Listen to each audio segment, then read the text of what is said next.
Conveniently His. By Penny Jordan. Chapter 1. Darling, I do hope you're going to wear something a little more attractive than that for dinner. You know we've got the Bensons coming and he is one of your father's best clients. Chris is back, by the way. Sophie had only been listening to her mother with half her attention, too overwhelmed by the familiar sense of depression, which inevitably overcame her when she had to spend longer than an hour in the latter's company, to resist the tidal flood of maternal criticism. But the moment she heard Chris Benson's name mentioned, she tensed. They were sitting in the garden on the small patio in front of the immaculately manicured lawns and rose beds. The garden was her father's pride and joy, but to Sophie it represented everything about her parents and their lifestyle that had always heightened for her the differences between them. In her parents' lives everything must be neat and orderly, conforming to a set middle-class pattern of respectability. She had spent all her childhood and teenage years in this large comfortable house in its West Suffolk village, and all that time she had felt like an ungainly cuckoo in the nest of two neat, tiny wrens. She didn't even look like her parents. Her mother was 5'3" with immaculate, still blonde, hair and plumply corseted figure, her father somewhat taller, but much in the same mold, a country solicitor, who had once been in the army and who still ran his life on the orderly lines he had learned in that institution. It was not that her parents didn't love her, or weren't kind, genuinely caring people. It was just that she was alien to them and them to her. Her height, the ungainly length of her legs and arms, the wild mane of her dark, chestnut hair and the high cheekboned, oval face with its slightly tilting gold eyes, these were not things she had inherited from her parents, and she knew that her mother in particular had always privately mourned the fact that her daughter was not like herself, another peaches and cream English rose. Instead, her physical characteristics had come to her from the half-American, half-Spanish beauty her great-grandfather had married in South America and brought home. Originally the Marley family had come from Bristol. They had been merchants there for over a century, owning a small fleet of ships, and her great-grandfather had been the captain of one of these. All that had been destroyed by the First World War, which had destroyed so many of the small shipping companies, and Sophie knew that her parents felt uneasy by this constant reminder of other times in the shape and physical appearance of their only child. Her mother had done her best, refusing to see that her tall, ungainly daughter did not look her best in pretty embroidered dresses with frills and bows. She had disappointed her mother, Sophie knew that. Sybil Rayner had been married at 19, a mother at 21, and that was a pattern she would have liked to have seen repeated in her daughter. Once too she. Of course, Chris is married now. Her mind froze, distantly registering the hint of reproach in her mother's voice. There was a time when I thought that you and he.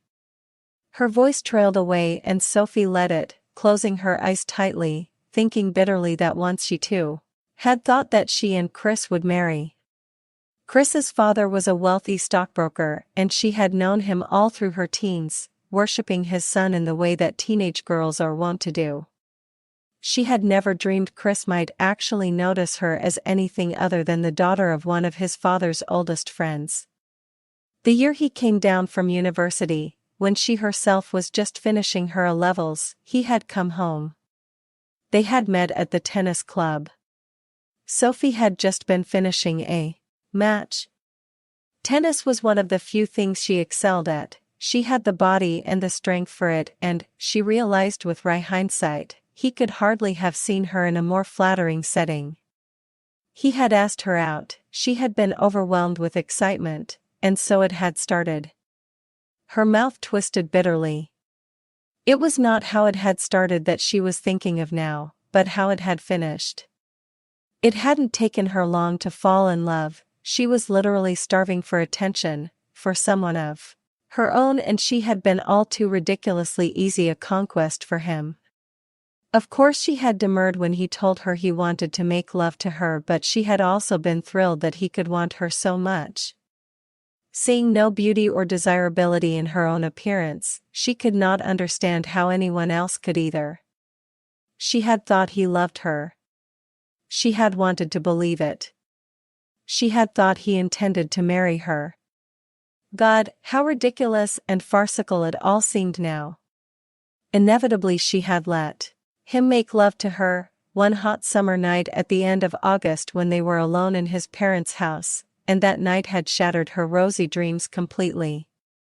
Even now she could remember his acid words of invective when he realized that she was not enjoying his lovemaking, his criticisms of her as a woman, his disgust in her inability to respond to him. Frightened by the change in him, her body still torn by the pain of his possession, she had sought to placate him, offering uncertainly, "But it will get better when we are married." Married? He had withdrawn completely from her, staring at her with narrowed eyes. "What the hell are you talking about? I wouldn't marry you if you were the last woman on earth, darling," he had drawled tauntingly. "When I get married it will be to a woman who knows what it means to be a woman, not a frigid little girl." "You'll never get married, Sophie," he had told her cruelly. "No man will ever want to marry a woman like you." Looking back, she was lucky to have come out of the escapade with nothing worse than a badly bruised body and ego, Sophie told herself. It could have been so much worse. She could have been pregnant and unmarried.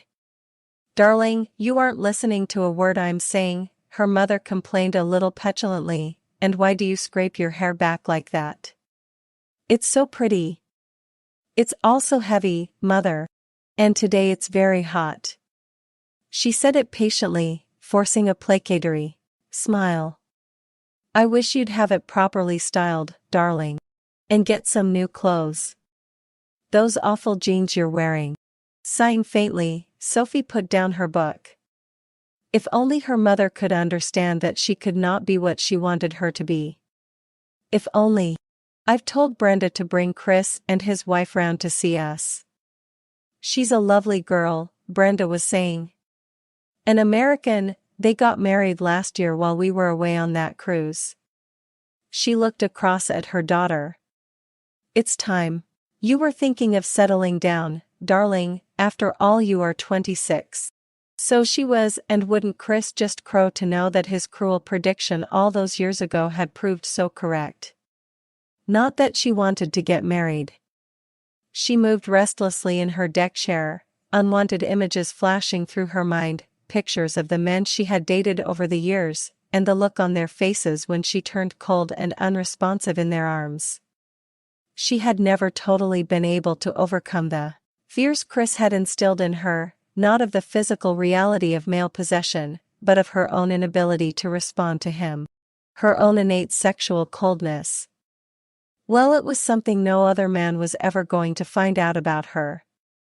It was her own private burden and she was going to carry it alone. No male possession meant no children, though. Sighing once again, she opened her eyes and stared unseeingly at her father's neat flower border. Just when she had first felt this fierce need to have children of her own, she wasn't quite sure, but lately she was rarely unaware of it. She very much wanted children. A family of her own. But she wasn't going to get them, as Chris had so rightly taunted her. No man was going to want a woman who was physically incapable of responding to him sexually. The sharp ring of the telephone bell on the wall outside the house cut through her despondent thoughts. Her mother got up and hurried into the house via the French windows. Several seconds later she reappeared, beckoning Sophie, a frown marring her forehead. "It's Jonathan," she told Sophie peevishly. "Why on earth does he need to ring you at weekends?" Jonathan Phillips was her boss. Sophie had been working for him for 2 years. She'd first met him at a party thrown by a mutual acquaintance to which she had gone in a mood of bitter introspection, having finally come to the realization that the happiness and fulfillment of marriage and children would never be hers. She had also been well on her way to getting drunk.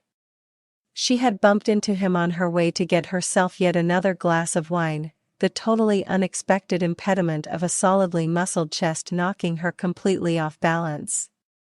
Jonathan had grasped her awkwardly round the waist, looking at her through his glasses with eyes that registered his discomfort and shock at finding her in his arms. She had pulled away and he had released her immediately, looking very relieved to do so. She would have walked away, and that would have been that if she had not suddenly betrayed her half-inebriated state by teetering uncertainly on her high heels. It was then that John had taken charge, dragging her outside into the fresh air, procuring from somewhere a cup of black coffee. Both were acts which, now that she knew him better, were so alien to his normal vague, muddledly hopeless inability to organize anything, that they still had the power to surprise her slightly. They had talked. She had learned that he was a computer consultant working from an office in Cambridge, that he had his orphaned niece and nephew in his care, and that he was the mildest and most unaggressive man she had ever come across. She, in turn, had told him about her languages degree, gained much to the disapproval of her mother, who still believed that a young woman had no need to earn her own living but should simply use her time to find herself a suitable husband, her secretarial abilities, and the dull job she had working in her father's office.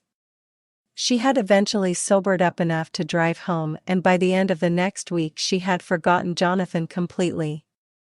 His letter to her offering her a job as his assistant had come totally out of the blue, but, after discussing it with him, she had realized that here was the chance she needed so desperately to get herself out of the rut her life had become. It was then that she realized that Jonathan was one of that elite band of graduates who had emerged from Cambridge in the late 60s and early 70s, fired by enthusiasm for the new computer age about to dawn, and that Jonathan was a world-renowned expert in his field. Against her mother's wishes she had accepted the job, and on the strength of the generous salary he paid her she had found herself a pleasant flat in Cambridge. She went into the hall and took the receiver from her mother, who moved away but not out of earshot. Her mother disapproved of Jonathan. Tall and untidy, with a shock of dark hair and mild, dark blue eyes which were always hidden behind the glasses he needed to wear, he was not like the bright, socially adept sons of her friends. Jonathan never indulged in social chit-chat, he didn't know how to. He was vague and slightly clumsy, often giving the impression that he lived almost exclusively in a world of his own. Which in many ways he did, Sophie reflected, speaking his name into the receiver. "Ah, Sophie. Thank goodness you're there.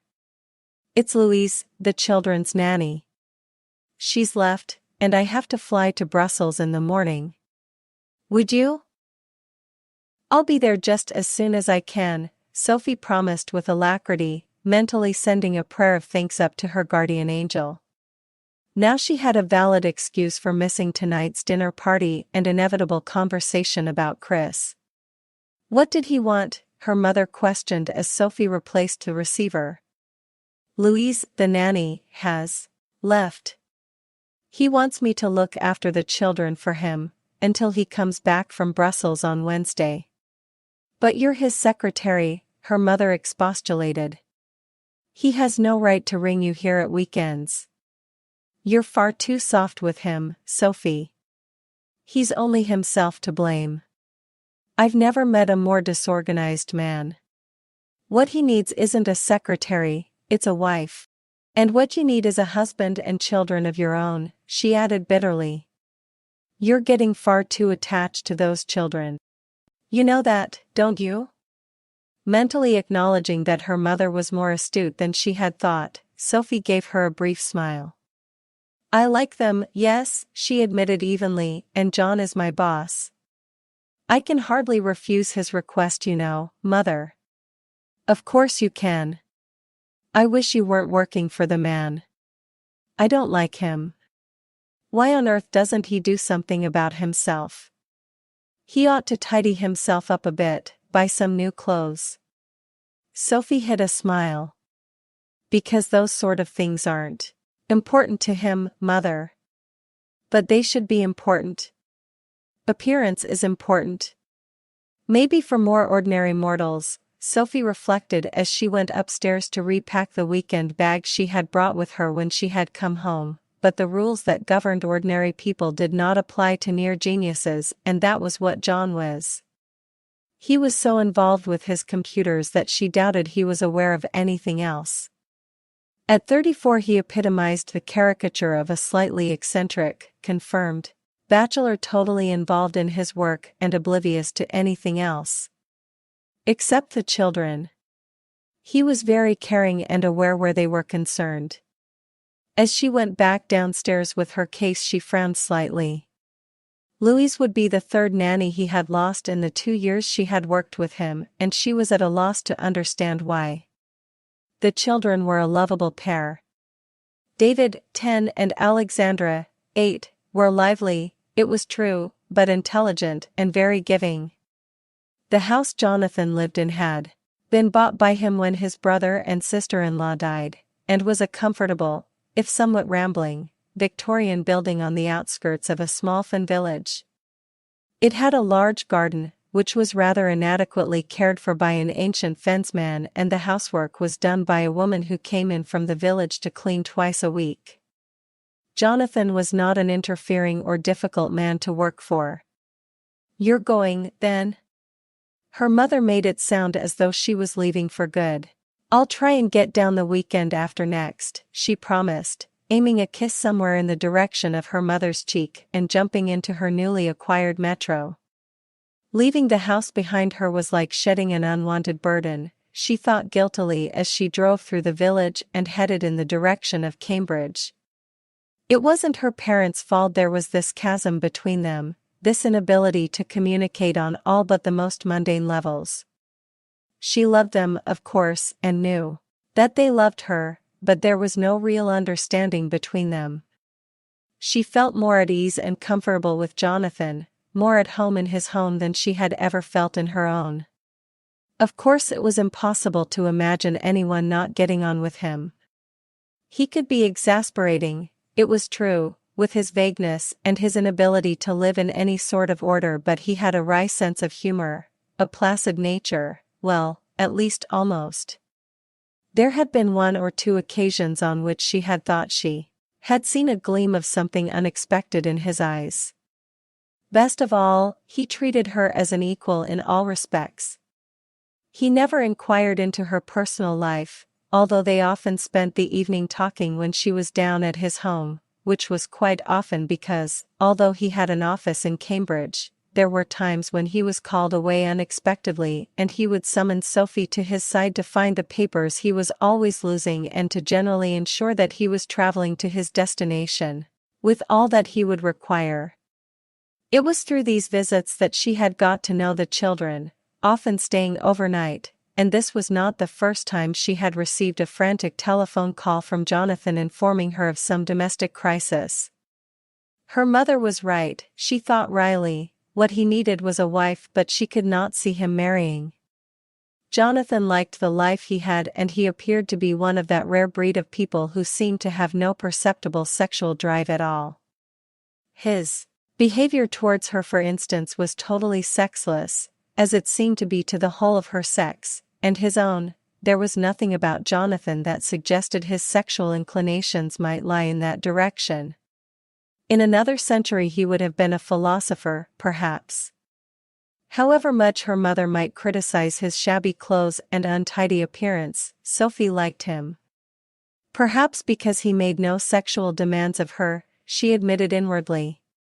Her conviction as a teenager that she was ugly and plain had long been vanquished when she had gone to university and realized there that men found her attractive, that there was something that challenged them about her almost gypsyish looks. A friend had told her she was sexy, but if she was, it was only on the surface, and by the time she had left university she was already accepting that sexually there was something wrong. When a man touched her she felt no spark of desire, nothing but a swift sensation of going back in time to Chris's bed and the despair and misery she had experienced there. Just before she met Jonathan she had been involved with a man she had met through her father, one of his clients, newly divorced with 2 small children. She had been drawn to him because he was that little bit older, but the moment he touched her it had been the old story, and that was when she had decided it was pointless trying any longer. Mentally she might be attracted to the male sex, but physically she repulsed them. When she brought her car to a halt on the gravel drive to John's house, the children were waiting for her, David grinning happily, Alexandra at his side. "Uncle John's in his study," David informed her. "No, he's not." Alex was looking at the house. "He's coming now." All three of them turned to watch the man approaching them. He was wearing the baggy cord jeans her mother so detested and a woolen shirt despite the heat of the day. His hair was ruffled, his expression faintly harassed. He was one of the few men she had to look up to, Sophie reflected, tilting her head as he approached. She was 5'10", but John was well over 6 foot with unexpectedly broad shoulders. She frowned, registering that fact for the first time, totally thrown when he said unexpectedly, "Rugger." Her mouth fell slightly open. Previously she had thought him one of the dimmest men she had ever met when it came to following other people's thought patterns, and that he should so easily have picked up on hers made her stare at him in dazed disbelief. It really was unfair that any man should have such long, dark lashes, she thought idly, and such beautiful eyes. If Jonathan didn't wear glasses, women would fall in love with him by the score for his eyes alone. They were a dense, dark blue somewhere between royal and navy. She had never seen eyes that color on anyone before.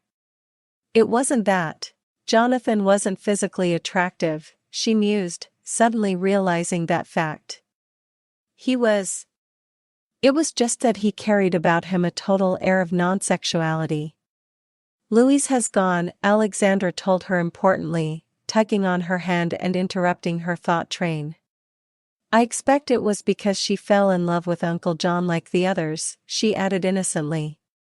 While Sophie was gaping at her, totally floored by her remark, David remarked sagely, "No. It was because Uncle John wouldn't let her sleep in his bed. I heard him saying so." Conscious of a sudden surge of color crawling up over her skin, Sophie stared at Jonathan. He looked as embarrassed as she felt, rubbing his jaw, looking away from her as he cleared his throat and said, I think you two better go inside." It couldn't be true. David must have misunderstood, Sophie thought, still trying to take in the mind-boggling implications of the little boy's innocent statement. She forced herself to look at Jonathan. He was regarding her with apprehension and what exactly did that faint glint at the back of his eyes denote? Sophie mentally pictured Louise. Small, petite with black hair and a pixie-ish expression, the other girl had exuded sexuality and, from the brief conversations Sophie had exchanged with her, she had gained the impression that the other girl had men coming out of her ears. Jonathan hadn't denied his nephew's innocent revelation, however. She studied him covertly, suddenly and inexplicably granted another mental image. This time it contained Jonathan as well as Louise, a Jonathan somewhat unnervingly different from the one she was used to seeing, his body naked and entwined with that of the other girls. Sophie blinked and the vision, thankfully, was gone. Jonathan was restored to his normal self. There was that strange glint in his eyes again though, but his voice when he spoke was familiarly hesitant and faintly apologetic. "I believe she had some strange notion about, compelling me to marry her. She wants a rich husband, you know." Sophie's mind balked a little at taking it all in. That Louise should attempt to seduce Jonathan, of all people, into offering her marriage, seemed impossibly ludicrous. Surely she realized, as Sophie herself had, that he was immune to sexual desire, totally oblivious to it in fact. Another thought struck her. "And the other two nannies?" she asked faintly. "Well, they didn't actually go to Louise's length, but..." Sophie was too amazed to be tactful. "But surely they could see that you aren't interested in sex," she protested. The dark head bent, and she watched him rub his jaw in his familiar vague fashion, his expression concealed from her as he responded in a faintly strangled voice that betrayed his embarrassment.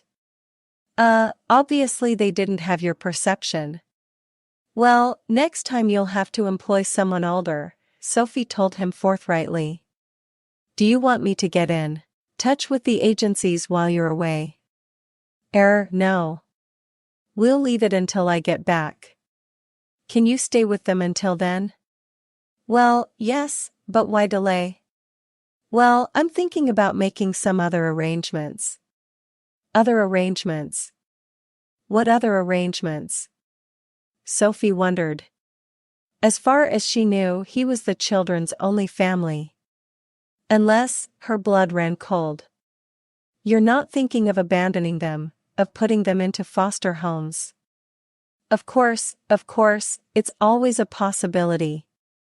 Trying to come to terms with her shock, Sophie wondered why she had the feeling that he had set out to say one thing and had ended up saying another. Perhaps he was embarrassed to admit the truth to her. Surely there must be another way, she said impulsively. Something. Well, there is. He looked acutely uncomfortable. In fact, I was going to discuss it with you when I came back from Brussels. Well, why can't you tell me now? There were times when his vagueness infuriated her, and now was one of them. Well, this evening perhaps, when the kids are in bed. It was only natural that he wouldn't want them to overhear what he might have to say, and so she nodded her head. All right, then. It was 9 o'clock before both children were bathed and in bed. Jonathan's case was packed, his documents neatly organized and safely bestowed in his briefcase. He had offered to make them both a mug of coffee while Sophie finished this final chore, and she had urged him to do so. Up until then he had been hovering like a demented bloodhound in his study, frantically searching for some all-important piece of paper which had ultimately turned up under the telephone. Gritting her teeth, Sophie set about tidying up. Talk about disorganized. And yet for all his vagueness, John could be ruthless enough when the occasion demanded it, she mused, pausing for a moment, witness his dismissal of Louise. She sat down in his desk chair, still half stunned that a girl as clever and as quick as Louise had honestly thought she could use her sexual allure to trap Jonathan into marriage. That must have been what she had thought. No girl as modern as the children's nanny had been could possibly have believed that any man would marry her simply because he had been to bed with her. Getting up, she made her way to the sitting room most used by the family. It caught the afternoon sun, and she passed by the deeply sashed Victorian windows staring at the sunset as she waited for Jonathan. Coffee, Sophie. For such a large man he moved extremely quietly. Frowning as she turned round, Sophie was suddenly struck by the fact that Jonathan was altogether deceptive. She always thought of him as clumsy, and yet when he was working on his computer he could be surprisingly deft. She had thought him too obtuse and involved in his own private thoughts and his work, and yet he was surprisingly perceptive where the children were concerned, and this afternoon, when he had answered her unspoken question, he sat down on the ancient, slightly sagging sofa, the springs groaning slightly as they took his weight. Standing up he often looked thin and faintly stooping, but he wasn't thin, she realized in sudden surprise as he took off his glasses and, putting them down on the coffee table, stretched his body tiredly so that she could see the way his muscles moved beneath his shirt, and they were muscles too. Still standing by the window she continued to watch him, faintly shocked to realize that in profile his features were attractively irregular and very masculine. Without his glasses he looked different from the normally aesthetic man he appeared to be. He ceased stretching and rubbed his eyes. "What have you got planned for the children, John?" She sounded more belligerent than she had intended, and she half expected him to jump uneasily in apprehension as he was wont to do when she complained because he had upset her neat filing cabinets. Instead, he smiled at her glintingly. "You sound like a protective mother hen." Come and sit down. I hate having to look up at you, he added, smiling again. I'm not used to it. Knowing that she would not get a scrap more information from him until she did as he asked, Sophie took a chair opposite the settee.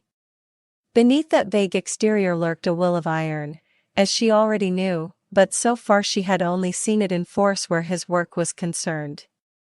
Suddenly and quite inexplicably she felt tense and nervous, neither of them feelings she was used to experiencing in John's presence.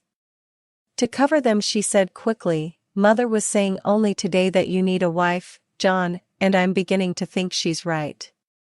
So am I. He started polishing his glasses, something he always did when he was nervous, and yet his nervous movements were oddly at variance with the tense determination she could almost feel emanating from him. But not Louise, surely, she began faintly, only to realize that it was hardly any of her business. And yet the thought of the pert, dark-haired young woman as John's wife was oddly distasteful to her. She bit her lip and looked up. John was looking at her and it was hard to analyze the expression in his eyes. All she did know was that it was unfamiliar to her. Not Louise, he agreed gravely, suddenly looking away from her, his voice once again faintly husky and nervous as he cleared his throat and said, totally out of the blue, as a matter of fact, Sophie, I was rather hoping that you. Her? Jonathan was trying to say that he wanted to marry her. Oh no, surely she must be imagining things. She must have misunderstood. She looked across at him and saw from the hopeful, hesitant look he was giving her that she had not. You want to marry me? She asked disbelievingly, just to be sure. You think we should get married? But that's totally out of the question. She had expected him to accept her refusal immediately, even to be faintly embarrassed and, perhaps a little relieved by it. After all, he could have no real desire to be married to her, but to her dismay he shook his head, and plunged on quickly. No, no. Listen to me for a moment. You love the kids. He paused and while she said nothing Sophie knew she could not deny it. She heard him clearing his throat again and held her breath slightly. And, well, that is, you don't seem to have a boyfriend at the present time. I don't want to get married, John, she broke in, firmly. Not to you nor to anyone else. But you want children, a family. There was no hesitation in his voice this time and once again she was astounded by his perception. I need a wife, Sophie, he continued, someone to look after the children and to run my home but not someone to share my bed. The words sank in slowly. You mean a marriage of convenience? Sophie asked him uncertainly. Is that legal? Perfectly, since no one will know the truth apart from ourselves. But, Jonathan, it's crazy. Just because Louise. Is that why you want to marry me? She asked, staring at him. To stop. It's amazing the lengths some of your sex will go to secure what they consider to be a wealthy husband, and I'm afraid I am wealthy, Sophie. She knew that, and while it had never particularly concerned her she could see, now that he had mentioned it, that he would be quite a financial catch for a woman wanting to marry only for money. Suddenly she felt quite protective towards him. The children need you as well, Sophie, he told her. They love you. With you they would be secure. If I don't agree, what will you do? Put them in some sort of institution? Her mouth went dry at the thought. It was true, she thought bleakly, feeling the pain invade her heart. She did love them, perhaps all the more so because she knew she would never have any of her own. She watched Jonathan shrug uncomfortably and get up to pace the room. What else can I do? He asked her. You know how much time I spend away. It's not fair to them. They need a settled background.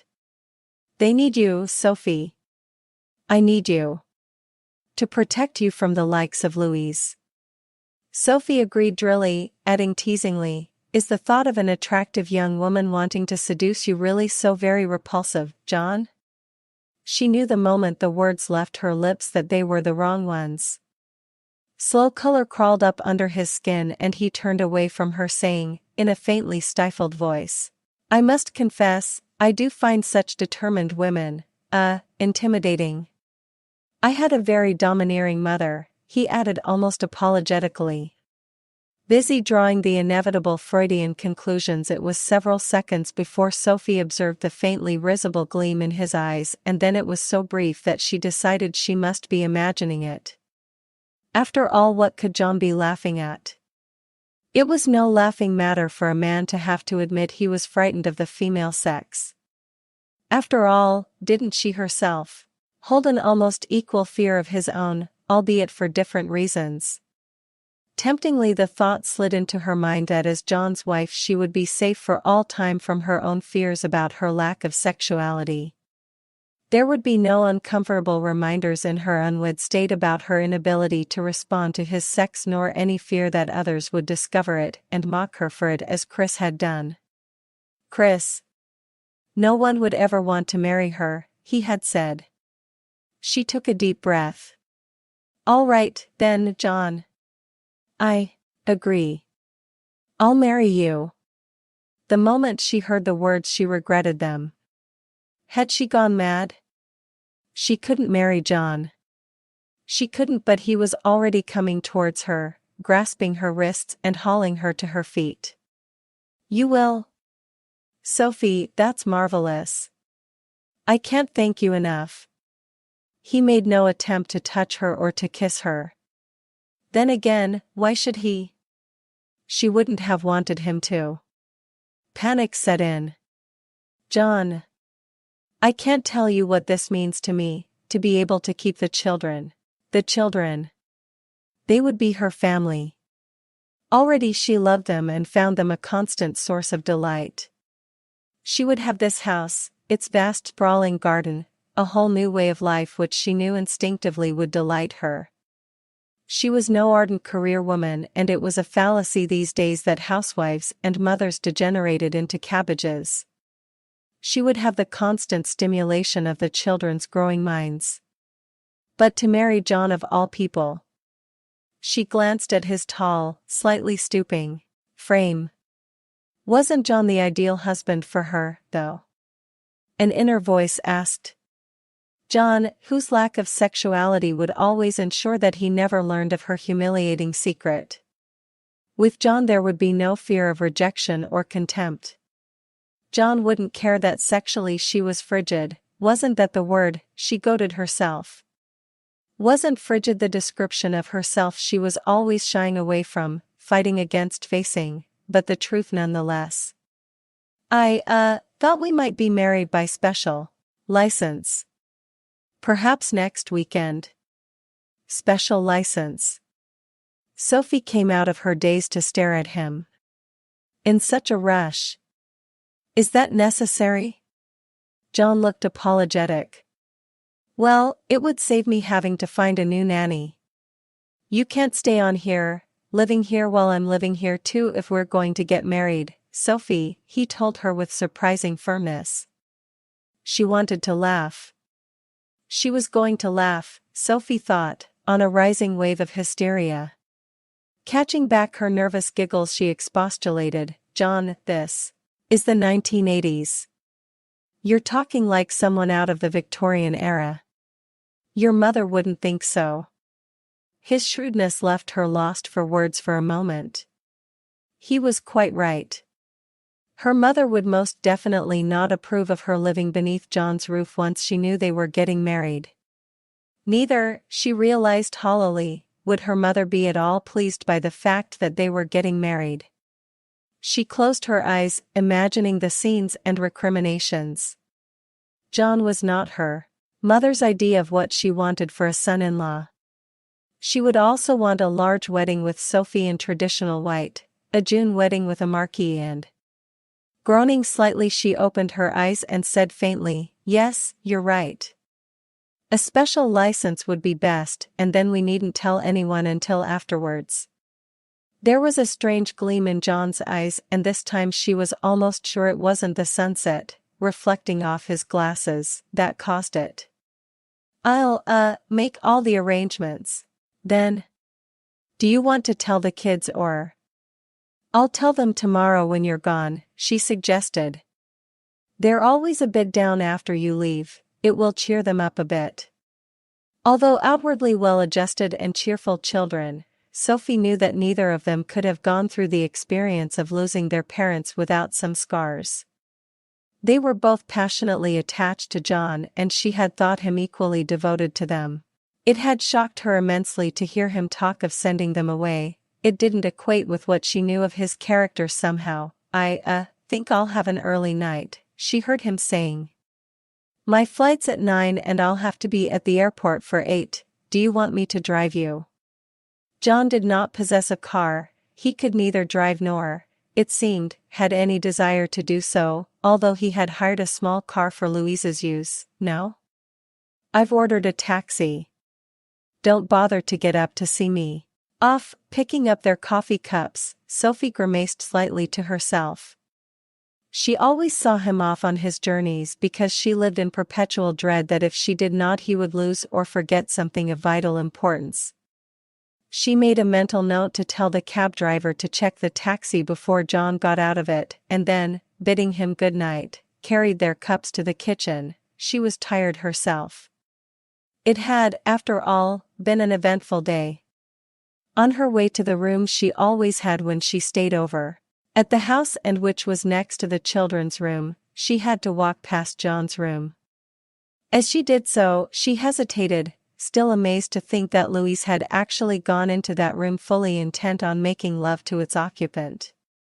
That earlier and extraordinarily disturbing mental vision she had had of their bodies sensuously entwined she had somehow managed to forget. Chapter 2. She was awake at 7:30, showering quickly in the bathroom off her bedroom. The room which she occupied was what the estate agent had euphemistically described as a guest suite. Certainly her bedroom was large enough to house much more than the heavy Victorian furniture it did, and it did have its own bathroom, but after all that it fell rather short of the luxury conjured up by the description bestowed on it. She dressed quickly in her jeans and a clean t-shirt. Her body, once gawky and ungainly, had filled out when she reached her 20s, and now she had a figure she knew many women might have envied, full-breasted, narrow-waisted, with long legs, outwardly perhaps, as her friend had once teased, sexy, but inwardly she was like a cake that was all tempting icing on the outside with nothing but stodge on the inside, she thought wryly, pulling a brush through her hair and grimacing at the crackle of static from it. There wasn't time to pin it up, and she left it curling wildly onto her shoulders, her face completely devoid of makeup and surprisingly young-looking in the hazy sunshine of the summer morning. As she went past John's door she heard the hum of his razor and knew that he was up. Downstairs she checked that the cases she had packed for him the previous night were there in the hall. In the kitchen she ground beans and started making coffee.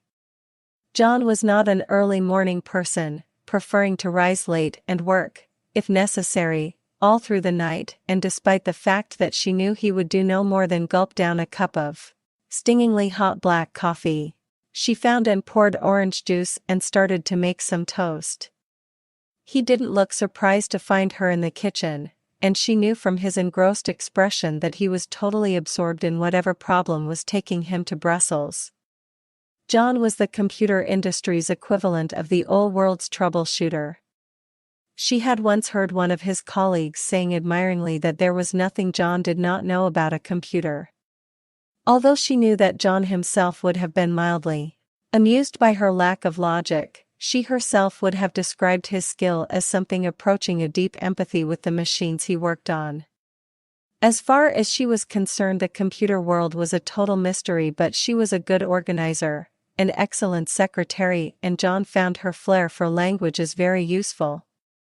He himself seemed to rely entirely on the odd word, nearly always excruciatingly mispronounced from what Sophie could discover. But then, who needed words to communicate with a computer? Logic was what was needed there, and John had plenty of that, she thought wryly as she poured and passed his coffee. Only a man of supreme logic would propose to a woman on the strength of needing her to look after his wards and run his home. And also to keep other women out of his bed, Sophie reminded herself. She didn't ask him if he wanted toast, simply pushing the buttered golden triangles in front of him. He picked one up, absently bit into it, and then, frowning, put it down. "You know I don't eat breakfast." "Then you should," she reproved him. "It's no wonder you're so thin." But he wasn't, she remembered, recollecting that brief, unexpected glimpse of hard muscles.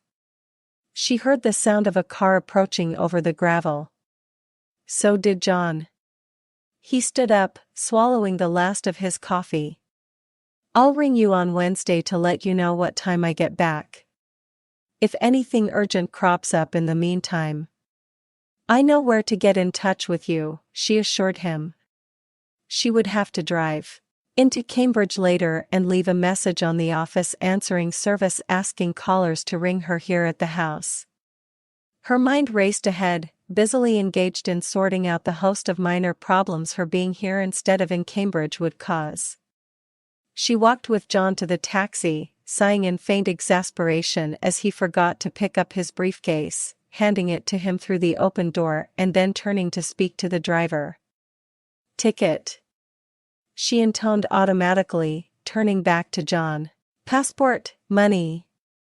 He patted the pocket of his ancient tweed jacket, a faintly harassed look crossing his face.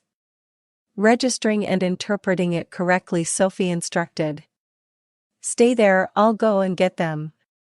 She found them in a folder beside his bed, and sighed wryly. She remembered quite distinctly handing them to him yesterday and telling him to put them in his jacket pocket. She ran downstairs and handed the documents to him, catching the driver's eye as she did so. He was looking faintly impatient. "I'll see you late Wednesday or early Thursday." She closed the taxi door and waited until it had turned out of the drive. Back in the kitchen she munched absently at John's toast and drank her coffee. She and John were to be married. It was incredible, ridiculous, only strangely it didn't seem that way. Already she felt an oddly comfortable pleasure in the thought, as though some burden of pressure had been released. She wanted to marry him, she realized with a start of surprise, or at least, she wanted what marriage to him would give her. She frowned. Didn't that mean that in her way she was just as selfishly grasping as Louise? But, unlike Louise, she did care about John. As a person she liked him very much indeed. As a man he was so totally unthreatening to her that she found his company relaxing. Marriage to John would be like slipping into a pair of comfortable slippers. But on Saturday? She comforted herself with the thought that it was hardly likely that John would be able to organize a special license so quickly. In fact, she doubted he would even remember about it once he got on the plane. No doubt the task of sorting out all the arrangements would fall to her once he came back, but she would still prefer not to tell her parents until after the ceremony. Coward, she mocked herself, hearing sounds from upstairs that meant David and Alex were up and about. She told them about John's proposal after breakfast. All three of them were outside, sitting on the lawn. Their open delight and excitement made tears sting her eyes. David flung his arms round her, embracing her exuberantly, Alex hanging on to her arm. "I'm glad he's marrying you and not that nasty old Louise," she told Sophie. "We didn't like her, did we, David?" "No, and neither did Uncle John. Otherwise he would have let her sleep in his bed." A thought seemed to strike him. "Does that mean you'll be sleeping in his bed, Sophie?" A strange paralysis seemed to have gripped her. She wasn't sure how much the children knew about adult behavior. They must have learned something from school, but their parents had been dead for 3 years and she could hardly see John satisfactorily explaining the so-called facts of life to them. On the other hand, it was pointless telling them a lie. "No, I won't, David," she said at last. She watched him frown and saw that for some reason her answer had not pleased him. "That's because both of you are so big, I expect," intervened Alex, ever practical. "You wouldn't both get in one bed." "They would in Uncle John's," David told her gruffly. "It's huge." It was king size and John normally slept diagonally across it. She knew because she occasionally had to wake him up in the morning when he had an early business appointment and he had been up late the previous night working. She had never needed to do much more than lightly touch his duvet mummy-wrapped body though. "If you're going to get married, why you won't be sleeping in his bed," he persisted doggedly. "Married people don't always share the same bed, David," she told him, giving him what she hoped was a reassuring smile. "You know what your uncle's like. He often works very late and I like to go to bed early. He would wake me up and then I wouldn't be able to get back to sleep." He looked far from convinced, muttering, "Ladies always sleep with their husbands," and betraying an innate chauvinism that made Sophie smile. Already at 10 he was very, very sure in his masculinity and of its supremacy, which was surely something he didn't get from John. He was also, as she had often observed, very protective of his sister, and too of her. She bent forward and ruffled his dark hair. "Perhaps Uncle John doesn't want her to sleep with him, David," Alex offered, smiling at him. "He didn't want Louise to." The little girl was more right than she knew, Sophie thought grimly, glad of the distraction of the telephone ringing. As she had half suspected, it was her mother, eager to tell her all about the previous evening's dinner party. Chris came too, she told Sophie, oblivious to her daughter's lack of enthusiasm, and he brought his wife. Such a lovely girl, tiny with masses of blonde curls and so obviously in love with him. "She's expecting their first baby. He asked after you and didn't seem at all surprised to hear you weren't married." There was a hint of reproof in her mother's voice. "He even laughed about it." Sophie realized as she replaced the receiver that she was actually grinding her teeth. So he had laughed, had he? Well, he would soon stop laughing when he heard that she was married. She stood motionless by the telephone, staring blindly out of the study window for a few seconds, picturing the ordeal the dinner party would have been for her had she been there, that future dinner parties would have been if it hadn't been for John's extraordinary proposal. Without being aware of it, he had saved her from the most galling humiliation and pain. Now she needn't even see Chris, never mind endure his mocking taunts on her unmarried state. Over the next couple of days, cautiously at first and then with growing confidence, like someone blessedly discovering the cessation of toothache and then cautiously exploring the previously tormented area and finding it blissfully whole again, Sophie allowed herself to acknowledge the totally unexpected happiness unfurling inside her. The children were a constant, sometimes funny, sometimes exasperating joy, and one she had never thought to know. For some women the physical act of giving birth was acutely necessary to motherhood, but she, it seemed, was not one of them. She could not take the place of the children's dead mother and did not seek to, but it gave her a special delight to know that she would have the joy of mothering them. It was this, probably more than anything else, that convinced her that her decision to marry John was the right one.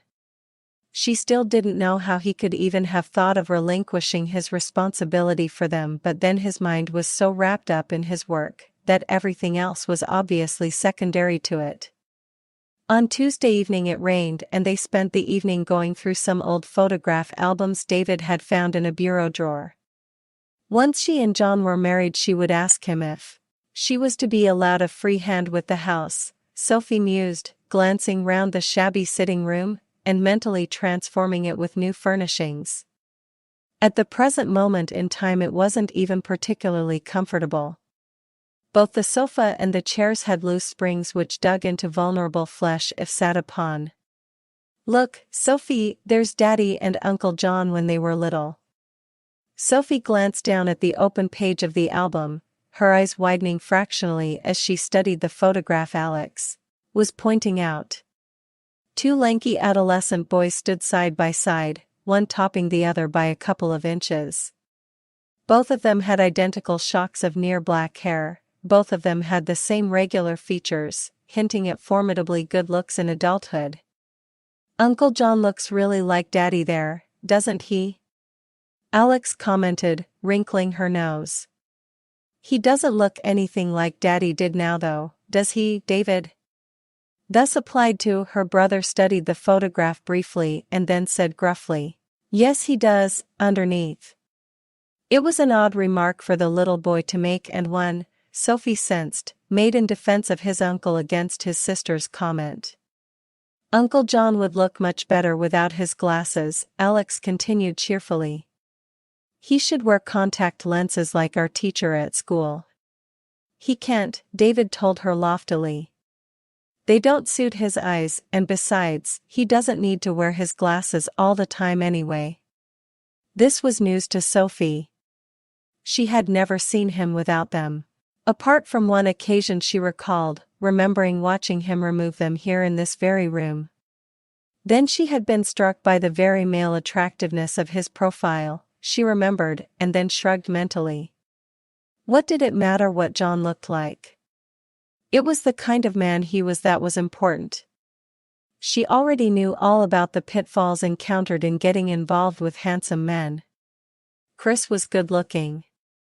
On the Wednesday morning after she had dropped the children off at school she got back just in time to hear the phone ringing noisily. Thinking it might be John, she rushed inside and picked up the receiver, speaking slightly breathlessly into it, barely registering her sudden spearing disappointment at discovering it wasn't him as she listened to the crisp American tones of the man on the other end of the line. She explained to him that John was due back that day, and slowly read back to him the message he had given her, frowning slightly as she did so. She knew, of course, that John often did work for various governments, but that call had been from the Space Center in Nassau, where apparently they were urgently in need of John's expertise. Would that mean he had to fly straight out to Nassau, before they could get married? She shrugged slightly. It didn't really matter when the ceremony took place, surely?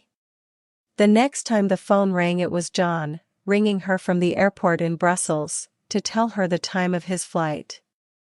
"I managed to get through a little earlier than planned," he told her, adding, "Any messages?"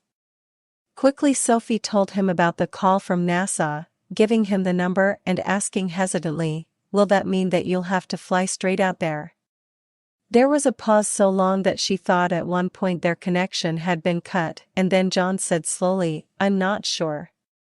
Having rechecked with him the number of his flight, Sophie said goodbye and replaced the receiver. She would have to ring Heathrow now and check what time it was due to arrive. Her mind ran on, mentally ticking off all that would have to be done. The children would have to be collected from school, fed. Yet all the time at the back of her mind was that same ridiculous sense of apprehension. Suppose John had changed his mind about wanting to marry her? How long would he need to be in Nassau? What if he... Stop it. She urged herself firmly, reminding herself that less than a week ago there had been no thought in her mind of marriage to anyone, let alone her boss, and now here she was in a mild flurry of panic in case they did not marry.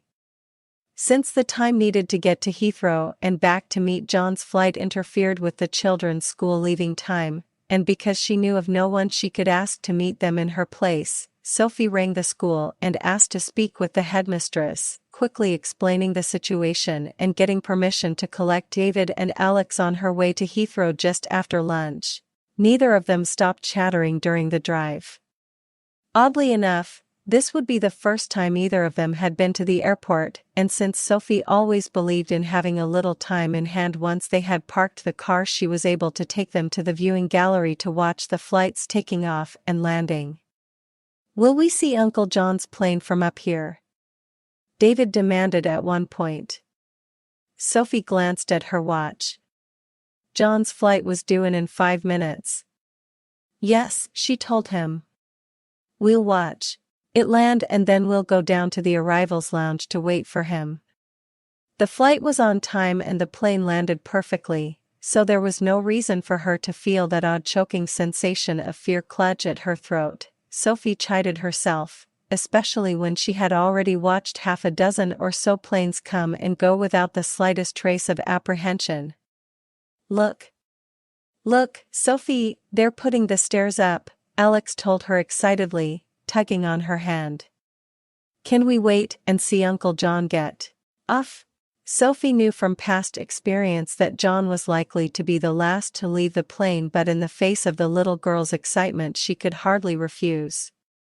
It would be a bit of a rush down to the arrivals lounge, and she always liked to be on hand just in case John ran into any problems. There had been that time he had left his passport on the plane and another when he had lost the keys for his briefcase, and the strange buzzing sound emanating from it had drawn frowns and stern looks from the security authorities. In the end it had simply been the alarm he had forgotten to switch off, but... All right, she agreed, but then we'll have to rush back down. Look, they're getting off now, David called out, but I can't see Uncle John. As Sophie had guessed, John was the last off the plane, a clutch of dark-suited businessmen in front of him, the whole party impeded by the slow progress of an old lady who was having difficulty walking. One of them, obviously growing impatient, pushed past her. His companions followed suit, and Sophie felt an impotent cry of warning rise in her throat as she saw the old lady lose her balance. What happened next was so out of character that for a moment or two she actually doubted the evidence of her own eyes. John, who never seemed to be aware of what was going on around him, John who could often be so clumsy and awkward, moved forward so quickly that Sophie blinked. He caught the old lady before she could fall, supporting her with one arm, while he held on to his briefcase with the other. She had never seen anyone move so quickly, Sophie reflected, nor move with such controlled reflexes, unless it was on the sports field. Gosh, did you see the way Uncle John saved that lady? Alex asked, round-eyed. It was really fast, wasn't it? That's because of playing rugger, David informed her loftily. He used to play when he was at Cambridge. And he did rowing as well, Alex chipped in, as Sophie drew them away from the viewing windows, and towards the arrivals lounge. She had known about the rugby, but it had never occurred to her to think of John as an athletic man. Chris, who prided himself on his physical fitness, spent at least 3 evenings per week in the gym, jogged and played amateur football, but, as far as she knew, John did none of these things. There were of course those totally unexpected muscles shaping his shoulders and chest though. Irritated with herself without knowing why, Sophie tried to redirect her thoughts. For once, John managed to negotiate the hazards of passport control and baggage checks without any mishaps. As he came through the gate, Alex slipped her hand from Sophie's and ran towards him. Watching him field her as easily as any rugby ball and transfer his baggage to his other hand, Sophie was forced to admit that there were obviously still some aspects of her future husband that she was not familiar with. The knowledge was a little unsettling. Up until now she had thought she knew John very well indeed and had been quite content with the slightly exasperated toleration which was the normal feeling he aroused within her. Indeed, she liked feeling faintly motherly and superior to him, she realized. Thoroughly startled by this sudden discovery about herself, she was the last of the trio to step forward and greet him. "That was really good how you saved that old lady from falling, Uncle John," David was saying. "We watched you from the gallery, didn't we, Sophie?" Over David's head the navy blue eyes fixed rather myopically and vaguely on her own. Alex piped up, "Yes." Sophie was so surprised that her mouth was open, like this. She demonstrated Sophie's stunned surprise far too well, the latter thought uncomfortably, feeling the slow crawl of embarrassed color seeping up under her skin as John continued to look at her. Her embarrassment heightened when David asked suddenly, "Aren't you going to kiss Sophie, Uncle John?" "You can do. Now that you're going to get married." "I don't think I will right now, old son, if you don't mind." Watching John ruffle David's hair and listening to the mild, even tone of his voice as he sidetracked his nephew away from such a potentially embarrassing subject, Sophie knew she should be grateful to John for what he had done, but for some strange reason, what she was really feeling, if she was honest, was a sense of genuine pique. John couldn't have made it more plain that the thought of kissing her held absolutely no appeal for him, she thought irrationally. Was she really so unattractive to him that? She stopped abruptly, stunned by the train of her own thoughts. Of course John did not want to kiss her or anyone else, indeed that was the reason she had felt able to agree to marry him. So why? It must be something to do with all the reunited couples and families freely embracing around them that had aroused that momentary and totally unnecessary fit of pique inside her. Feeling much better now that she had found a logical explanation for her irrational feelings, Sophie hurried to catch up with the others and led the way to where she had parked the car. Chapter 3. It was gone 10 o'clock, the silence in the study as they both worked a companionable one, and then John got up and walked over to the window, his back to her as he stared out into the garden. His hair had grown slightly while he was away, Sophie noticed absently, and it looked better, even curling faintly into his nape. "Will you have to fly out to Nassau immediately?" she asked him suddenly, uneasy with the silence she had found so relaxing only seconds before. He turned round and smiled mildly. "No, not straight away. Not until Sunday." "So?" All at once her throat was dry. "So you'll still be here for the wedding, then?" Fool, idiot, she derided herself mentally. Without him there wouldn't be a wedding, and she had made him sound like one of the guests. "Oh yes, I've made all the arrangements. Got the special license organized through someone I know in Brussels." "You're not having second thoughts, then?" Good heavens, what was the matter with her? What was she asking him for? She was behaving like a total fool. "No." "Are you?" It was unusual for John to ask such a direct question, and in such a crisp tone. She shook her head without looking at him, suddenly too restless to stay in her seat. She got up and paced a few steps. "There is one thing though." She tensed. "When we were discussing the style of our marriage, I neglected to mention one point." "Yes." Her mouth felt frozen and stiff, so much so that it was difficult to shape the word. "We have discussed my reasons for our marriage, Sophie, but I don't think we've fully discussed yours. I know you care deeply for the children," he went on before she could speak, "but, and please correct me if I am wrong, you could always have children of your own." "No, please," he stopped her when she would have spoken. "You are, in addition, a very attractive woman." He saw her expression and his mouth twisted slightly. "I assure you, Sophie, that even my short-sightedness is not sufficient to blind me to that fact.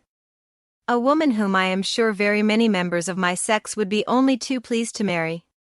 Men who would want to share with you a far more intimate relationship than the one I am offering." It was ridiculous to feel embarrassed, but she was.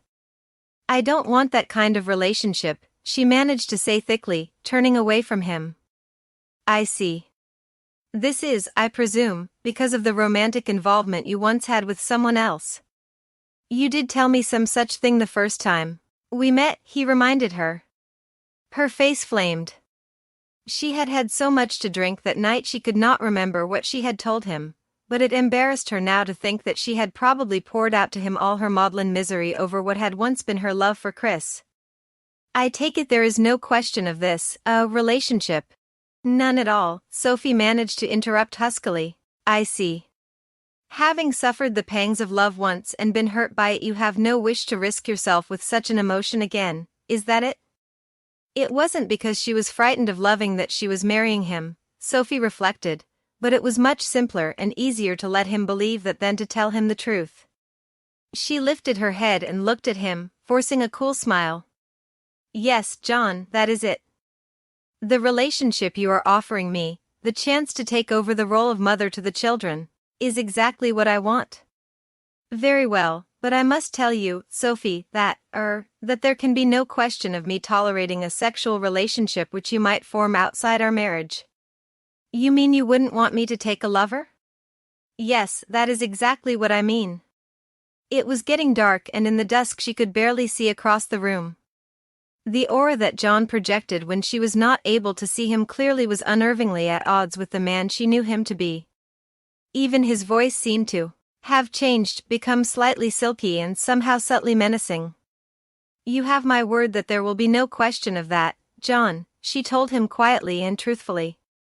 Not wanting him to ask any more questions, she gave a small shrug and added lightly, perhaps, like yourself, I am one of those humans whose sex drive is so low as to be almost non-existent. She thought for a moment he seemed to tense, as though about to say something, and wondered uncertainly if she had perhaps hurt or offended him by being so frank. No man would enjoy hearing himself described as virtually sexless, she thought guiltily. And this man, the one you loved, Sophie? He's married now. It would never have worked. He didn't. She swallowed and told what was in effect merely a half-lie. He didn't care in the way that I did. Suddenly and inexplicably she felt quite exhausted. It's been a long day, John, she told him quietly. If you don't mind, I think I'll go to bed. She knew it would be a long time before John came upstairs and, although he smiled vaguely at her as she went out of the room, she sensed that his mind was already on other things. It had never occurred to her that he might question her motives in agreeing to marry him, and was relieved that he had assumed that it was her non-existent love for Chris that had motivated her. It rather surprised her that he should remember her wine-induced confidences on the night of the party when they first met. She had been feeling particularly down at the time, otherwise she would never have said a word. So are you really and truly married now? Sophie nodded her head and smiled at Alex. She was still quite amazed that John had managed to arrange the details without any hitch. She had also been a little surprised at his insistence on a religious ceremony but had said nothing. In all honesty, she had to admit there had been something comforting and right about the familiar church service that had soothed away a lot of her last-minute doubts. Now it was too late. They were married, John looking exceedingly uncomfortable in a suit he must surely have had since he came down from university, and so heavy that it was totally unsuitable for a hot July day, she thought, exasperatedly. I'm going to have to do something about your clothes, she told him wryly. They're atrocious. Are they? He stared vaguely at her, frowningly perplexed, and yet as he turned his head slightly to answer a question David had asked him, Sophie was sure she saw his mouth curl faintly in amusement. What had she said to amuse him? Nothing, surely? There was no question of a honeymoon, of course. John was flying to Nassau in the morning and following the early morning wedding ceremony, Sophie intended to spend the afternoon checking that everything was in order for his trip. I'll have to give my mother a ring and tell her the news, she murmured, blenching a little at the thought of that ordeal. No.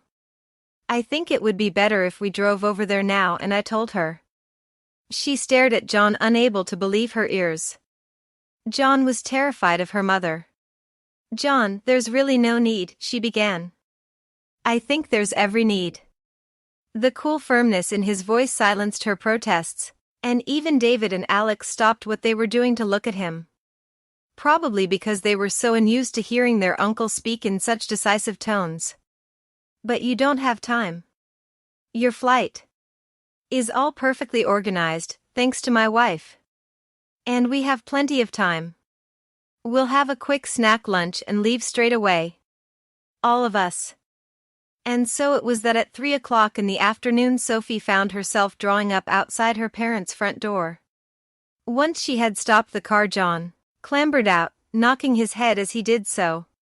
The front passenger seat of her car was far too small for him.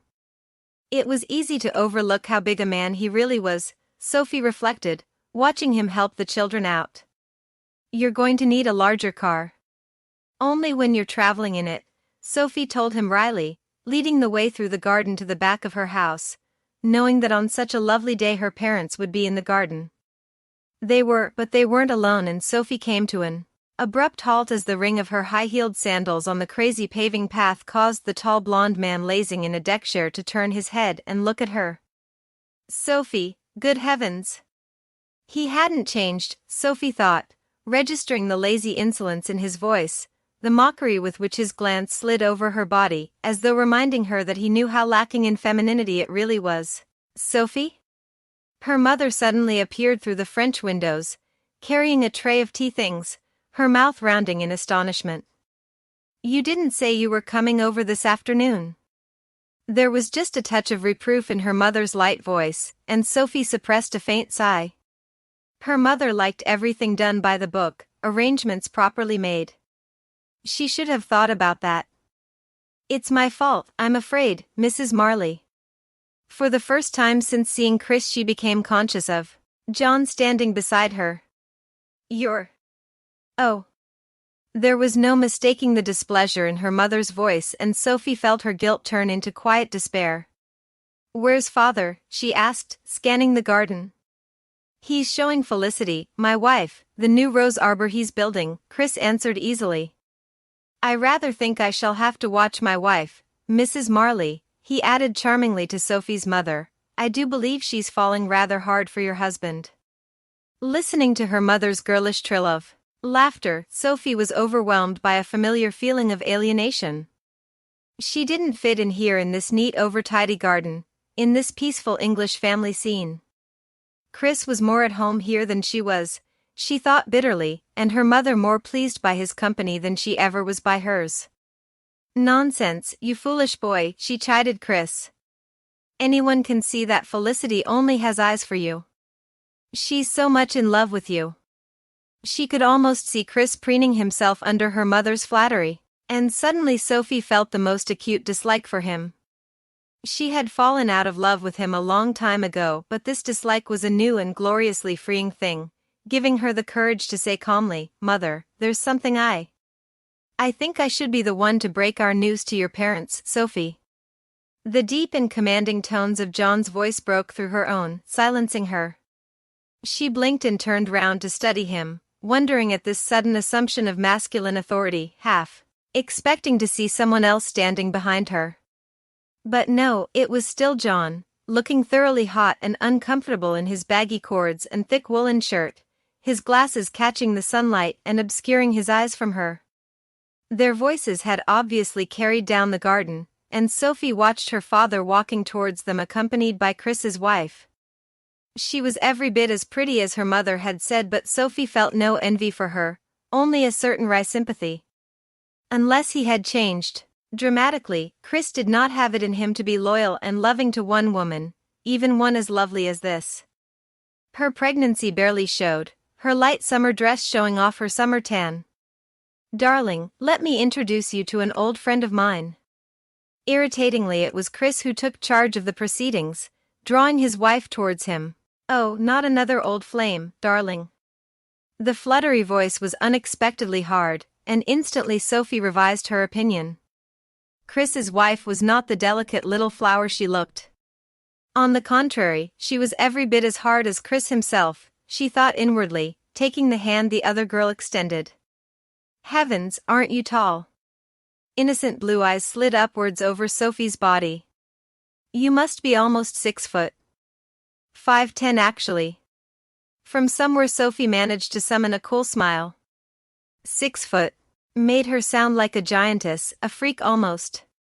And this, Chris was looking past Sophie now to John and the children. His mouth curled in a dazzling smile, laughter lighting his eyes as he looked at John. You can only be Sophie's boss. His glance swept derisively over John's appearance, and Sophie could almost see him comparing it with his own. The immaculate white cotton jeans, the cotton knit jumper in blues and greens banded with white, the elegantly cool casualness of his appearance in comparison to John's. Chris's rudeness did not surprise her, but the blindingly fierce stab of mingled anger and protectiveness she felt did. She reached out instinctively to take John's hand in her own, unaware of the deeply gold glitter in her eyes as she said firmly, "And my husband. That's what we came to tell you. John and I were married this morning." "Married?" Her mother looked shocked and disbelieving, and Sophie was furious with her when she cried out, "Oh, Sophie, no. How could you do this to us?" her eyes dropping immediately to her daughter's tautly flat stomach. Fury kicked sharply beneath her heart as Sophie realized what her mother was thinking.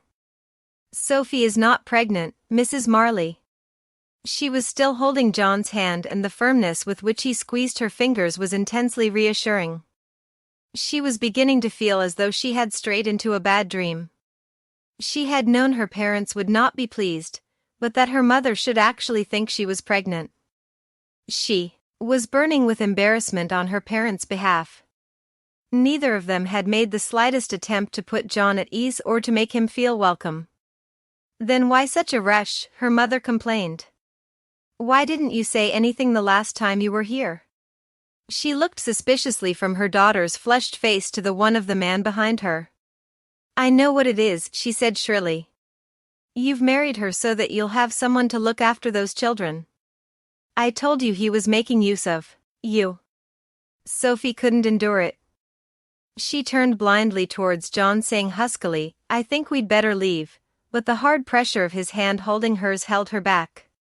"You do your daughter a severe injustice, Mrs. Marley," he said very gently. "I married Sophie quite simply because I love her." Even her mother fell silent at that, rallying enough to add huffily, "Well, I still think you should have told us, Sophie. I can't understand why you should have got married in such a hole-and-corner fashion at all, and in such a rush." "Because I want to be with John and the children, mother," she managed evenly. "That was why." "Well, you can't expect your father and me not to be shocked. Not even to tell us about the wedding." "I had the most wonderful wedding," Felicity cut in cattily. 500 guests and a marquee on the lawn at home. Mummy said it was her dream come true for me." Good old Sophie. "Married, eh?" Chris was eyeing her with open mockery. "I never thought I'd see the day. You know, old boy, I once actually bet Sophie that she'd never find a man to marry her." "Well, you see, you were wrong." Was she imagining the faint rasp beneath John's mild tone? She must be, Sophie thought, her skin suddenly burning with furious anger as she heard Chris saying quite distinctly to his wife, "Not as wrong as all that." He turned to John and taunted smilingly, "She told you about our little bet, then, did she?" "She may have mentioned it." John looked totally vague and disinterested. "But it was a very long time ago, wasn't it?" He said it so mildly that there seemed to be no outward reason why Chris should color so hotly until John added equally mildly, "Really, I'm surprised you even remember it.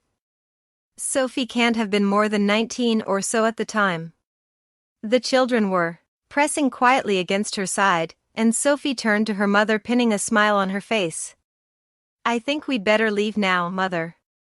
John has to fly to Nassau in the morning." "John has to?" Chris's eyebrows rose.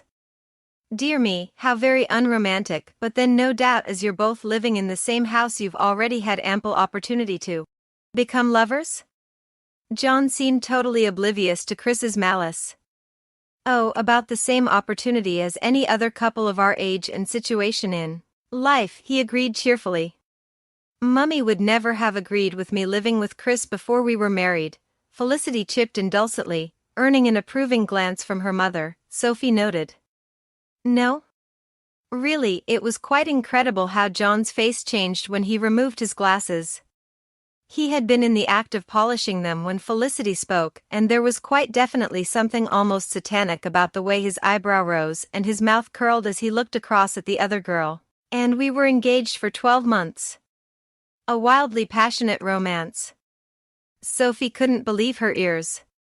Chris was red to the tips of his ears, and an unbecoming tightness had formed round Felicity's bow-like mouth.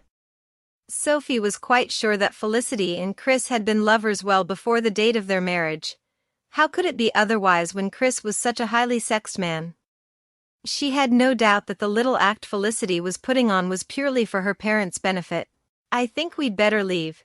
Neither of her parents made any attempt to stop them going, but Sophie didn't realize that John had misinterpreted the reason for her tiny sigh of relief, as they got in the car, and he said in an unusually clipped tone, "Don't let it bother you, Sophie. The loss is theirs, not yours." "Good heavens," he muttered in a much more John-like tone, "can't they see that you're worth a dozen of that stupid, vain little butterfly?" Riley, she smiled across at him, and said huskily, "Thanks, for everything." She was remembering how he had claimed that he loved her, protecting her from Chris's malice. All four of them were subdued on the way back, although it wasn't until the children were in bed and they were alone that John again raised the subject of her parents. "I hope you weren't too hurt by what happened today, Sophie," he began uncertainly. "If I had known, I stopped being hurt by the fact that I'm not the daughter my parents wanted, a long time ago," she said, calmly. "But I was angry, John. Angry and embarrassed that they should show such a lack of welcome and politeness to you." He shrugged and looked slightly uncomfortable, as though the emotion in her voice embarrassed him. "I don't suppose we'll see that much of them," he rumbled, clearing his throat. Benson, I suppose he's the one." "Yes," Sophie agreed tightly. "Yes, he won, but it's all over now, John. My life and loyalty lie with you and the children now." "Yes, why should she feel that?" There was a certain wry irony in the way he was looking at her. Sophie spent the fortnight John was away in Nassau organizing her new life. From now on John would work mainly from home when he was in England, so she moved some of the files from the office in town to his study. She managed to do some fence building in her relationship with her parents, but admitted to herself that it could never be the warm one she had once wanted. As she had firmly told her mother, John was now her husband and he and the children came first. Grudgingly this had been accepted, but Sophie doubted that there would be much contact between them in the future. She also spent time planning how she was going to refurbish the house. John had given her permission to do exactly what she wanted and had also told her she need not stint on cost. She had been a little surprised to discover that he had also organized a new bank account for her and had placed into it what seemed to be an impossibly large sum of money.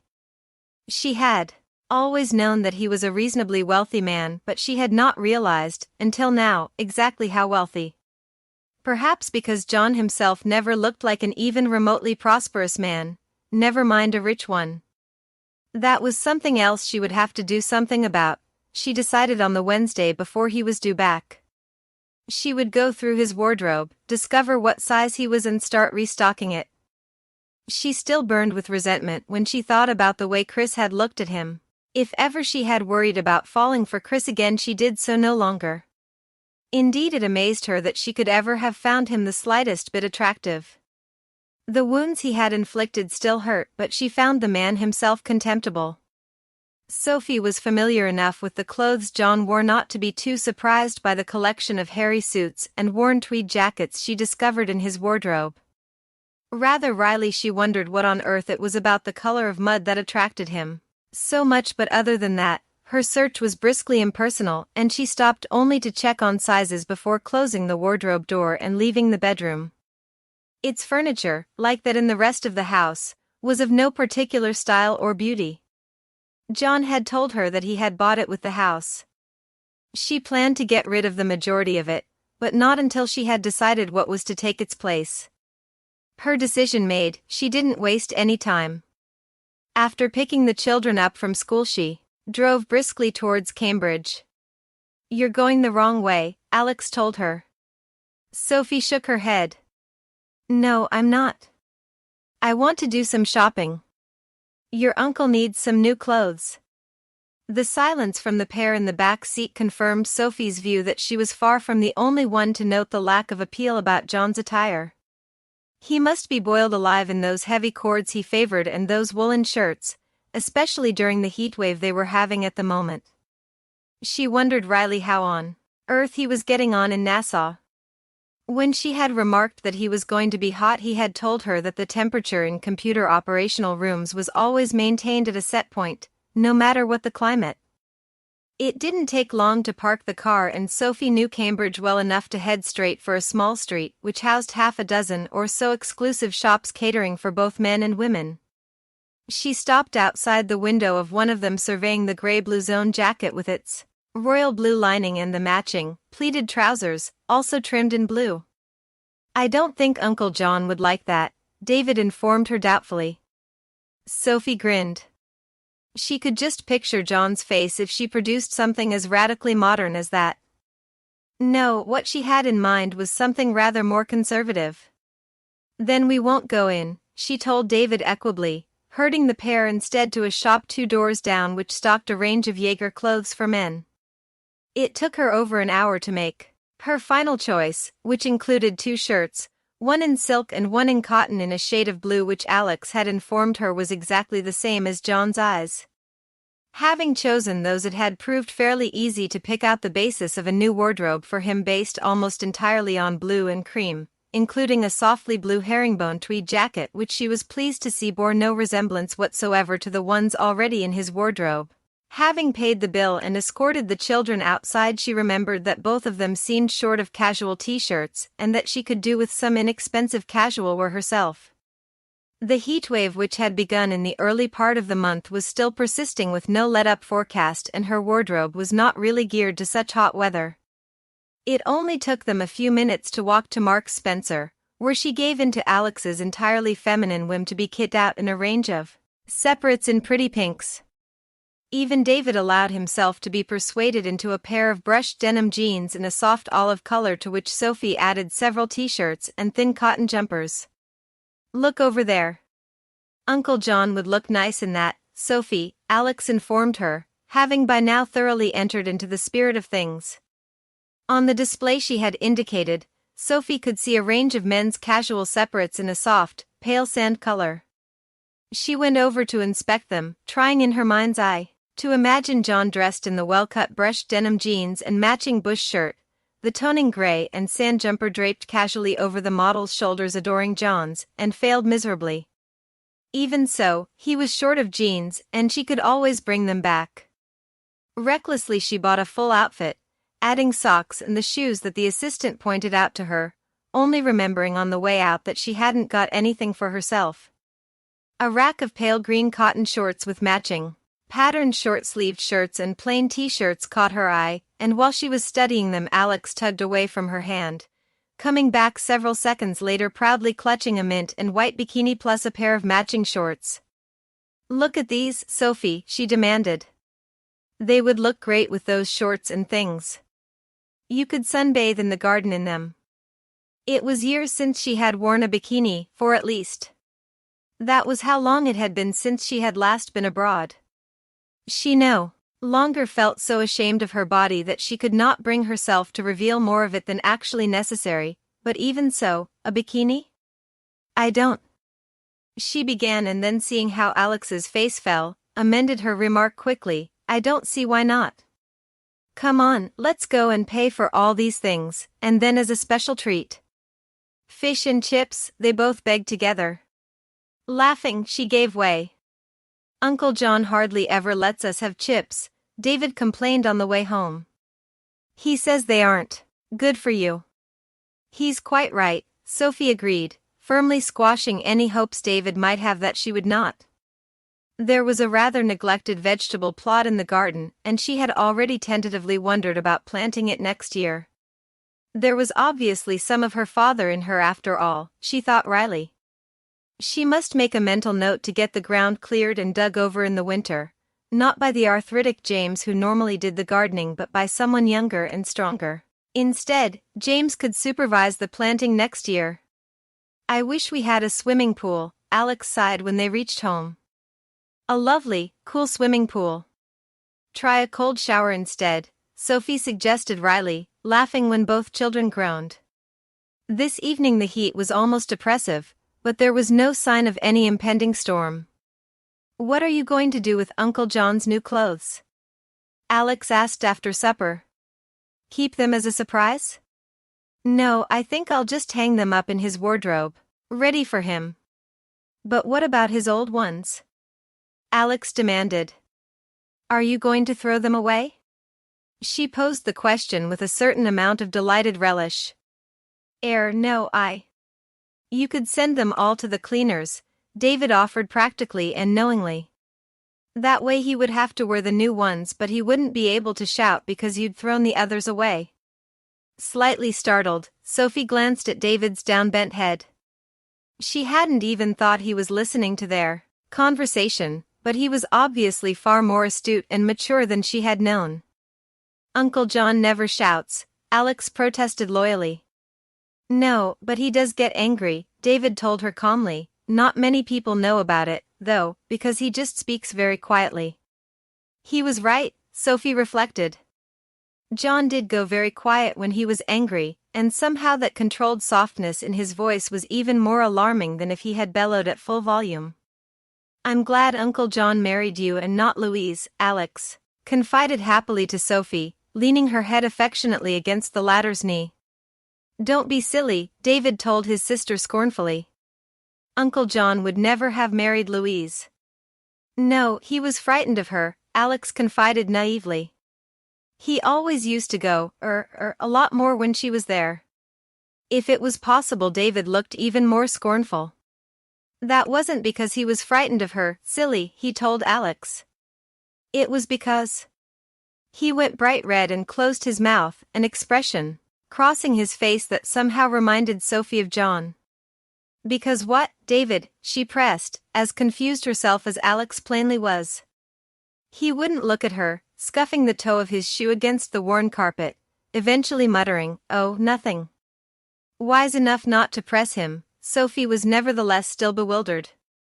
As she got them ready for bed, she told herself that it could be nothing more than a little boy's natural desire to protect those closest to him, and David adored his uncle, there was no doubt about that. Chapter 4. On Friday morning, after dropping the children off at school, Sophie made her way to Cambridge to do the weekly food shopping. Exhausted by the heat and press of people in the shops, she was only too pleased to get back inside her car. The air inside was stifling, and winding down the windows, she drove home. She was expecting that John would ring sometime during the course of the day to tell her what flight he would be on. She had bought smoked salmon for dinner tomorrow because she knew he liked it, and there was a ham in the fridge which she had baked especially the day before. When she got back, she would make up his bed, and perhaps pick some flowers for the sitting room. Abruptly she shook her head. Their marriage was a business relationship, she reminded herself severely. John would be understandably embarrassed if he came home to find she had made a lot of special arrangements to welcome him. But even while she acknowledged the sense of her thinking, there was a niggling sense of disappointment, as though she had been denied some small pleasure she had been anticipating. Although it was only 11 o'clock, the heat when she stopped the car on the drive was enervating. Listlessly she ferried the shopping into the kitchen and put it all away. The cotton t-shirt she was wearing was sticking uncomfortably to her skin, and there were grubby marks on her matching cotton denim skirt where she had touched it with her hands. The pretty, pale blue outfit, so crisp and neat when she went out, now looked tired and limp. She had rolled her hair up into a knot to keep it out of the way, and the back of her neck ached from the weight of it and the shopping. Tiredly she made her way upstairs, going first to the airing cupboard and collecting fresh bedding for John's room. The door was slightly open, and with her arms full she had to lean against it to open it wider to get in. "What?" She heard the startled exclamation as she stepped into the room, and shocked by the total unexpectedness of it she stood stock still, her eyes flying wide open as she clutched the bedding to her. "John?" Her voice sounded rusty and thick, totally unfamiliar, as unfamiliar to her as the figure standing beside the bed, she thought wildly, swallowing the lump of tension which seemed to have invaded her throat, totally unable to withdraw her stunned gaze from the body of the man standing in front of her, completely naked apart from the brief white towel wrapped round his hips. Perhaps it was the whiteness of the towel that made John's skin look so brown, she thought hazily, silently observing the healthy sheen on skin that adhered firmly to male muscles. His hair was wet, which must explain why in its damp tousled state and the way it clung to his scalp it should so suddenly make her aware of the faintly arrogant masculinity of John's features. The blue eyes were narrowed and watchful but curiously brilliant and sharp for someone who needed such strong glasses. The dark Hair clinging to his head mirrored in color and texture by that which ran diagonally and vertically along the male planes of his body. The most curious sensation was washing over her. She felt so weak that her legs barely seemed able to support her. With a small moan she tottered to the bed, sinking down onto it, still clutching the bedding. "Sophie. Are you all right?" So it was John. No mistaking that pleasantly mild voice. "No." "Yes, it's the heat," she managed disjointedly, suddenly, uncomfortably aware that the heat of which she spoke came from inside her body and not from outside. Anxiously she clutched the linen even closer to her chest, shamingly aware of the sudden tension in her nipples. For goodness sake, she chided herself mentally, pull yourself together. She had seen men without their shirts on before, without even as much as John was wearing. At least she had seen Chris. But his body had been nothing like John's, she realized weakly. Nothing like as tautly masculine. She had never, for instance, possessed the slightest desire to reach out and touch Chris, to see if his skin felt as silkily warm as it looked. "What are you doing here?" Her voice sounded breathless and too high. She could see John frowning as she managed to drag her bemused gaze from his body to his face. Thank God he was short-sighted, she thought wryly, feeling her face flame for what she might have betrayed to him if he hadn't been. "I got an earlier flight than I intended. Sorry if I shocked you." Shocked her? There was nothing but mild vagueness in his voice. Nothing to make her feel that he didn't just mean his apology in the sense of having shocked her by his unexpected arrival, and yet. She glanced at him covertly and told herself she was imagining things and thinking that he was ascribing her shock as being due to his semi-nude state. "Here, let me take those from you." He stepped towards her and instantly she was aware of the clean, soapy smell of his body. Instinctively she shrank back, still clutching the bedding, all too uncomfortably aware that her body was still betrayingly aroused by the sight of him, but he was already reaching for the linen in her arms and somehow Sophie found herself relinquishing it. As he moved back, his hand brushed against the curve of her breast and immediately Sophie jumped. "Sorry about that. I can hardly see a damn thing without my glasses." The words were muffled as he turned away from her. His back was as brown and well-muscled as his chest, Sophie thought, admiring it, and his legs, long and roughened by dark hairs. As she stood up and caught sight of her own reflection in the mirror she decided it was just as well John was short-sighted. Where her t-shirt clung to the contours of her breasts it clearly revealed their aroused contours and the firm peaks of her nipples. I'll come back and make the bed later," she managed to say as she hurried out of the room and into the protection of her own. It was only later, when she had managed to restore a little of her normal calm, with a cool shower and a change of clothes, that she realized she had said nothing to John about the changes she had made in his wardrobe. She found him downstairs making some coffee, and what was more, he was wearing the sand-colored stone-washed denims she had bought for him in Marks Spencer. "Something seems to have happened to my clothes," he remarked equably when she walked in. "I don't suppose you happen to know anything about it?" "Oh, they're at the cleaners." "I thought, that is we thought, well, with the heatwave continuing, I had to get the children some lighter things and—" Her voice petered out uncomfortably as she realized just exactly what she had done. "You were thoughtful enough to get some for me at the same time," John concluded gently. "That was very wifely of you." "Well, if you don't like them, you don't have to, that is." Realizing that she was gabbling, Sophie forced herself to stop. What was happening to her? Anyone would think she was frightened of John when in actual fact he was the mildest and gentlest man alive. "I thought those awful hairy suits and ancient cords were too heavy for this weather," she told him simply, "but if you don't like what I got for you they can easily be changed." "You're not trying to change me into a male model, by any chance?" A smile lurked at the corner of his mouth, and taking heart from it, Sophie shook her head, adding impishly, "Some hope, you're far too big and muscular." She wasn't sure which of them looked the more surprised. A deep mortifying burn of color spread over her skin, but fortunately John seemed to be oblivious to it. He had turned away from her to watch the coffee filtering. He was probably as embarrassed as she was herself, she thought wryly, and wondered why she should find that thought so dismal. What did she want?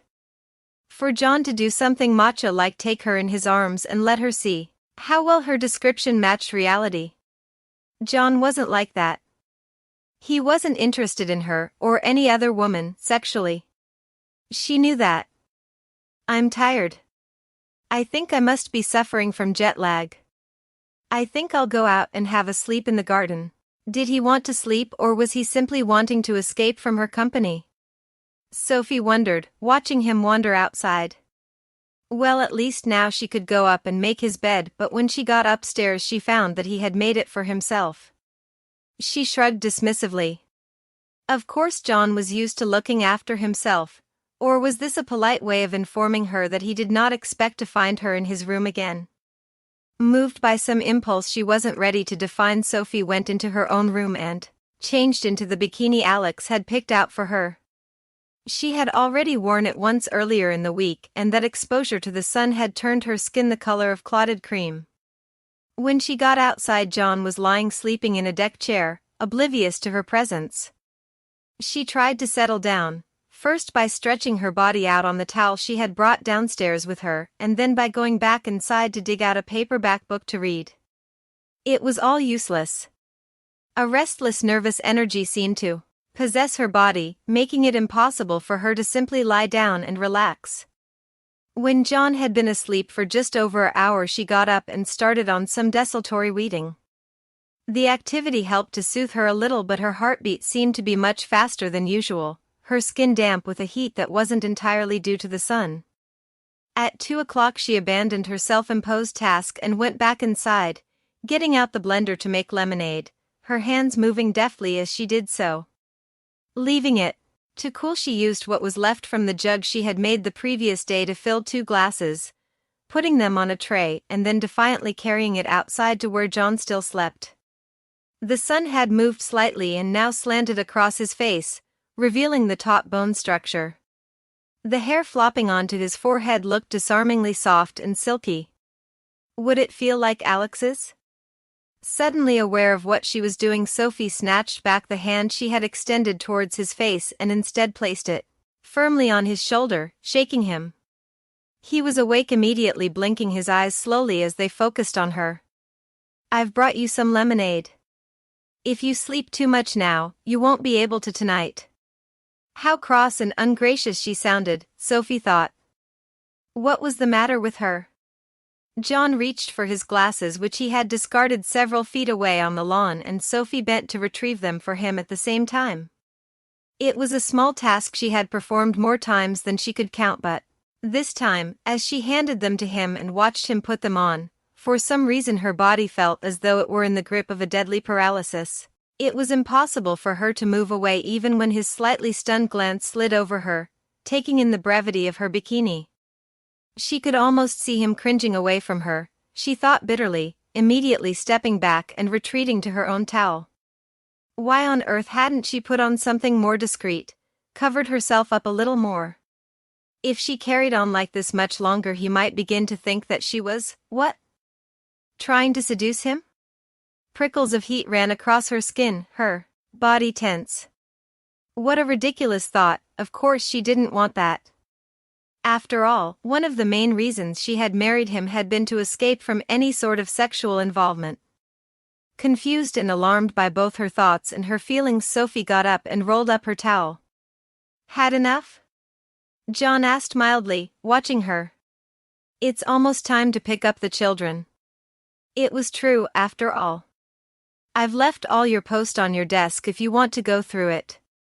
There, that made her feel better, restored their relationship to its proper footing, reminded her that there was nothing between them other than a business relationship and a certain amount of cool friendship, and that was the way she wanted it, she told herself firmly. She had the children to share her love with. Love? She froze, staring blindly into space. How on earth had that crept into her thoughts? The sudden touch of John's fingers on her bare arm made her jump visibly and swing round. He was standing right behind her, holding his empty lemonade glass, watching her rather uneasily. Sorry if I shocked you. I just wanted to say I'll come with you to get the kids. Very well. It won't take me long to shower and get changed.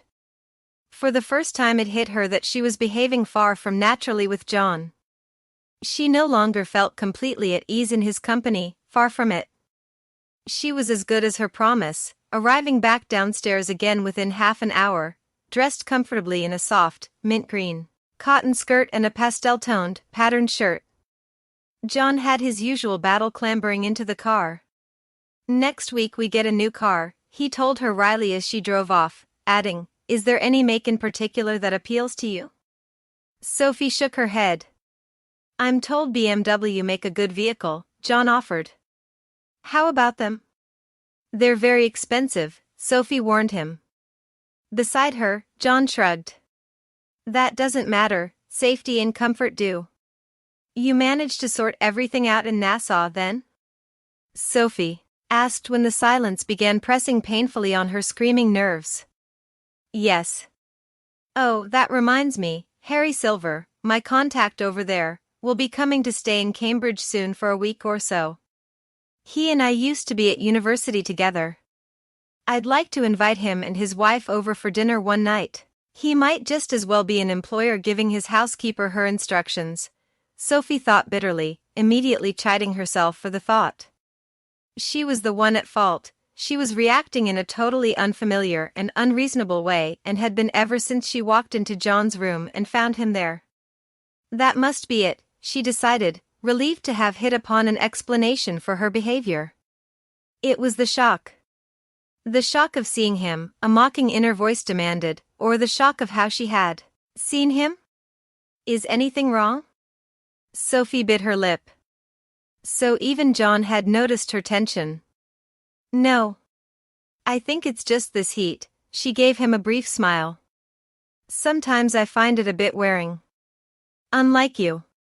A strange silence followed her last two words, and for some reason Sophie felt constrained to explain them. That is, you've got such a good tan you must enjoy sunbathing. There were times when I had to wait for them to run certain tests. Lillian was kind enough to take pity on me and let me have the use of her patio and pool whilst I was doing so. Lillian? Sophie asked sharply, taking her eyes off the road for a second to look at him. Harry's assistant, John responded vaguely. She had a condominium near the center, with a communal pool. It was much more convenient to stay there whilst I was waiting for the results of the tests rather than to go back to my hotel. A sensation unlike any other Sophie had experienced in her life was boiling through her, a mixture of anger, resentment and jealousy, she recognized dully. She was jealous of this unknown Lillian, John spoke about so easily. Was that why he didn't want her in his room because? Abruptly she brought her careering thoughts to a halt. Why should John have reacted any differently to this Lillian than he did to any other woman? What on earth was the matter with her? She was behaving like a jealous wife suspecting her husband of having an affair.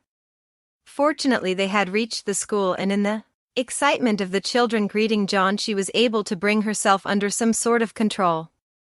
Tea was a light-hearted meal, although she herself took a back seat in the conversation. Uncle John looks nice in his new clothes, Sophie, Alex announced approvingly. We got you some in blue because that's the same color as your eyes, Alex informed her uncle, dimpling a smile at him, and Sophie has sent all your old things to the cleaners. The weekend was as hot as the rest of the week had been and they spent most of it in the garden.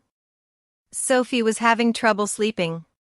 Each day seemed to drain a little more out of her, and yet she was so tensely wound up that she just could not relax.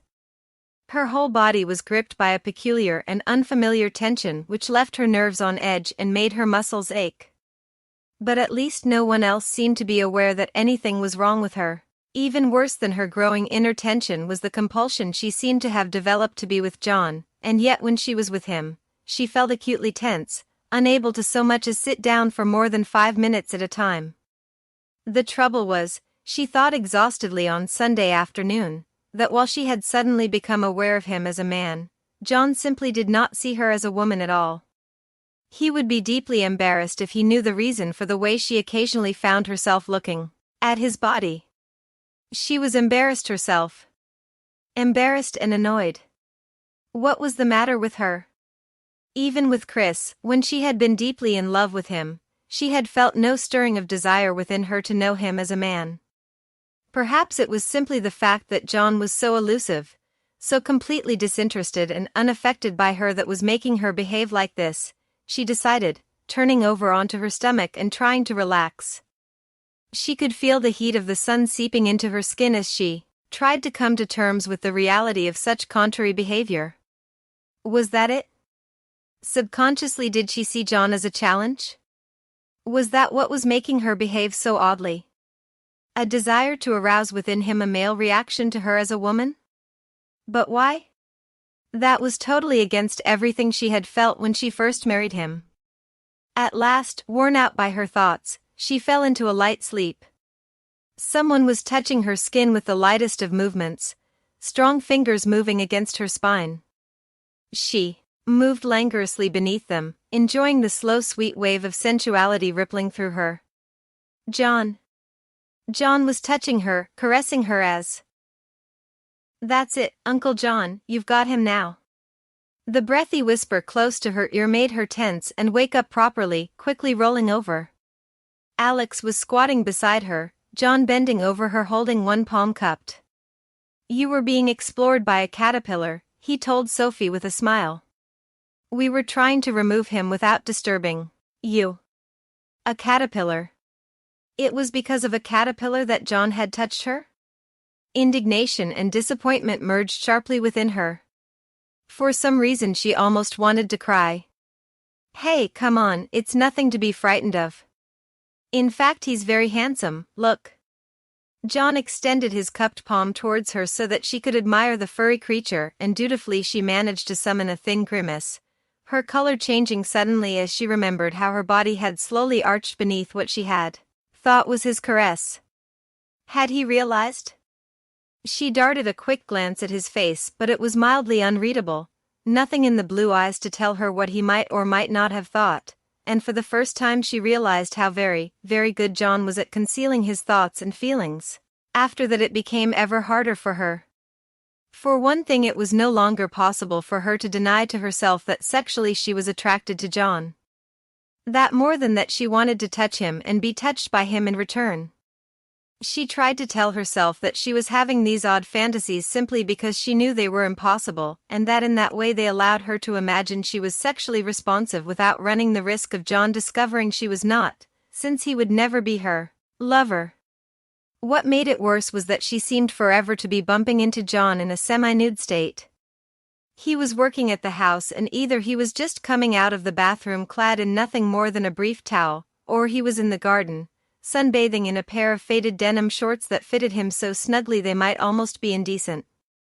And that was not all. Sophie knew she was challenging his sexuality.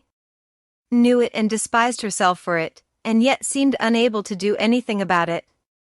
She wanted him to react to her as a woman. But why? If he did, she knew what the outcome would be. As far as she was concerned, sex was something that was painful and humiliating. She was thoroughly confused by herself and what she was doing. Thoroughly and completely. Chapter 5. I've got Tio going to Cambridge today. I don't know when I'll be back, probably later this afternoon. They were all having breakfast and Sophie inclined her head in acknowledgement of John's remarks. From today she was going to start behaving differently, she told herself. It was pointless trying to attract the attention of a man who had told her that he had no interest in her sex. She had been acting very irresponsibly, and she was lucky that John was so completely oblivious to what she had been trying to do, otherwise he would have been very embarrassed. John's taxi was due to arrive while she was taking the children to school, and driving them there she found herself fretting over the fact that she was not at home to see John off. That such a small thing should have such a tremendous effect on her was worrying. She tried to rationalize her behavior by telling herself she was naturally worried, because she knew that John was bound to forget some important something, but deep down inside she knew it was not that. She wanted to be there physically, to be with him, she realized on a sudden start of disquiet, not liking the conclusions that went with the realization. When she got back, the house felt empty. She performed her normal household chores automatically, and then went into the study to check through the morning's post. There was nothing that was particularly urgent, but there was a letter with an airmail stamp from Nassau addressed to John and marked private and confidential. Was it from his friend? Or was it from the woman who had allowed him to use her apartment and pool? She didn't like the sensation stirring deep inside her. She had no right to be jealous of any friendships John might form outside their marriage, and besides, what was there to be jealous of? She had known when she married John what their marriage would be, and she had been happy with that knowledge. She had also believed that John was as immune from sexual desire as she felt herself to be. And so he was, she told herself firmly, but somehow she couldn't stop herself from thinking that maybe in Nassau he had discovered a woman who could break through his barrier of indifference. The thought made the unpleasant sensations lodged beneath her breastbone increase. Tension held her body in a vice-like grip, jealousy tormenting her mind with mental pictures of John's tanned body entwined with that of some unknown, but lively desirable woman whose face she could not see. Telling herself that it was the heat that was making her so on edge and prickly, Sophie went upstairs, stripping off her clothes and standing beneath the shower, letting the cool water slide off her overheated skin. Only when it was starting to raise goosebumps did she emerge from the water, toweling herself dry briskly. It was too hot to work indoors, and she was too restless to concentrate on anything. She might as well spend what was left of the morning sunbathing, she thought wryly, hunting through her drawer for her bikini. As she stood up, she caught a glimpse of her nude body in the mirror. The sun had turned her skin a soft, golden color banded by cool white where her bikini had concealed it from the hot rays. The color suited her, she recognized, her attention caught and held by her own reflection. It was years since she had looked at her body, really looked at it, that was, perhaps not even since the debacle with Chris. Now she studied what she saw, with careful eyes, noting the slender strength of her shoulders, the fullness of her breasts tipped with deep coral, the flatness of her rib cage, and the slight swell of her stomach. She had a woman's body now, not a girl's, curved and feminine. But those curves and the warm glow of her skin offered a promise the woman inside could not fulfill. She might look entirely female and desirable, but she was not, she reminded herself bitterly, and the desire she felt to reach out and touch John, and to be touched by him in return, must surely spring from some contradictory impulse inside her which knew quite well that it was safe to torment her in this fashion, since there was no question of that desire ever being fulfilled. No doubt if John did make any attempt to touch her, she would recoil from him as she had done from all the others, fearing his discovery of the truth about her, that she was just an empty sham of femininity. She was supposed to be sunbathing, not standing here letting herself get morose, she reminded herself, hurriedly tugging on her bikini and going downstairs. The garden was slumbrous with heat, bees droning drunkenly from flower to flower, heavy with pollen. Above her the sky was a hot blue arc, the grass beneath her feet was drying out in patches where the sun had burned it. She really ought to do some weeding, she thought, wryly glancing at the untidy beds, but she was too tired. Since John came back she hadn't been sleeping very well, something she had refused to admit to herself until now. She lay on her stomach, pillowing her head in a cushion, and then remembering the small white bank of flesh across her back, reached behind herself and unfastened the ties of her bikini. It was completely private, in the garden, and she was unlikely to be disturbed. In her sleep she moved, turning onto her side and curling her body inward slightly into a position that was automatically defensive. Someone was touching her, stroking her skin. John. A wave of pleasure shivered through her, and she stretched beneath his touch like a cat asking to be stroked, opening her eyes and saying his name with sleepy delight. Only it wasn't John, it was Chris, the expression on his face frighteningly resentful as his fingers tightened round her unprotected breast, squeezing painfully, hurting her. She was instantly and icily cold, shrinking instinctively from him, any thought she had entertained that she might be turning into a sex-starved female ready to welcome any man's caresses dying instantly and completely. The only sensation Chris's touch aroused was one of intense revulsion. Angrily she reached out to push him away, but he was too strong for her, burying his fingers in her hair, and tugging painfully on it as he pushed her back onto the ground. Somewhere she could hear the sound of a car and struggled harder, but all her struggles seemed to do was to inflame him further. She could feel the hot urgency of his breath against her skin, his voice thick and angry as he muttered, "You bitch, you deserve this." His mouth was on hers, his teeth savaging her tightly closed lips. She could hear footsteps coming towards them, shaking the sun-baked ground so that she could feel the movements against her ear. She tried to push Chris away, thankful that they were about to be interrupted, but was unprepared for the suddenness with which he released her and stood up. She turned her head, but the sunlight dazzled her for a moment. "I think you'd better tidy yourself up a bit, darling, your husband's here." What an actor Chris was, pretending that she had welcomed his touch when John was back. She sat up quickly, struggling with the ties of her bikini. "Why not let me do that for you?" Chris was actually daring to reach out and touch her. "Get away from me." She stood up shakingly, securing the strings, and looked at John. He seemed to be studying the progress of a particularly heavy bee. "Thank heavens you're back." "Chris forced himself on me, John," she told him thickly. "I was asleep and—" "Oh come on, darling, surely you can do better than that?" Chris was jeering now, but she could see the very real hatred in his eyes, and wondered at the cause of it. Why was Chris doing this to her? And then instinctively she knew. He had never forgiven her for her frigidity, and now he wanted to punish her for daring to find sexual happiness with someone else. "I'm sure your husband is nowhere near as stupid as he looks." He looked tauntingly at John, who returned the look with mild curiosity. Grinning at her, Chris walked away from them. Sophie watched him go in complete silence. Hadn't John understood what she was telling him? She heard a car engine fire, and then slowly purr down the drive, and bitter resentment flooded through her body. It was wrong and unfair that Chris should be able to walk away like that after physically molesting her and humiliating John. She took a deep breath and found that she was shaking, tense with an anger that had to find an outlet. "Do you realize that if you hadn't come back when you did, he would probably have tried to rape me?" she cried emotionally. "And you let him just walk away.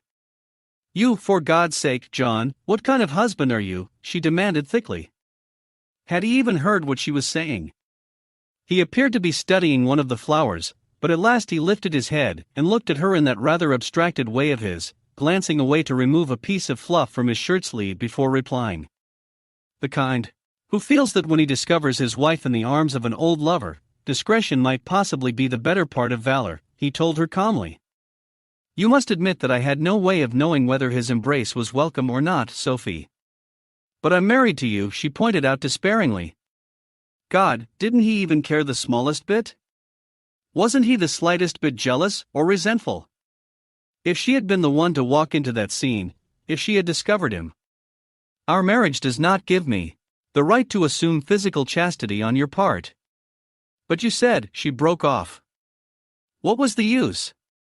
John plainly did not care one way or the other, despite his statement before they were married that he would not expect her to take lovers.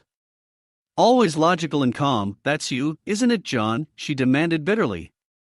"You're just like one of those damned computers you're so fond of, incapable of any human emotional reaction." She pushed past him and ran into the house, going straight up to her room and flinging herself face down on the bed. She badly wanted to cry, in a way she couldn't remember doing in years. Chris's attack had frightened her, her body ached with the tension that fear had brought, and her breast throbbed where he had hurt her, but what hurt far more was John's calm indifference. He had stood there and let Chris insult him and her, and he had said nothing, not even when she had told him that Chris had attacked her. He had looked at her with his face wiped clean of all expression, totally emotionless. She was his wife, for heaven's sake. She had a right to expect his protection, his championship. Chris had hurt and frightened her, and primitive though it was, she acknowledged that she would have liked to have seen John hurt and frighten him in return. Had he believed what Chris had said to him? She swallowed, suddenly turning over and staring unseeingly up at the ceiling. Surely not? She had been so caught up in her own feelings, in the shock of listening to Chris's lies, that it had never occurred to her that John might believe them, that he might take what had happened at face value. Did he really think she was that sort of woman? The sort who would break the solemn vows of marriage, who would allow herself to be involved with a man who was already married, who had once treated her with such contempt? Didn't John know her at all? Tiredly she got up, but instead of going downstairs and apologizing to John for her outburst and talking to him about what had happened as she knew she should, she showered again, and dressed slowly, too heartsick to face him. Her apology would have to wait until she was in a calmer frame of mind. As she went downstairs, she heard sounds from the study and guessed that he was working. Well, that gave her an excuse not to interrupt him. He was still working when she went to fetch the children back from school.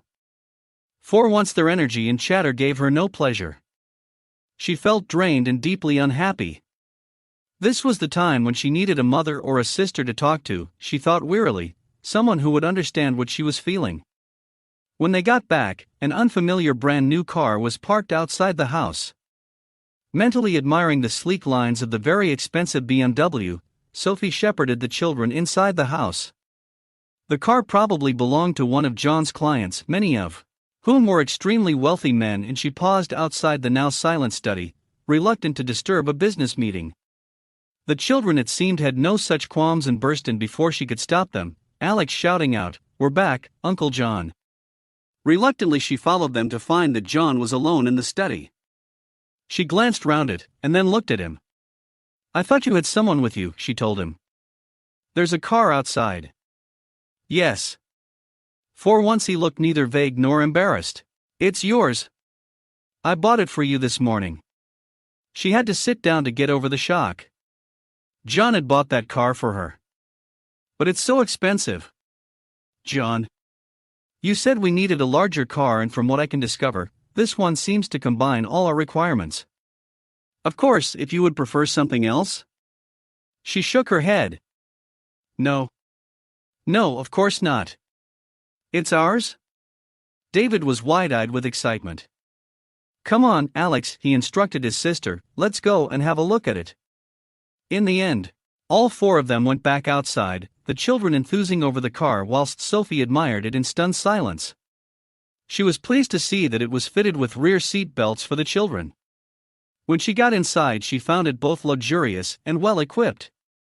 At David's insistence, they went for a short drive, although she was not familiar enough with the car's automatic gears and power steering system to take them very far. "John, it's very generous of you," she said haltingly when they got back. The words seemed to stick in her throat, her earlier accusations lying painfully on her conscience. She wanted desperately to call back those earlier ugly words, but found she could not do so in front of the children, and it still tormented her that John might actually have believed Chris's lies. Supper was an uncomfortable, silent meal. Even the children, it seemed, were aware of the tension existing between the two adults. Afterwards, when Sophie was supervising their baths, she was shocked when Alex asked her hesitantly, "Have you and Uncle John quarreled?" "No, of course not," she assured the little girl swiftly. "Whatever gave you that idea?" "I'm not sure." She screwed her eyes up and then said slowly, "Perhaps because at tea time it just felt like you had quarreled, all stiff and sharp somehow." "Well, I promise you we haven't," Sophie reassured her, kissing the curly head, feeling guilty, because she was the one responsible for the atmosphere Alex had so accurately described. She had to apologize to John, she acknowledged mentally as she tucked both children up in bed and kissed them good night. She had been wrong to say the things she had to him, and then to flounce off in a huff. After all, why should she expect him to behave like a real husband? She pressed her fingers to her temples, which were throbbing with tension and pain. What had she been hoping for when she ran inside like that? That John might follow her, that he might. What? Telling herself that there was nothing to be achieved by putting off the evil moment, she went back downstairs. John was in the study. She knocked briefly and then went in, her eyes immediately going to the letter in front of him, recognizing it as the one which had arrived from Nassau that morning. "This is from Harry Silver," he told her, confirming his visit. "He'll be bringing his wife with him. I thought we might have them here to dinner. John, I must talk to you." How stiff and unnatural her voice sounded. She could see John frowning, and her heartbeat suddenly increased, thudding nervously into her chest wall. "I'm sorry," she said miserably, "and I owe you an apology. I shouldn't have spoken to you the way I did. I was wrong." "Yes, you were," he agreed evenly, standing up and coming round the front of the desk. There was a look in his eyes she found hard to recognize, but instinctively she took a step backwards, only to find that John was right in front of her. "Very wrong," he murmured softly, reaching out and pulling her into his arms. "I'm not a computer, Sophie, and I am capable of feelings. These feelings." His mouth moved on hers with unerring instinct, caressing, arousing, seducing her own, she recognized in stunned bewilderment as it parted, eagerly responding to the warm exploration of his lips like the thirsty earth soaking up rain. The bruises Chris had inflicted were forgotten, her whole body felt hollow and light, empty of everything but the sensation of John's mouth on her own. He was kissing her in a way she had always dreamed of being kissed, she acknowledged hazily, with an expertise and knowledge she had never imagined he would own. Immediately she tensed, but John wouldn't let her go. "Oh no," he whispered, transferring his mouth from her lips to her ear. "You don't get out of this so easily, Sophie."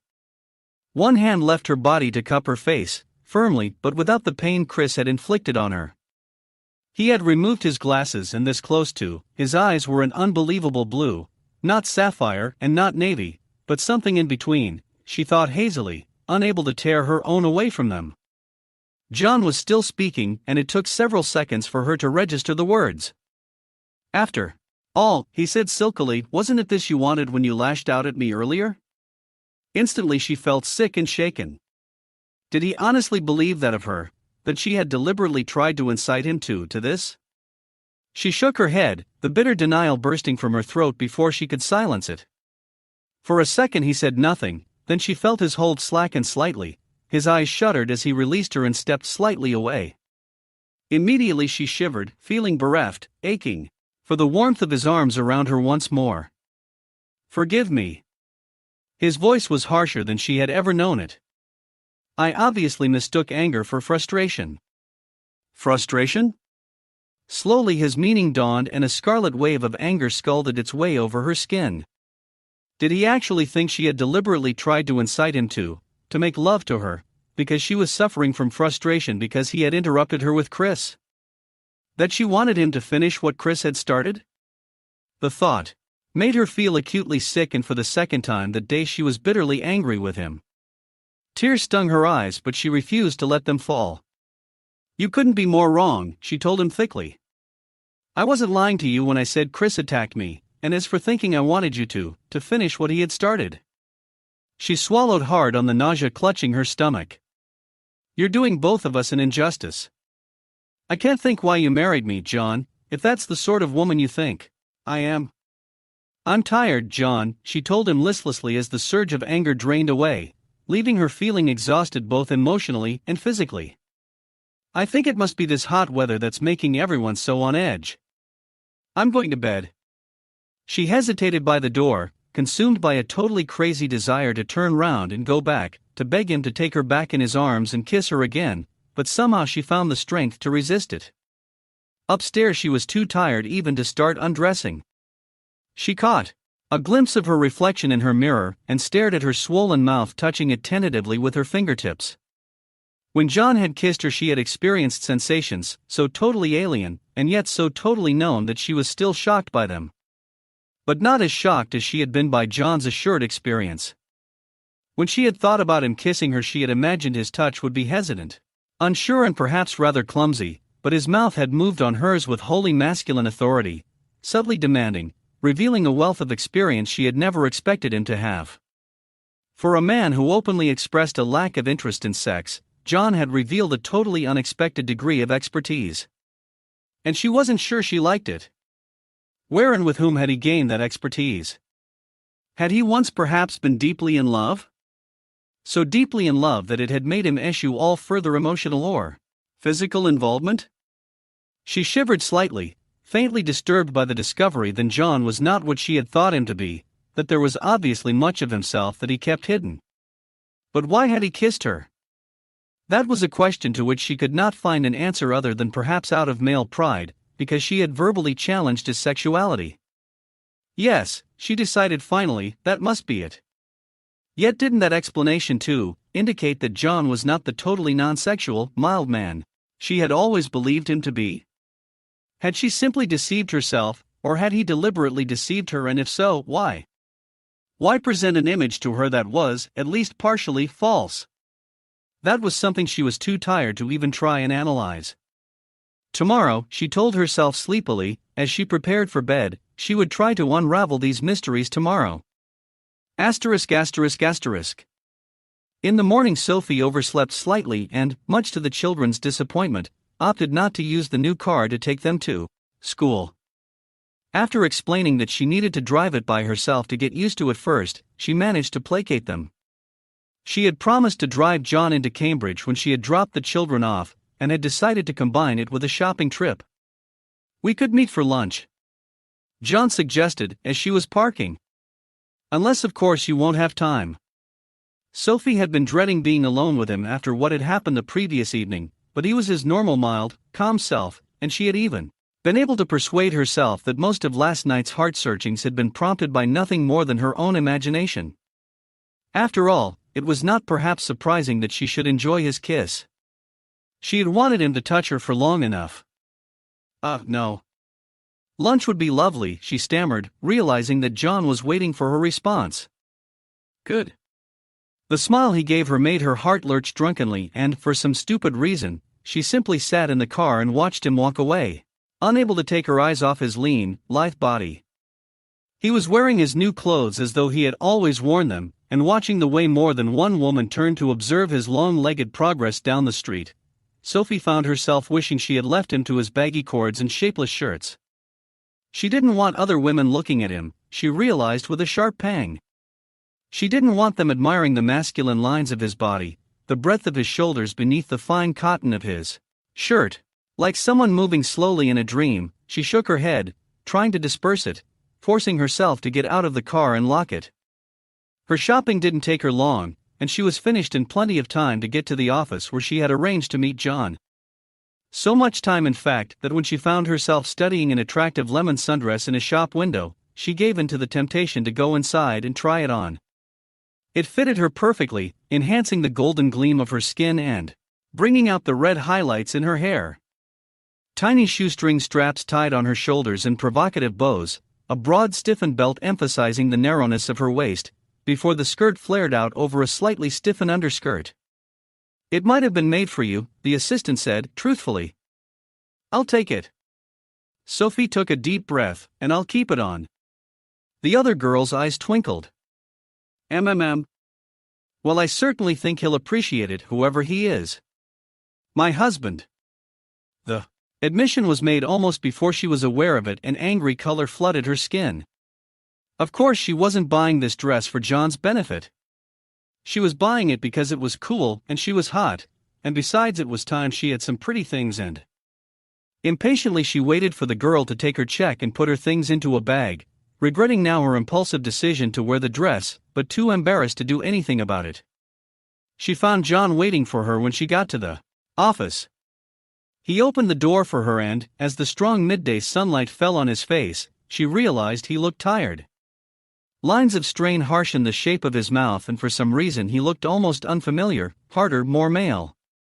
As though she were seeing him properly for the first time, Sophie stared at him, confused. He in turn was studying her, looking at her with such an air of open appraisal that the sundress, so pretty and cool in the shop, now seemed somehow provocative and dangerous. "It's such a hot day, I thought we'd eat at the mill." The restaurant he named was on the river, and very popular. Sophie doubted that they would be able to get a table, but she was anxious to escape the tense atmosphere of the small office. It seemed to be stifling her. It must be the heat, she thought dizzily as they went outside, but even in the fresh air the tension remained.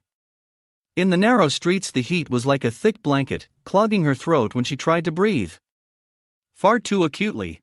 Conscious of John at her side, she started to walk faster, arriving at the car hot and out of breath. In contrast, John looked cool and lazily at ease. But was he? Some sixth sense made her study him more closely.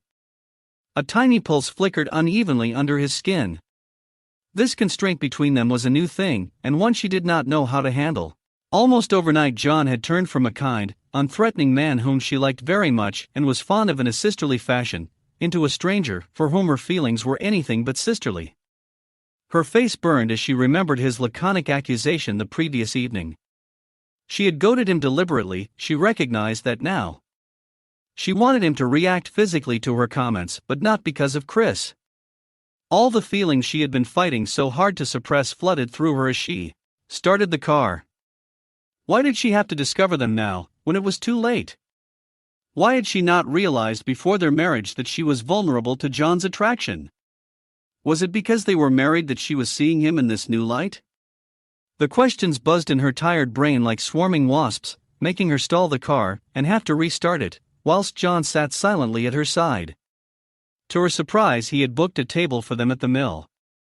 Not outside where everyone else seemed to be eating, but in the dim coolness of the mill itself. Once a working flour mill, the building had been enterprisingly converted into a restaurant some years ago. Recently it had been taken over by a young couple with an enthusiasm for wholesome natural food, which was attractively presented. Sophie ordered unenthusiastically, knowing that she was far too wrought up to enjoy her meal. Her throat seemed to have closed to an aching tightness, her whole body in the grip of an unfamiliar tension. She wanted to be with John, and yet she didn't. Being alone with him made her feel nervous and on edge. Something she had never experienced in his company before, but a feeling she was familiar with nevertheless. She had experienced it every time she had dated a man she liked and whom she had thought might help her to overcome the stigma that Chris had labeled her with. It was the utmost stupidity to want John physically, she told herself despairingly, and it was not even as though he wanted her. She managed no more than a few bites of both her first and main courses, refusing a sweet, and playing with her cup of coffee whilst John buttered biscuits and helped himself to the Stilton. Why had she ever thought him clumsy? She wondered absently, watching the neat methodical movement of his hands. In moments she was totally absorbed in watching him, in wondering what it would be like to feel those long fingers against her skin. Sophie. She looked up, confused by the sudden curling ache in the pit of her stomach, her breath catching suddenly, trapped deep in her lungs as she saw the way he was looking at her. John? Some boxes are better never opened, Pandora, he said quietly in answer to her unspoken question, but it's too late for going back now. Sophie moistened her dry lips with the tip of her tongue, dreading what he might be going to say. She had seen in that look they had just exchanged a recognition of the desire he had stirred within her, and was ashamed of her own betrayal. What do you mean? She was playing for time, hoping to stall whatever was to come, but John did not want to play. She could tell that from the way his jaw tensed, his eyes narrowing faintly as he studied her face. Isn't it obvious what I mean? He asked quietly, carefully pushing aside his plate and looking at her. She wanted to look away, but it was impossible. Some power beyond her own puny strength refused to allow her to drag her gaze away from his. I want you, damn it, Sophie, she heard him saying rawly, the words falling around her, splintering through her self-control and shattering it completely, shocking her with their intensity, stunning her into silence with their totally unexpectedness. I want you as a man wants a woman, in my arms, in my bed. Oh, it's all right, I'm not going to force myself on you. I simply brought you here so that we could discuss this sensibly. From somewhere she managed to find her voice, the sound of it raw and husky in her own ears as she stammered helplessly, but you aren't like that. His mouth twisted with unfamiliar cynicism, his voice very soft and faintly metallic as he told her, you're wrong, Sophie, I do, and I most certainly am, much as it pains me to admit it. Poor Sophie, his voice mocked her in its irony, how shocked you look, and no wonder, but did you really think me so sexless? Oh, I know you don't find me physically appealing, but unfortunately a human being's ability to experience desire is not in direct ratio to physical attractiveness. Or is that another truth you find hard to digest? Poor Sophie indeed. How disconcerting all this must be for you. You prefer to see me as more machine than man, I'm afraid, but you really only have yourself to blame, he told her harshly. I'm not blind despite these. He touched his glasses, his eyes and mouth hard. Whether you're willing to admit it or not, you've been deliberately provoking me recently. Why? Because of Benson? Unable to listen to any more, Sophie reacted wholly instinctively and did something she'd never done before in her life. She got up and fled from the room, rushing out to the car before John could stop her, quickly starting it and driving off. It wasn't until she reached home that the full enormity of what she had done actually dawned on her. She had left John stranded at the mill. All because she didn't have the courage to be as open with him as he had been with her, and tell him that her recent provocative behavior had sprung from a mingling of pique and curiosity, and it had nothing to do with Chris at all. No, not just pique and curiosity, there was desire as well, the same desire that was curling through her body now as she remembered what he had said to her about wanting her. It wasn't until she reached home that the full enormity of what she had done actually dawned on her. She had left John stranded at the mill. All because she didn't have the courage to be as open with him as he had been with her, and tell him that her recent provocative behavior had sprung from a mingling of pique and curiosity, and it had nothing to do with Chris at all.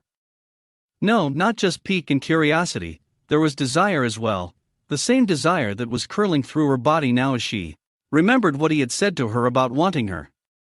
Suddenly galvanized into action, she ran to the phone and looked up the number of the mill, quickly dialing it. It seemed an age before anyone answered.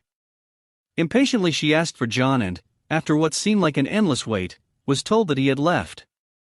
He must have got a taxi, she reflected guiltily. Why had she reacted like that, like a gauche and embarrassed teenager? What on earth could she say to him when he came home? Chapter 6. Only he didn't come home. At least not immediately, and he wasn't back when she returned from collecting the children from school either. She had dialed the office several times without getting a reply, and was now beginning to get seriously alarmed. He had every right to be angry with her, but to do this. Where was he? She had to fib to David and Alex, telling them that he had gone out on business. Fortunately, they were too accustomed to his sudden departures and arrivals to question her more closely, because she was sure her anxious expression would not have deceived them for very long if they had. Supper time came and went, and there was still no sign of him. Sophie stayed up until gone midnight, her mind in total panic. Had he walked out on her? Was he so angry with her that he could not bear to come back? Or had he perhaps taken her sudden flight as an indication that she found his revelations totally repellent, that she found him totally repellent? Biting her lip, anxiously she paced the floor, tension seizing her body, as she heard a car coming up the drive. The taxi driver greeted her appearance with a relieved grimace. "Passed out cold, I think he has," he informed her bluntly. At first when she looked into the taxi she thought he was right, but John was conscious, although undeniably drunk. Between them she and the driver managed to get him into the house, where he collapsed onto the settee. The smell of whiskey clung to his skin and his breath. "At least, he's not a violent drunk," the taxi driver comforted her when she went out to pay him. "Real gentlemanly, he was until he passed out." Slowly Sophie went back inside. John never drank more than the odd glass of spirits or wine. She had never ever seen him like this, nor thought that she would. Had he done this to himself because he wanted her? She ached to tell him the truth, that she wanted him too, and wished more than ever that she had not rushed off in that silly fashion at lunchtime, but she had been shocked and, yes, angry too that he could be so blind about her. It was insulting that he should believe that she could not see beyond his public facade to what lay behind, but until very recently she could not, she reminded herself, until she had married him, until David had made that innocent remark about Louise. In fact, she had never considered him as a sexual human being at all, so perhaps it was no wonder he had spoken the way he had. He moaned and she went across to the sofa, reflecting grimly that in the morning he would have an outsized hangover and a stiff neck if she left him where he was. But how could she move him? She tried and found it impossible, and instead made him as comfortable as she could, relief invading her now that he was actually back. "Why is Uncle John sleeping in the sitting room?" Alex asked the question innocently at breakfast time. It was David who replied, eyeing his sister faintly scornfully, as he said, "It's because he's been drinking. He smells just like Daddy did when he and Mummy had been to a party." "Yes, but why does that make him sleep downstairs?" Alex persisted, breaking off as the subject of her question came into the kitchen. The blue eyes looked slightly bloodshot, the brown skin faintly sallow. "Coffee?" Sophie asked quietly. John nodded and then closed his eyes, moaning faintly as he did so. "What happened?" he demanded wryly, sitting down beside Alex and taking the coffee Sophie poured for him. "I don't really know." "A taxi driver brought you back?" "Oh God, yes, I bumped into some friends I was at Cambridge with." Which reminds me, I think I accepted an invitation to a party for both of us tonight. He fished in his pocket and produced a scrap of paper with an address scribbled down on it. Yes, there it is. You haven't had enough partying? Sophie asked him drily, taking the paper and smoothing it out.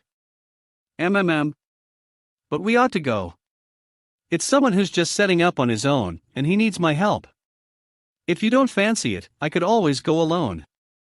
Instantly Sophie recognized that she did not want that at all. She wanted to be with him, accepted by his friends as his wife. No. It will be a pleasant change. She would have to arrange a babysitter, but that should not be too difficult. Helen Saunders at the post office had a teenage daughter who was trying to save up to buy her first car. Susan was a pleasant, responsible girl who Sophie knew she could trust with the children. Why don't you go upstairs and go back to sleep, she suggested to John, noting his bleary eyes and haggard appearance. Sounds like a good idea. She watched him go, conscious of an urge to rush after him and go with him to fuss over him, as though he were genuinely her husband. Poor Uncle John, he looks really poorly, Alex commented sympathetically, finishing her breakfast.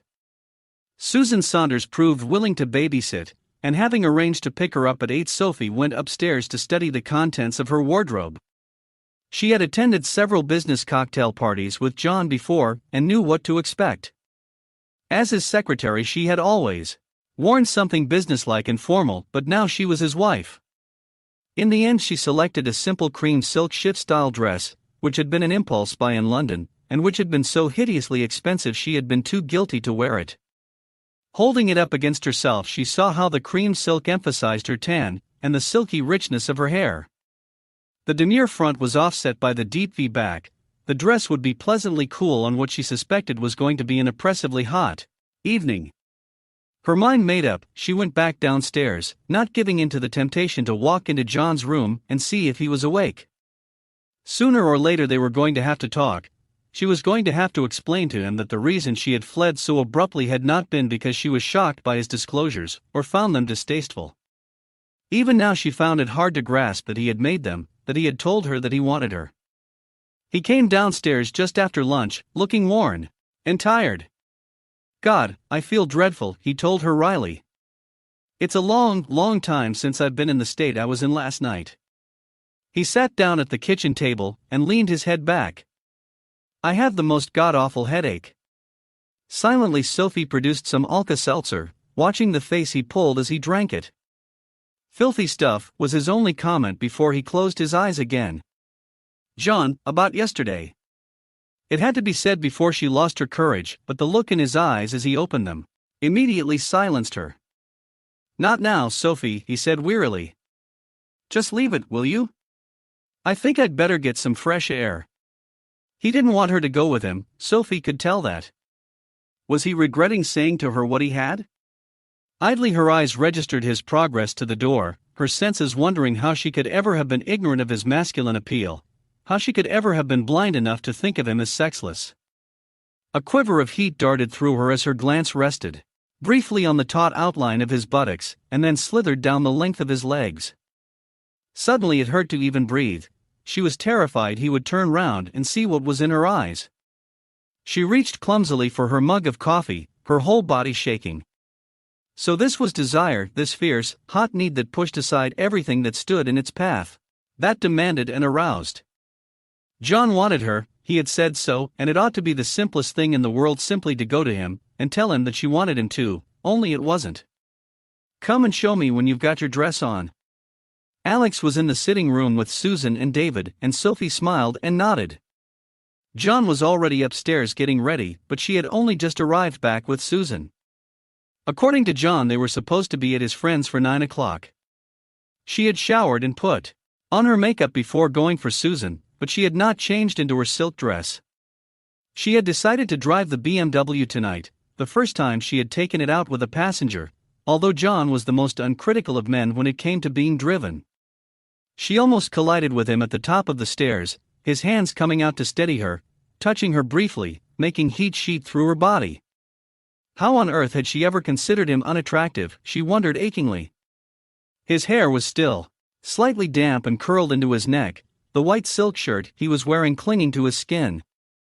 The black pants weren't ones she could ever remember seeing before, and then she realized it was part of a dinner suit, and that he was carrying the jacket, a new dinner suit, she was sure. He was even wearing a bow tie, and as he moved past her she caught an elusive hint of some masculine cologne, faintly old-fashioned and citrusy. "I shan't be long," she told him. "I've only got to put on my dress. And do my hair." Once it was on, she wasn't sure if the cream silk had been a good idea. She had forgotten that the back was so low that it was impossible to wear a bra under it, and the silk, almost perfectly decorous, seemed to hint at the shape of her breasts in a way she found unfamiliar. Her hair she left loose, sliding her feet into cream high-heeled sandals that made her taller than ever. For the first time in her life she was not ashamed or embarrassed by her height. Even in these heels, she was nowhere near as tall as John. She picked up her bag and went downstairs. "Wow, you both look smashing," Alex told her, her admiring eyes going from John to Sophie in excited wonder. Susan grinned at her, and then blushed bright red as she looked at John. A sharp knifing feeling that Sophie recognized as jealousy tore through her. She was jealous. Jealous of an 18-year-old, just because that 18-year-old had recognized instantly what she herself had been blind to for so long. John was an extremely attractive and desirable man. "We shan't be back late." Instead of being reassuring, her voice sounded slightly brittle. She saw John frown as they went outside. "Are you all right?" he asked her quietly. "You seem on edge." "It's the heat." It was partially true after all. Surely he knew the reason she was so on edge. He touched her arm as he opened the car door for her, and she flinched, red-hot darts of sensation destroying her composure. "For God's sake, Sophie." His voice was harsh against her ear. "What the hell do you think I'm going to do? Give in to my animal passions and take you here in full view of the kids?" He had managed to subdue the harshness to a laconic drawl, which infused the words with a certain dry mockery, but they still made her shake with reaction. "I'm sorry that you find the knowledge that I'm a fully functioning sexual being so distressing, but as I've already told you, you have nothing to fear." "I know that." "You do?" His mouth twisted in a way she was coming to know. "Then you've a pretty odd way of showing it." He walked round to the passenger door of the car, which she unlocked for him, and got in beside her. She had lost count of the thousands of times she must have driven him, and yet tonight his presence beside her in the close confines of the car disturbed her. She was acutely conscious of the lean sprawl of his legs, of the rise and fall of his chest, and the cool scent of his cologne mingling with a different, more basic scent which her sense responded to on a deeper, primitive level. She wanted him, she realized despairingly, and she would give anything not to be going to this party tonight, but to be alone with him so that they could talk. Instead she forced herself to concentrate on her driving, absently noting the easy way in which the big car responded to her touch. It was a pleasure to drive, but right now she was hardly in a mood to appreciate that fact. It was 9:10 when she pulled up in the drive to John's friend's house. A mock Tudor building in an avenue of similar houses, it was an easily recognizable symbol of success. She walked with John to the front door. A small brunette opened it to them, smiling ravishingly at John and exclaiming, "Darling, you made it." She giggled. "After last night we weren't sure if you'd remember." She took her time before looking at Sophie. "So this is your wife? Please come in. You can't know how thrilled we were to bump into John last night in Cambridge." She chattered on as she led them through the house to a long terrace at the back where the rich aromas of barbecued meat mingled with the heat of the evening. "It's simply ages since we last saw him. Roy, my husband, was so pleased. He's having trouble with this new computer of his, and if anyone can help him it will be John." "How long have you been married?" She was still talking to Sophie, but it was John who answered, his expression unreadable as he drawled, "Not very long, not long enough, in fact." Sophie could feel the brown eyes darting speculatively from John's face to her own. In time she might quite get to like this petite brunette, but at the moment she was too uncomfortably aware of her speculation and her interest in John. My God, she thought despairingly, what was she turning into? A woman who was jealous of every mere look her husband received from other women? She must be going mad, suffering from some sort of sickness brought on by the heat. Or perhaps that frustration John had accused her of not so very long ago? There's an old friend here of yours that you simply must meet, darling. Their hostess was talking to John now, holding on to his arm in a way that made Sophie's fingers curl into tiny talons. Roy, over here a minute, darling, she called to her husband, and Sophie watched the burly fair-haired man detach himself from a small group. He looked older than John, although Sophie recognized that they must be around the same age, clever hazel eyes studying her gravely, as he shook her hand. So you are John's wife? You're a lucky man, John, she's lovely. Hey, enough of that, Andrea threatened lightly, punching him on the arm. Just remember you are married to me. Ah, you're jealous. They were simply playing a game, but John could have said the same words to her, and they would have been all too true. I think you'll find you know most of the people here, Roy was saying to John. What can I get you to drink? Get him a drink later, love, Andrea interrupted. John, there's a very special friend of yours here tonight.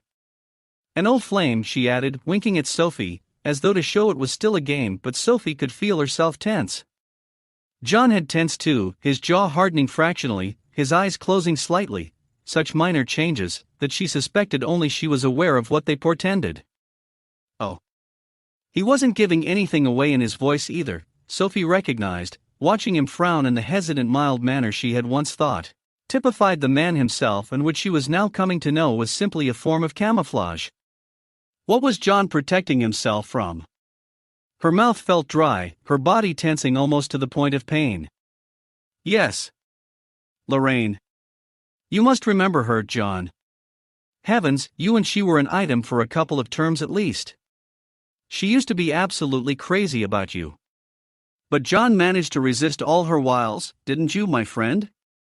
Roy was chuckling, ignoring his wife's frown. Just as well too, otherwise.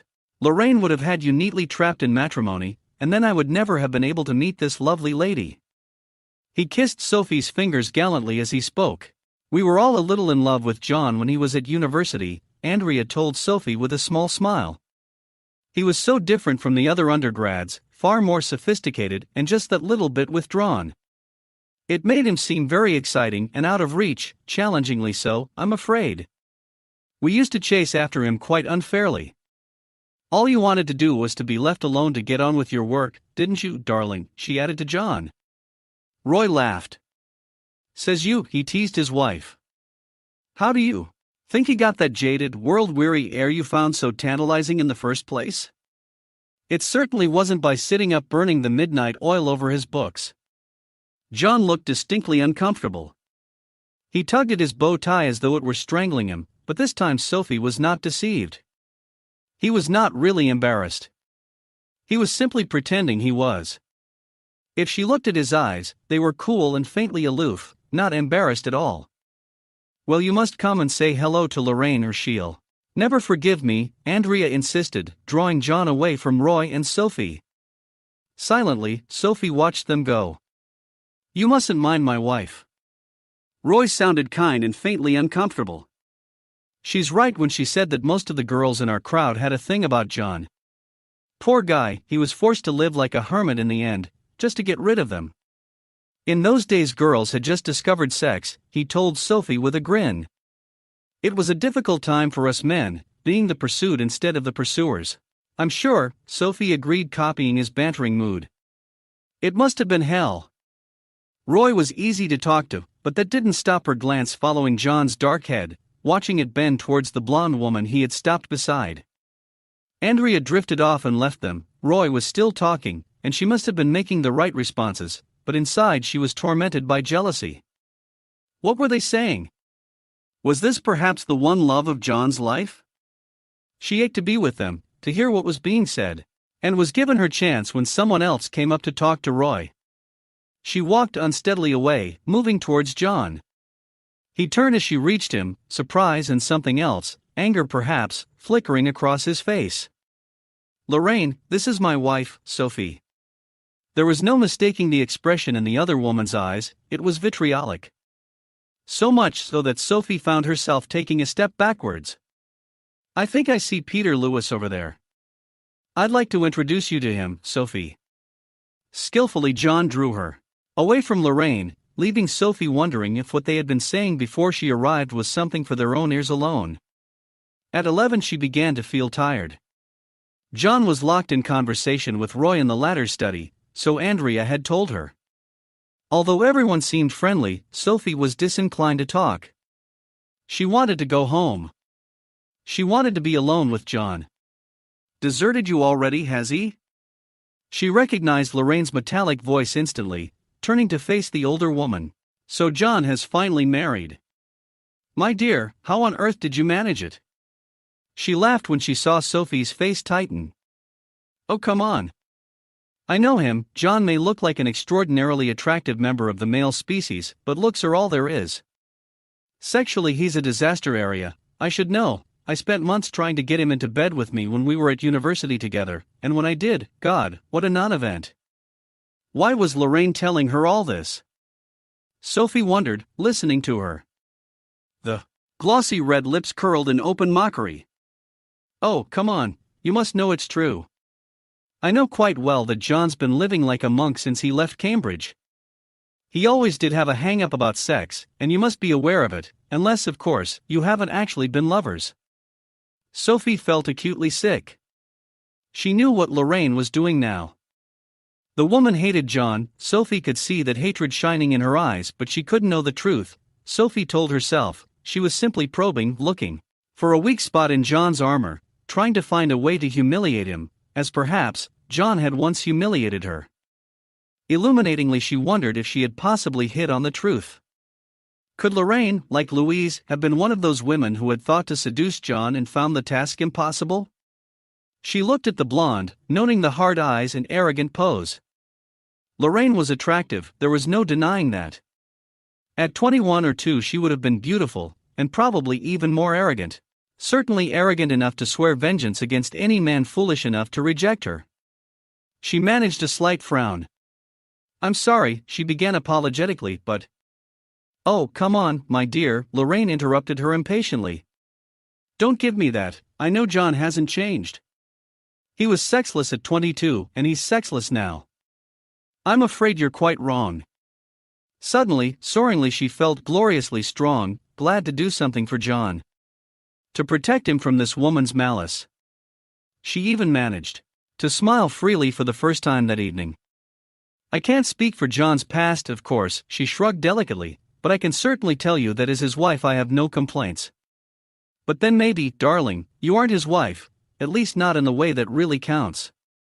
Heavens, Lorraine was persistent and thick-skinned, Sophie thought wryly, but she was not going to let her get the better of their exchange. You mean you don't think we've made love? Sophie raised her eyebrows and laughed openly. Oh, but we have.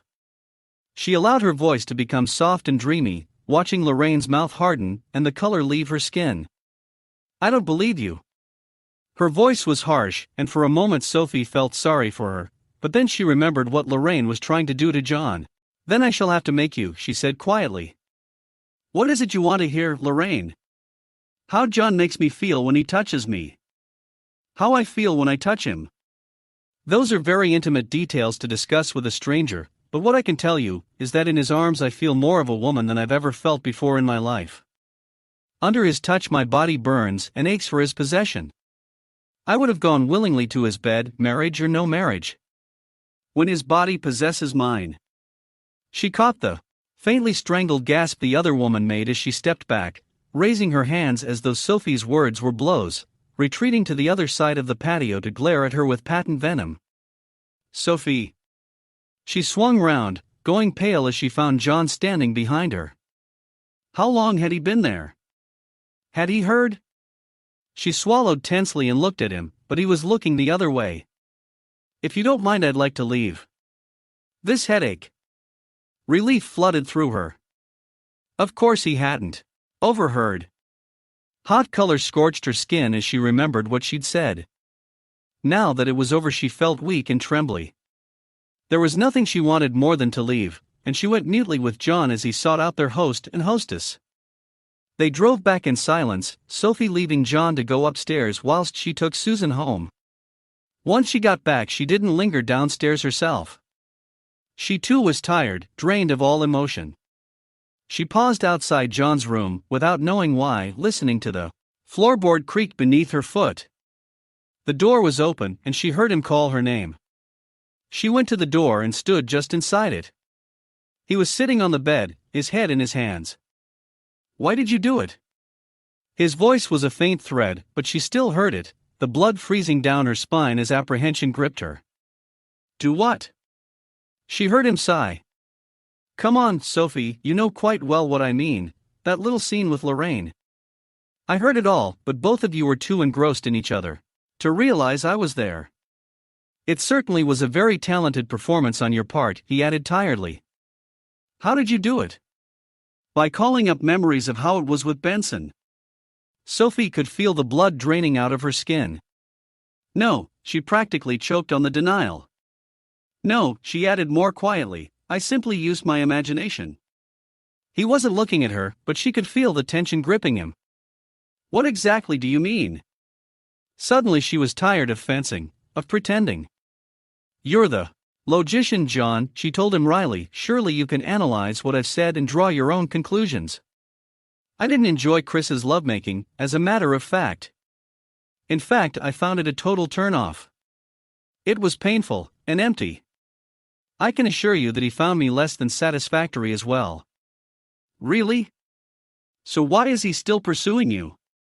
"Because he resents the fact that I appear to be enjoying with another man what I did not enjoy with him," she told him bluntly, "and he likes causing trouble." "You can say that again." He looked directly at her for the first time, reaching one hand behind his neck to rub away the tension. "Headache still bad?" "I'll massage your neck for you if you'd like." Now why on earth had she said that? Tensely waiting for his repudiation, she was stunned when he turned and stretched out on the bed, muttering, "Thanks, that would be great." He had already removed his jacket, but his shirt was still on. Even so, Sophie dared not suggest that he remove it. Instead, she leaned down towards him, flexing her fingers. She had learned the basics of massage after a bad fall in her teens, when she had injured her leg, and had found relief from the pain of it by massaging the tense muscles, and it seemed it was a skill that once learned was never lost, although there was a world of difference in having John's hot flesh beneath her hands rather than her own. Almost by instinct she found the hard lumps of acidic matter that denoted tension, and started massaging them. She felt John tense slightly and then relax, although he said nothing. Time ceased to exist as she concentrated on her task. John was breathing slowly now, so slowly that she felt sure he must be asleep. She eased gently away, flexing her own body. "Don't stop." The slurred word stopped her in mid-movement, her eyes widening as John sat up, his fingers tearing impatiently at his shirt buttons until he had them all free. Shrugging out of his shirt, he threw it on the floor, flopping back down on the bed. "That feels good, Sophie," he told her thickly. "Do it some more." She obeyed him mindlessly, smoothing the sleek skin beneath her fingertips, enveloped in the musky male scent of his body as she bent closer to him, trying to tell herself that what she was doing was something she would have done for anyone. Only he wasn't anyone. He was John. And she loved him, loved him. She tensed, staring blindly into space, waiting for her heart to catch up on its missed beat.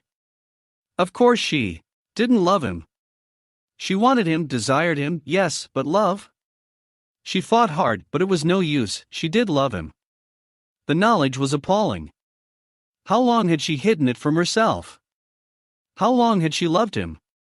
Days, weeks, months, before they were married, even. She shook her head, trying to clear her thoughts, and knowing it was impossible. The shock was too great. "What's wrong?" She withdrew as John sat up, backing away from him. He wasn't wearing his glasses, but he was looking at her as though he could read every expression on her face. "I want you." He said it softly, reaching for her before she could move, fastening his fingers round her wrists and tugging her towards him until her progress was impeded by the edge of the bed. "Was it true what you told me about Benson? That he was the first man to discover that I was frigid, do you mean?" She was glad that he had reminded her of reality, because it gave her something to fight with. Is that what you are? He tugged on her wrists again, not very gently this time, laughing at her as she overbalanced and fell on the bed in an ungainly heap. She tried to roll away from him, her angry protest smothered by the heat of his mouth as it imprisoned her own. Heat, searing and intense, beat through her in fierce waves, a heat that had nothing to do with the hot summer night outside. This heat was generated within herself, a blazing conflagration that threatened to totally destroy her. She had never, ever felt like this before. It frightened her that she should now. Every instinct she had told her she must escape before John discovered for himself the humiliating truth, but although his grip on her was now only light, somehow it was impossible to drag her mouth from his, to give up the aching pleasure of the way his mouth moved on hers aroused. His tongue touched her lips and they parted, admitting him to the moist sweetness beyond, the breath catching in her throat as the intimacy of his kiss engulfed her, and she clung helplessly to his shoulders, aware of the hot sleekness of his skin beneath her fingers, aware of the frantic thudding of her heart against her ribs, of the slow ache coiling through her lower body, the moist heat between her thighs. Suddenly it was impossible to resist. Her tongue touched his, tentatively at first and then more daringly, her body melting with heat as she heard his fiercely indrawn breath and felt the muscles of his chest compress. Her whole body was aching with desire for him, and he had only kissed her. Only kissed her, that was all. Her lips clung despairingly to his as she felt their pressure ease, and she thought she felt him smile as his mouth moved slowly over her skin, exploring the shape of her face, his breath warm against her ear. "Let me take this off." She felt his fingers touch the single fastening that held her dress on and reacted instinctively, her body tensing, as she begged, "Please don't do this, John." But it was too late, and anyway he wasn't listening to her. His eyes were fastened on the twin peaks of her breasts, fully exposed to him now that their covering of silk had slithered away. Transfixed, she watched as his head bent slowly towards her breasts, remembering on a sudden wave of revulsion how Chris had bitten her tender flesh, and how she had recoiled from him in pain and shock. Until now she had forgotten that, but she had not forgotten his anger and contempt. She reached out, protestingly, her fingers digging into John's shoulder. Her voice thick with anguish as she pleaded, "Please." The downward movement of his head stilled, and he looked at her. "What is it?" he asked her softly. Not even the familiar sound of his voice could calm her. "I don't like it," she heard herself whimpering. "It hurts." She saw his eyes darken and tensed in expectation of the same angry contempt Chris had shown her, but instead he said gratingly, "Is that what he did, Sophie? Did he hurt you?" She closed her eyes, not daring to reply in case she burst into tears. What was the matter with her? Not so very long ago she had lain awake at night tormented by her aching need for John to touch her, but now that he was... "Well, I promise you I won't." She could feel the tension in his body as his hands cupped her breast. Despite herself she shivered slightly. He was looking at her, forcing her to meet his gaze, and then he bent his head and gently kissed each coral nipple with warm lips. A shuddering sigh was wrenched from deep within her, the fear flooding out of her, pushed by the slow tide of desire coming in its wake. The sensation of John's mouth against her breast had been both reassuring and tormenting. She wanted more than the light brush of his lips against her skin, she realized achingly. Much, much more, but John was already moving away from her. Reacting instinctively, she reached towards him, curling her fingers into his hair, feeling the unmistakable hardening of her nipples beneath the heat of the sharp breath he expelled. "Sophie." He said her name roughly, warningly, but she was past heeding him, her own voice taut with longing as she moaned softly. "John, please." "Please what?" His voice was thick and slurred as though the words were unfamiliar to him, one hand cupping her breast, the other drawing her down against his mouth as he muttered against her skin, "Please this," and his mouth moved back to her breast. For long, long moments, the only noise in the room was the tortured sound of her breathing and the moist movement of his mouth caressing her breast, his tongue moving roughly over the aroused peak of it until she was moaning in wild pleasure. She ached when he released her, but not because he had hurt her.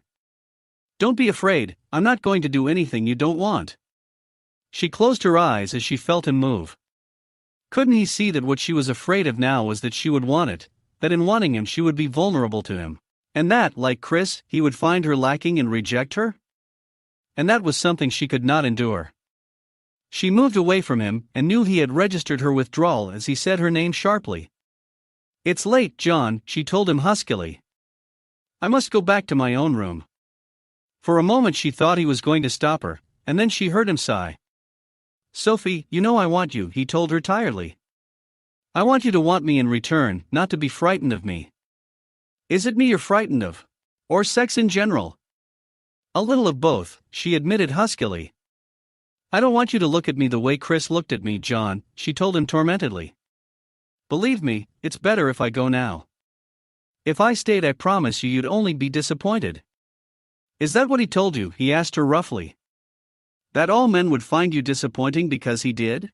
She managed a wry smile. "I'm not a complete fool, John. There have been other men, none of them were ever physically intimate with me because sooner or later our relationship always reached the point where it became obvious that I was disappointing them. Are you sure you're not just saying all this because you find me a turn-off?" "No." Her denial rang with truth. She reached out and touched his face hesitantly, trying to smile at him. "Believe it or not, John, I find you extremely desirable. But can't you see that just makes it so much harder? Because of that, I'm frightened of disappointing you." She got off the bed before he could say anything and picked up her dress, hurrying out into the corridor and into her own room. Chapter 7. She woke up during the night, not knowing what had disturbed her, conscious only of some sound alien to those she normally heard. Her bedroom door opened inwards and she sat up in bed, her eyes widening as she saw John walk into her room. He was wearing pajama bottoms, dark silk ones, and she tensed as he came over to the bed, wanting him and yet afraid of what that wanting might lead to when he too discovered how useless she was as a woman. As he reached for the bedclothes, she wriggled away, smothering a tiny gasp of surprise as he slid into bed beside her. "John." Her protest was silenced by the warm brush of his fingers against her mouth. "I can't sleep without you, Sophie," she heard him saying huskily, as his arms went round her. "I only want to sleep with you in my arms, that's all." Unbelievably, he was already falling asleep as his arm drew her back against the warmth of his body. She knew she ought to wake him up and send him back to his own bed, but it was good having him lie beside her, his body against her own. Instinctively she snuggled back against him, sighing faintly as his arm curved round her body just under her breasts. They were married, after all, she reminded herself as she fell asleep, and there was nothing immoral in them being here together like this. Apart, of course, from the fact that he did not love her, while He wanted her though, she thought defiantly. He had told her so and there had been no reason for him to lie. What on earth was it that she had that Lorraine and Louise did not seem to possess? Perhaps he just wasn't keen on blondes, she thought wryly, suppressing a self-mocking smile as sleep stole over her. She woke up early conscious that something was different, but not sure what it was until she felt the weight of John's arm across her body.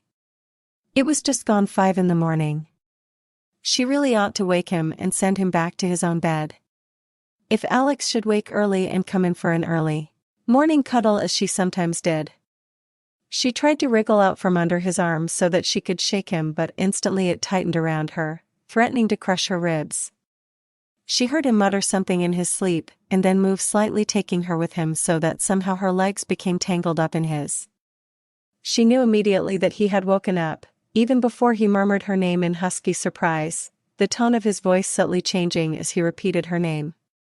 "Lovely Sophie," he murmured against her ear. "Who would ever have dreamed that I would wake up with you in my arms?" His hand skimmed the shape of her body and she felt him shake slightly as he asked, "What on earth is this?" "It feels like something my grandmother might have worn." It was in fact a long cotton nightdress which was slightly Victorian in design.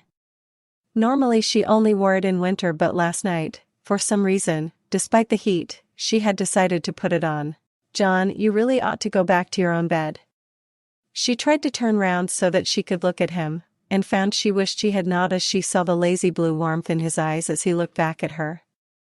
His jaw was dark and she touched it lightly, her eyes widening at the harsh rasp of his beard against her fingertips. "You must have to shave twice a day." Even as she spoke she was conscious of the banality of her comment. John's mouth twitched slightly, but his voice was quite grave as he whispered back, "At least." His fingers curled round her wrist, transferring hers from his jaw to his mouth. The sensation of his mouth moving against her fingertips was oddly erotic. She could feel herself starting to tremble, a low ache spreading through her stomach as he gently sucked her fingers into his mouth, his free hand stroking down her body to caress her breast. "John." He released her fingers and pressed his own against her mouth. "No, don't speak," he told her softly. "Don't say anything, Sophie. Not now." And because suddenly she seemed to have been transported to a dream world where anything was possible and only John existed, she found it easy to acquiesce, to simply let herself follow where he led and give herself over completely to the voluptuosity of his lovemaking. She had discovered so much she had not known before about him already, and here it seemed was something else she had not known, her body recognizing instantly that his touch was that of a man who had once learned and never forgotten how to give the utmost pleasure. Sighing beneath the seductive stroke of his fingers, she let him remove her nightdress, crying out softly when the heat of his body touched her own, but not with pain or fear, unless it was the pain of being so close to him and yet not part of him, and the fear of losing this pleasure he was giving her almost before it was begun. His pajamas followed her nightdress onto the floor, his hands drawing her against his body. "I want you, Sophie." He murmured the words into her throat, sliding his hands to her hips, holding her bones almost as though he might crush them. She shivered and reached out to touch him, tracing the hard slope of his shoulder, pressing her mouth to his warm skin, gently biting the satin firmness of it until she felt the husky groan move his chest. He had thrown off the duvet, and it was light enough for her to see his body. Strong and fully aroused, making her shiver faintly with awareness and desire. It was not the sexual act of possession she feared, but her own inability to respond to it, the crushing sense of anticlimax and rejection she knew must surely come when John discovered. "What is it?" His voice was gentle, teasing her slightly as he murmured against her ear. "Surely you have seen a naked man before?" She hadn't really, at least not as openly as she was seeing him, but it wasn't that held her spellbound in some sort of motionless trance. She swallowed and turned to meet his eyes. "Never one as male as you, John," she told him tremulously and truthfully, watching his eyes darken and his mouth curl, as his finger traced the shape of her mouth. "That was a highly inflammatory remark, wouldn't you say?" She couldn't respond because his mouth was touching hers, caressing her lips with tormenting slowness, until she was forced to wind her arms round his neck and arch her body into his with an impatient moan of need. She was aware of his fingers biting deeply into her upper arms as he held her against him, just as she was aware of the hard arousal of his body moving against her own, but it was the fiercely draining pressure of his mouth she was aware of the most, the heated movement of his tongue as it sought her own. Desire, sharp and tormenting, twisted in her stomach, and she pulled her mouth free to whisper his name as she drew painful gasps of air into her lungs. He was kissing her throat, her shoulders, nibbling at the tender flesh, trailing tormenting kisses down over the upper slopes of her breasts and then the valley between them. Her nipples were stiff, aching for the warmth of his mouth, but he seemed determined to ignore them. Stifling a tormented moan, Sophie curled her fingers into his hair, guiding his head to her breast, her body arching up to his mouth, in open supplication. She felt him shudder and for one agonizing moment thought she had somehow disgusted him, but even as she tried to pull away, his hand cupped her breast, his mouth hot against her skin as he muttered into the creamy flesh, "Sophie, Sophie. This time I can't be gentle."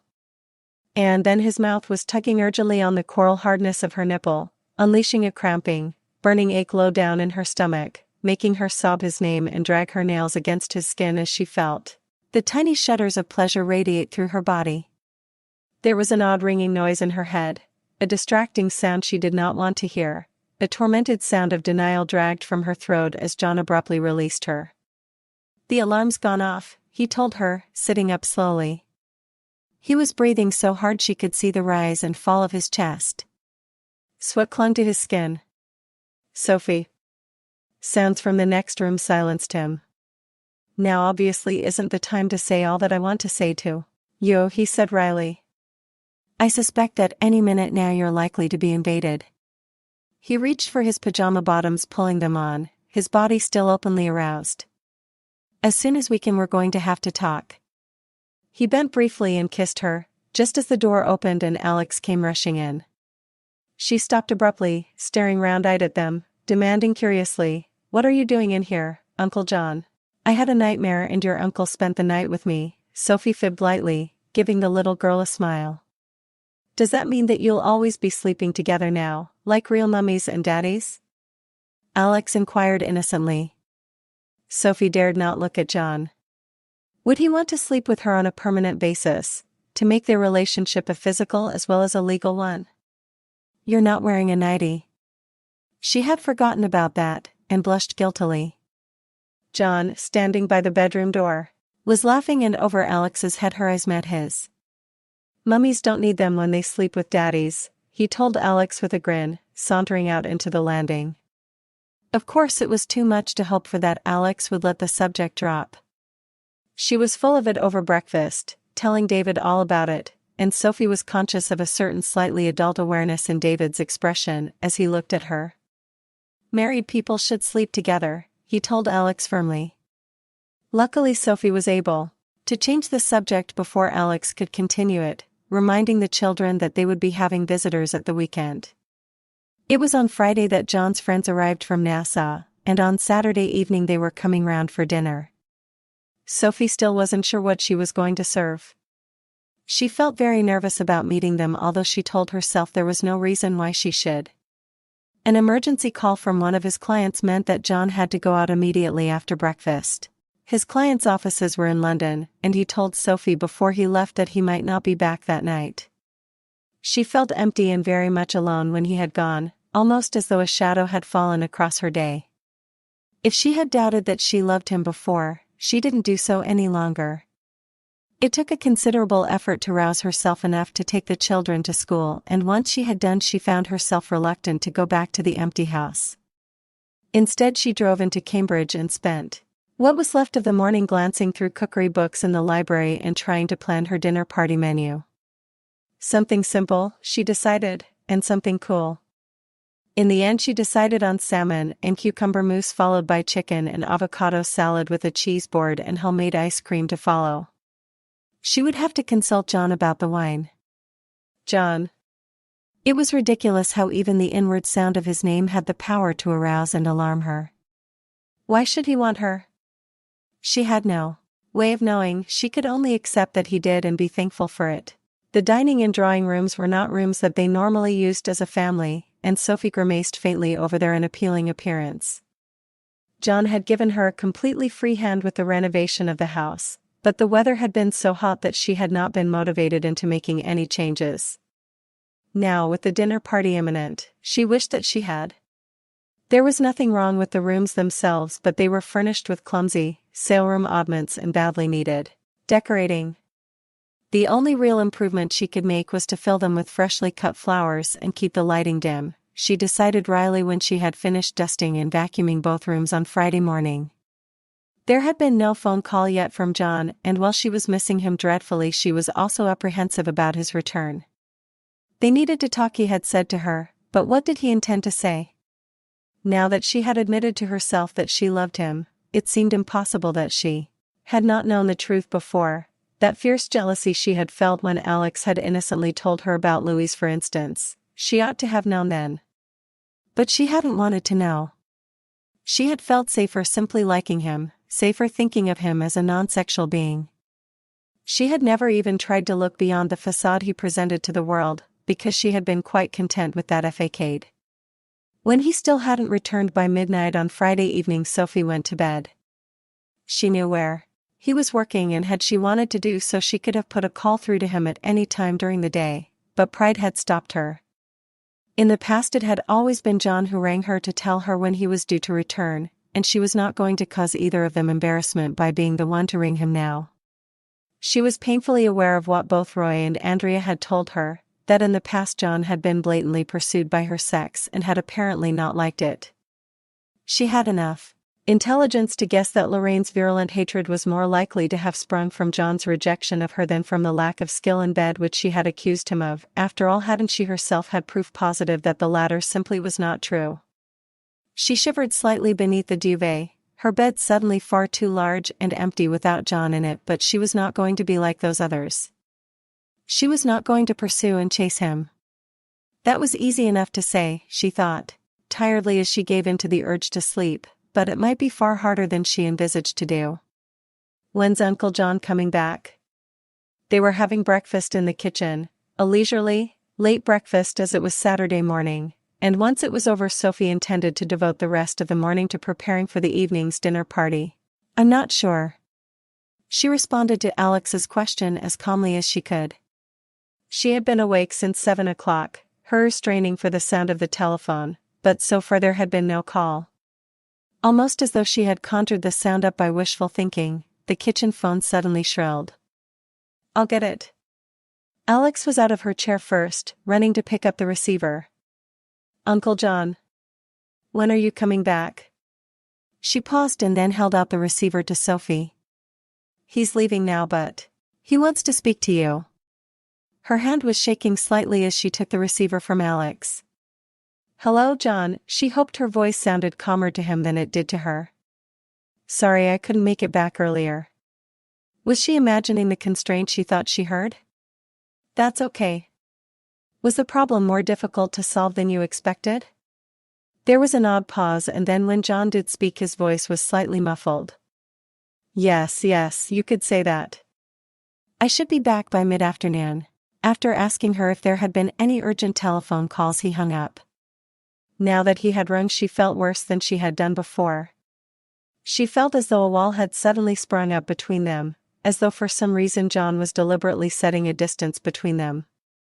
The preparatory work for the dinner party kept her fingers busy but left her with not enough to occupy her mind, and by the time the mousse was chilling in the fridge and the ice cream was in the freezer, she had managed to convince herself that John was bitterly regretting ever having touched her. Everything that Chris had said to her was true. John found her just as undesirable as Chris had. She kept herself busy, polishing the old-fashioned silver cutlery she found in one of the sideboard drawers, carefully washing china and crystal that she had also discovered tucked away in the sideboard cupboards. She had bought an expensive white linen tablecloth, deeply trimmed with lace, and Alex, who had volunteered to help her with the silver polishing and then with the table, stopped to admire the rich gleam of the green and gold-banded dinner service and the sparkle of the heavily cut crystal. Fresh flowers brightened up the heaviness of the room and decorated the center of the table. All she really had to do now was to prepare the salads and the chicken. Alex watched round-eyed while she made the mayonnaise, leaving Sophie to reflect that she had after all gained something from her mother, for it was she who had taught Sophie to cook. She recognized now that she had absorbed a good deal of her mother's housewifely skill almost without being aware of it. At 3 o'clock Sophie heard a car stop outside. Instantly an explosive mixture of fear and excitement gripped her stomach. Watching Alex's exuberant and totally natural pleasure, she wished for a moment that she too was free to welcome John back the way she wanted to, but she had to be more circumspect, so she deliberately held back a little, washing and then drying her hands, timing her arrival at the front door to coincide with John's. Her first thought was that he looked tired, far more tired than she had seen him looking before, and instinctively she reached out to touch him, withdrawing her hand as though it had been stung as she realized what she was doing. You look tired. The words left her lips before she could stop them. I could do with a shower. It's no pleasure traveling at the moment, especially in a taxi without air conditioning. He bent down and picked up the overnight case he had put on the floor. I'll go up and get changed. Would you like a drink or something to eat? John paused at the foot of the stairs and shook his head. No. I ate before I left. He took off his glasses and rubbed his eyes. Something he normally only did either when he was tired or when something was bothering him.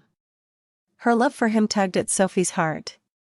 She wanted to go up to him and wrap her arms around him, but instinctively she was frightened of being rebuffed. On Saturday afternoon Sophie made her weekly telephone call to her mother, something which was more a duty than a pleasure, especially when her mother still continued to make slightly disparaging references to John.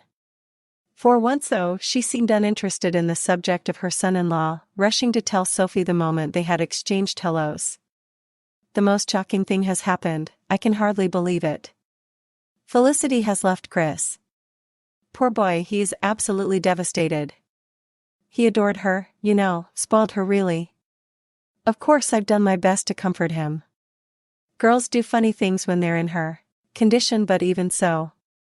Sophie listened while her mother poured out a good deal more in the same vein, inwardly thoroughly bored with the whole subject of Chris. He may come over and see you, she told Sophie just as she was hanging up. I told him you'd be delighted to see him. After all, it's a time like this that he needs his friends. Mother, I wish you hadn't. Sophie was really angry, but there was nothing she could do other than hope that Chris would have the sense to know that her mother was wrong and that Sophie was not likely to welcome him. She had sensed the last time she saw him that he resented the thought that she had found happiness with someone else, and she had no wish to play the sympathetic listener to him. Shrugging in mild irritation, she went back to her preparations for the meal. John was outside with the children.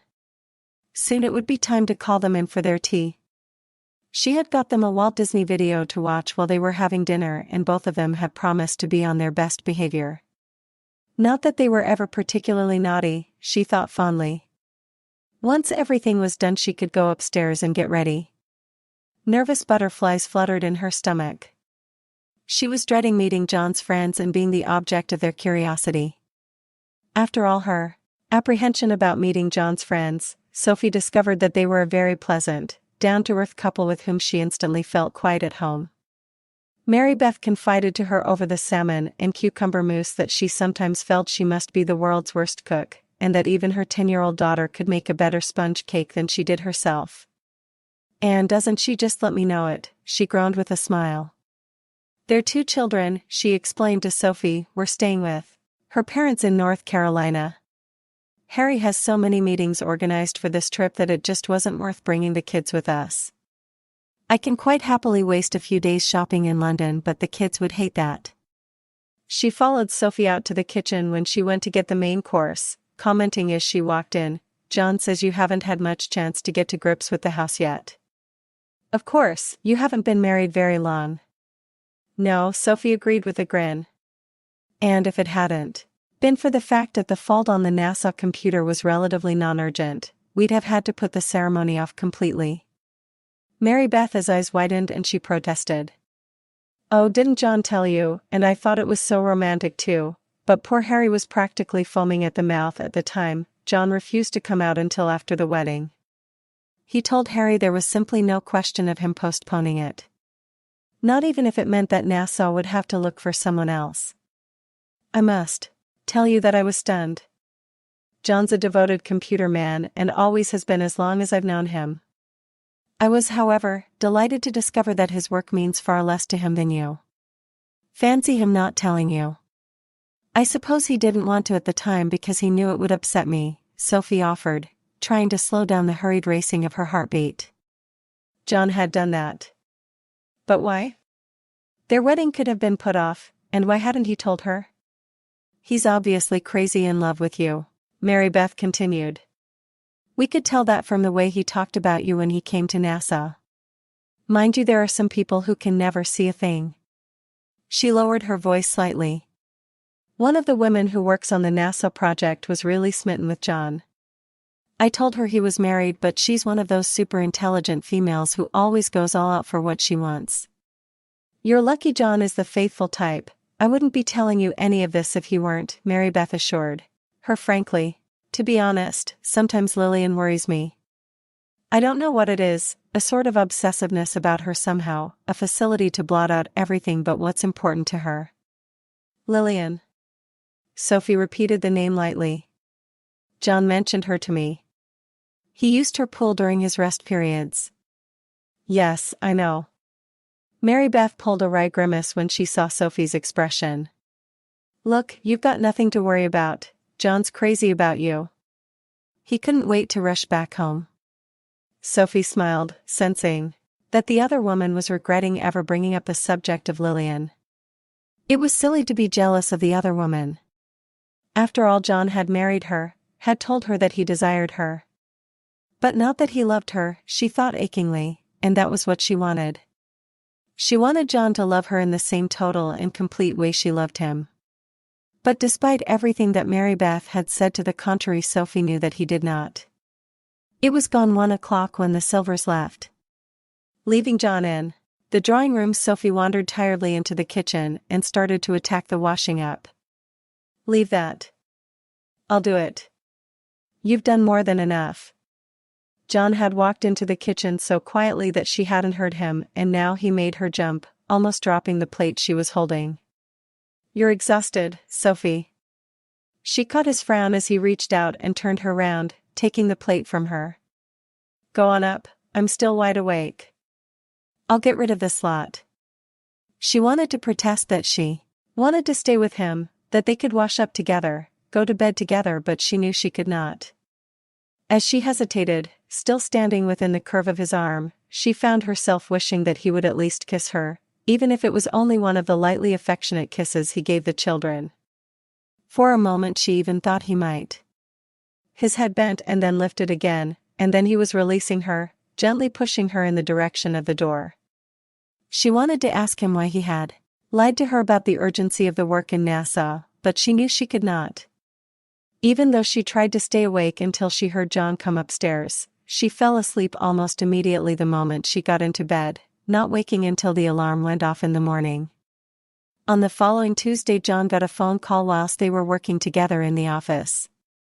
Never a particularly vociferous talker, the brief, monosyllabic curtness of his responses made her lift her head from the correspondence she was studying. It was unlike John to sound curt or to look as frowningly involved as he did now.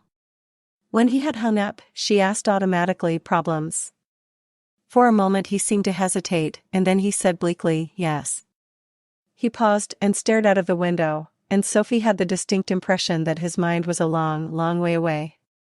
They had never had that talk he had promised, and in fact since the weekend she had been intensely conscious of a barrier between them. I'm afraid I've got to go to London again. I'll have to leave this afternoon. Will you be gone long? He frowned again and said curtly, I have no idea, Sophie. His tone chilled her. It was almost as though she had angered him in some way by asking. Could he sense how she felt about him? Was he already resenting the thought of the demands her love might lead her to make on him? After that she was careful to keep all her comments to him strictly related to business matters. As soon as they had gone through the post she excused herself, explaining that she wanted to go upstairs and pack for him. It was strange how being in love with someone could invest even the most mundane of inanimate objects with a special poignancy because they were part of the beloved, Sophie thought, carefully packing John's shirts. He was normally very neat in his habits, but the shirt he had discarded the previous night lay across a chair, and she picked it up, instantly tensing. The scent of John's skin clung to the cotton fabric, and she had to fight against a crazy impulse to bury her face in it and absorb that tiny bit of him into herself. She made them both a light lunch but scarcely touched her own. John was not particularly hungry either, she noticed, watching him push his salad round the plate. It struck her then that he had lost weight and even looked faintly gaunt. His expression withdrawn, brooding almost, as though something or someone weighed heavily on his mind. Had he guessed how she felt? Was he, because of that, regretting that he had married her? He wanted her, he had said, but that wanting had been a physical need, not an emotional one. Perhaps that was what he wanted to talk to her about, to warn her that he could not reciprocate her feelings. She drove him to the station and waited there until he was on the train. He did not kiss her goodbye, nor did she let him see how much she had wanted him to. For the children's sake she tried to behave normally, but she missed him intensely, and some sixth sense told her that something was wrong, that there was something he was concealing from her. It was Thursday morning before she heard from him. A brief telephone call merely to tell her what train he would be returning on. I'll drive into Cambridge and pick you up, she offered, but he vetoed her offer, saying, no, don't bother. I'll have no trouble getting a taxi. Hurt and rebuffed, Sophie said nothing, letting him say goodbye and hoping he wouldn't catch the misery in her own voice as she responded to him. At least he would soon be back, and they could talk. Or at least she hoped they could. Neither David nor Alex would be home until early evening, as both of them had been invited to a school friend's birthday party and another mother had offered to give them a lift home since she had to pass their house on the way to her own, so if John did want to talk to her, today would be an ideal opportunity. Motivated by an impulse which she told herself she would have been wiser to resist, Sophie spent almost an hour getting ready for John's arrival. She put on her yellow sundress and did her face, telling herself as she did so, that all she was likely to achieve was to make John feel even more uncomfortable, but it was impossible to resist the age-old feminine instinct to make herself as attractive as she could for the man she loved. When she heard a car coming up the drive, she dropped her mascara, wand and brushed her hair feverishly. It was only 1 o'clock, and John had specifically said that the train didn't reach Cambridge until 1. It was a half-an-hour drive from Cambridge to the house, but then of course, it wouldn't be the first time he had got a timetable wrong. Unable to hide the eagerness in her eyes, she rushed downstairs and into the hall, flinging open the front door. Well, surprise, surprise, so you are pleased to see me after all." In dumb dismay, Sophie watched as Chris climbed out of the car on the drive and staggered towards her.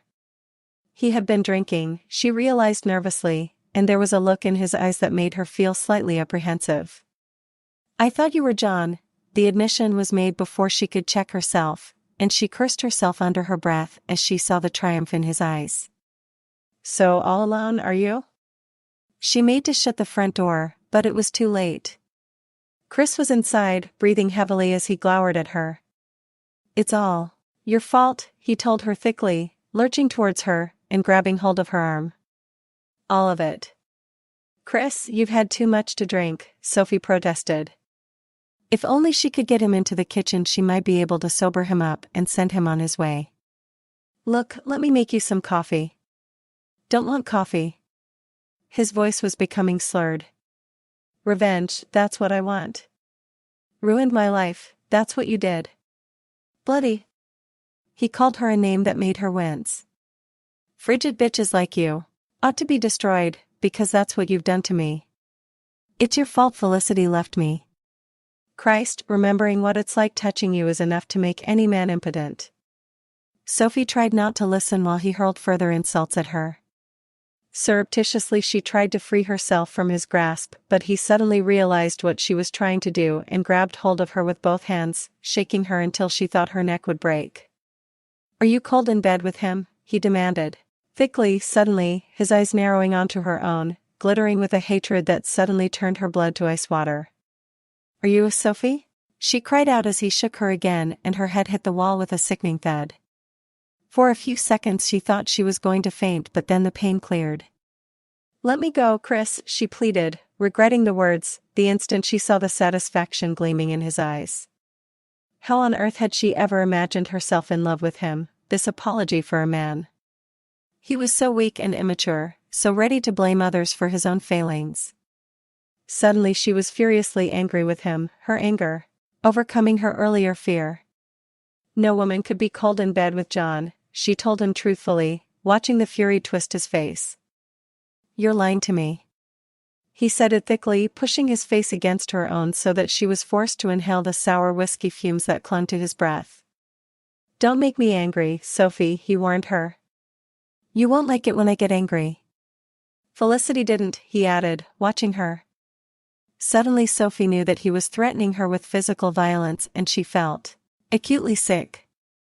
This was the man her mother had wanted her to marry, had held up to her as perfect husband material. This creature who had just openly boasted to her that he had used violence on his wife.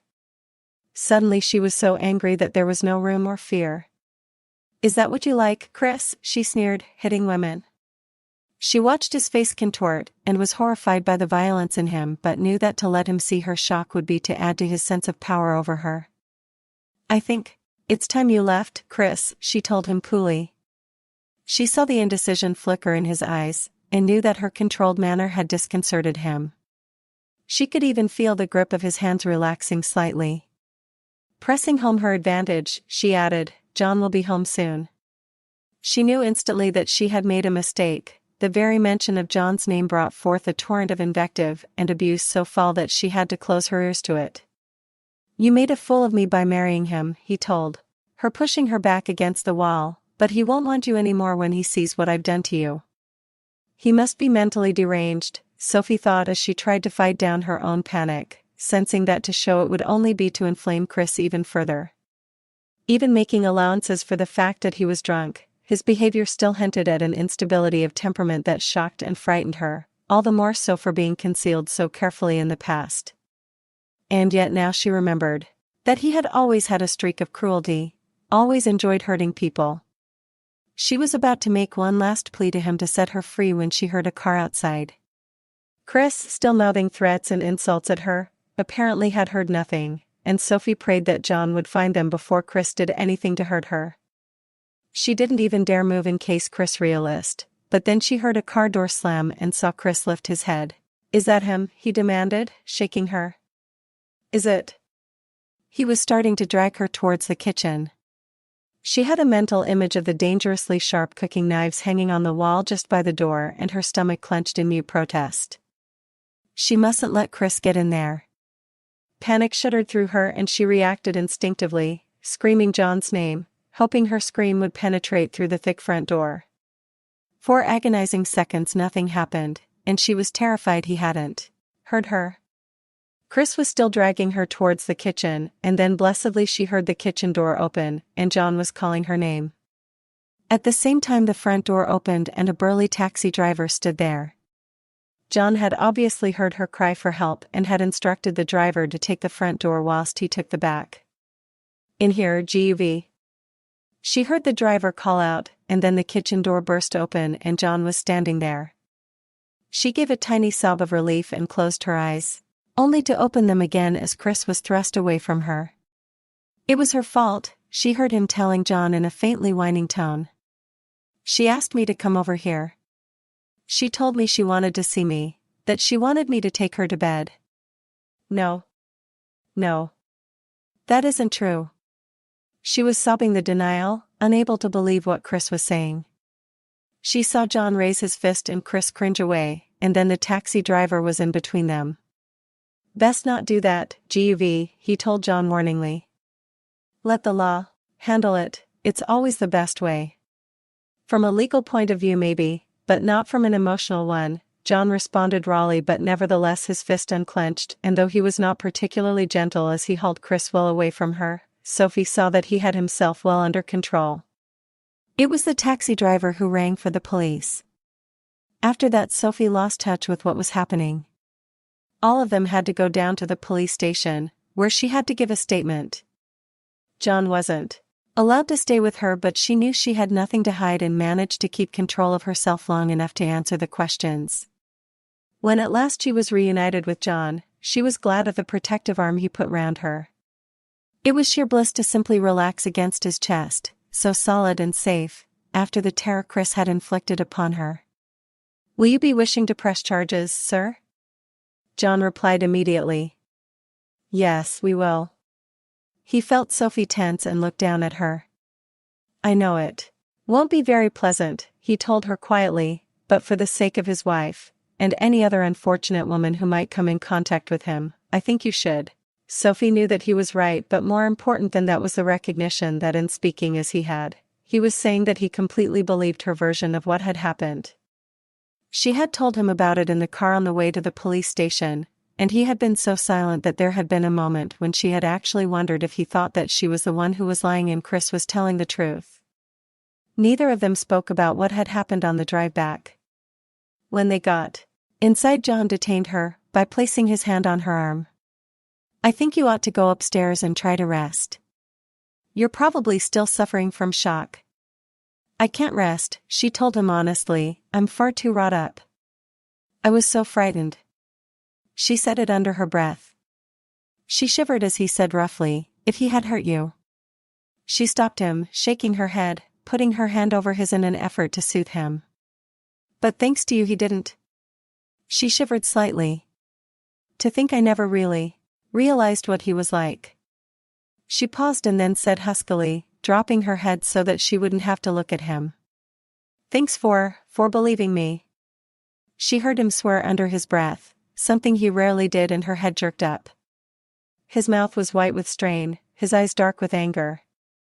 His hand cupped her jaw, his thumb stroking her mouth, the unexpected physical contact making her gulp in air, the rock inside her suddenly mingling with a heady, delirious sense of release. If Chris had managed to deceive her so well about himself, perhaps he had deceived her in other ways as well. Perhaps she was not as sexually inadequate as she had always believed. After all, Chris had never ever made her feel the way John did. She had never ached for Chris the way she did for John, never melted at his lightest touch the way she did with John. Sophie. The husky sound of his voice seemed to come to her from a great distance, almost as great as the distance that lay between them. With a small moan she moved, pressing herself against his body, feeling him tense in surprise and then unbelievably reach for her, taking her in his arms, his mouth hot and urgent on hers. He was kissing her as though he had never touched her before, as though he had starved for the taste and feel of her. She could feel his physical arousal and felt her own body stir in response. Sophie, Sophie. Even when he had stopped kissing her, John didn't seem to be able to let her go or stop saying her name. It must be the release of tension which was causing such an intense reaction in him, she thought hazily, shuddering as his hand touched her body, longing suddenly to be free of the constrictions of her clothes. Almost as though her desire had communicated itself to him, he stepped back from her and then picked her up. She was no tiny little doll, but he took the stairs almost effortlessly, shouldering open the door to his bedroom, and then turning so that he could use his foot to kick it closed. No. Her protest was an instinctive female denial of the desire she saw glittering in his eyes, but he misinterpreted it, thinking it was him she was denying, and contradicted thickly, yes. Reiterating, yes, Sophie. Yes. As he slowly slid her body back down to the floor, keeping her pressed hard against him, so that she was hopelessly aware of every male inch of him. Never in 1,000 lifetimes had she imaged John capable of such intensely sensual behavior, and every pulse in her body quickened in response to it. There was no room for fear that she might somehow disappoint him, that was forgotten in the thick clamoring of her blood. Chapter 8.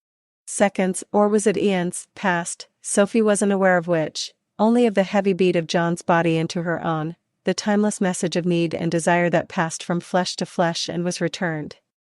She was dimly conscious of John reaching behind her to slide down the zip of her dress, just as she half heard the slithering sound the cotton made as it fell to the floor. All these were peripheral things, barely impinging on what really mattered, on the sensation of John's hot flesh pressed against her own as she tugged open his shirt and sighed her pleasure at being able to touch him as he was touching her. Neither of them spoke. They were too busy touching, kissing. An urgent, aching impatience swept through her, commanding her to actions at once both totally familiar and totally necessary, so that nothing short of death could have stopped her from reaching down and fumbling impatiently with John's zip. She felt his chest expand as he drew in his breath, and for a moment teetered on the brink of her old insecurities, but then his hand was on hers, helping her complete her task, his voice raw and thick with pleasure as she touched the maleness of him. Then he was pushing her back against the door, muttering hoarse words of pleasure and arousal against her mouth, one hand sliding into her hair, the other curling round her waist as she melted into him, greedy for him. His mouth left hers, long enough for him to groan. The bed, Sophie, we can't. But he was moving away from her, and that blotted out the meaning of his words, leaving behind only the sound and her fear that she was going to lose him, so she arched her body into his, winding her arms round him, grinding her hips into his in instinctive incitement. Sophie. She could hear the grating protest in his voice, but could take no need of it. To lose him now would be to die.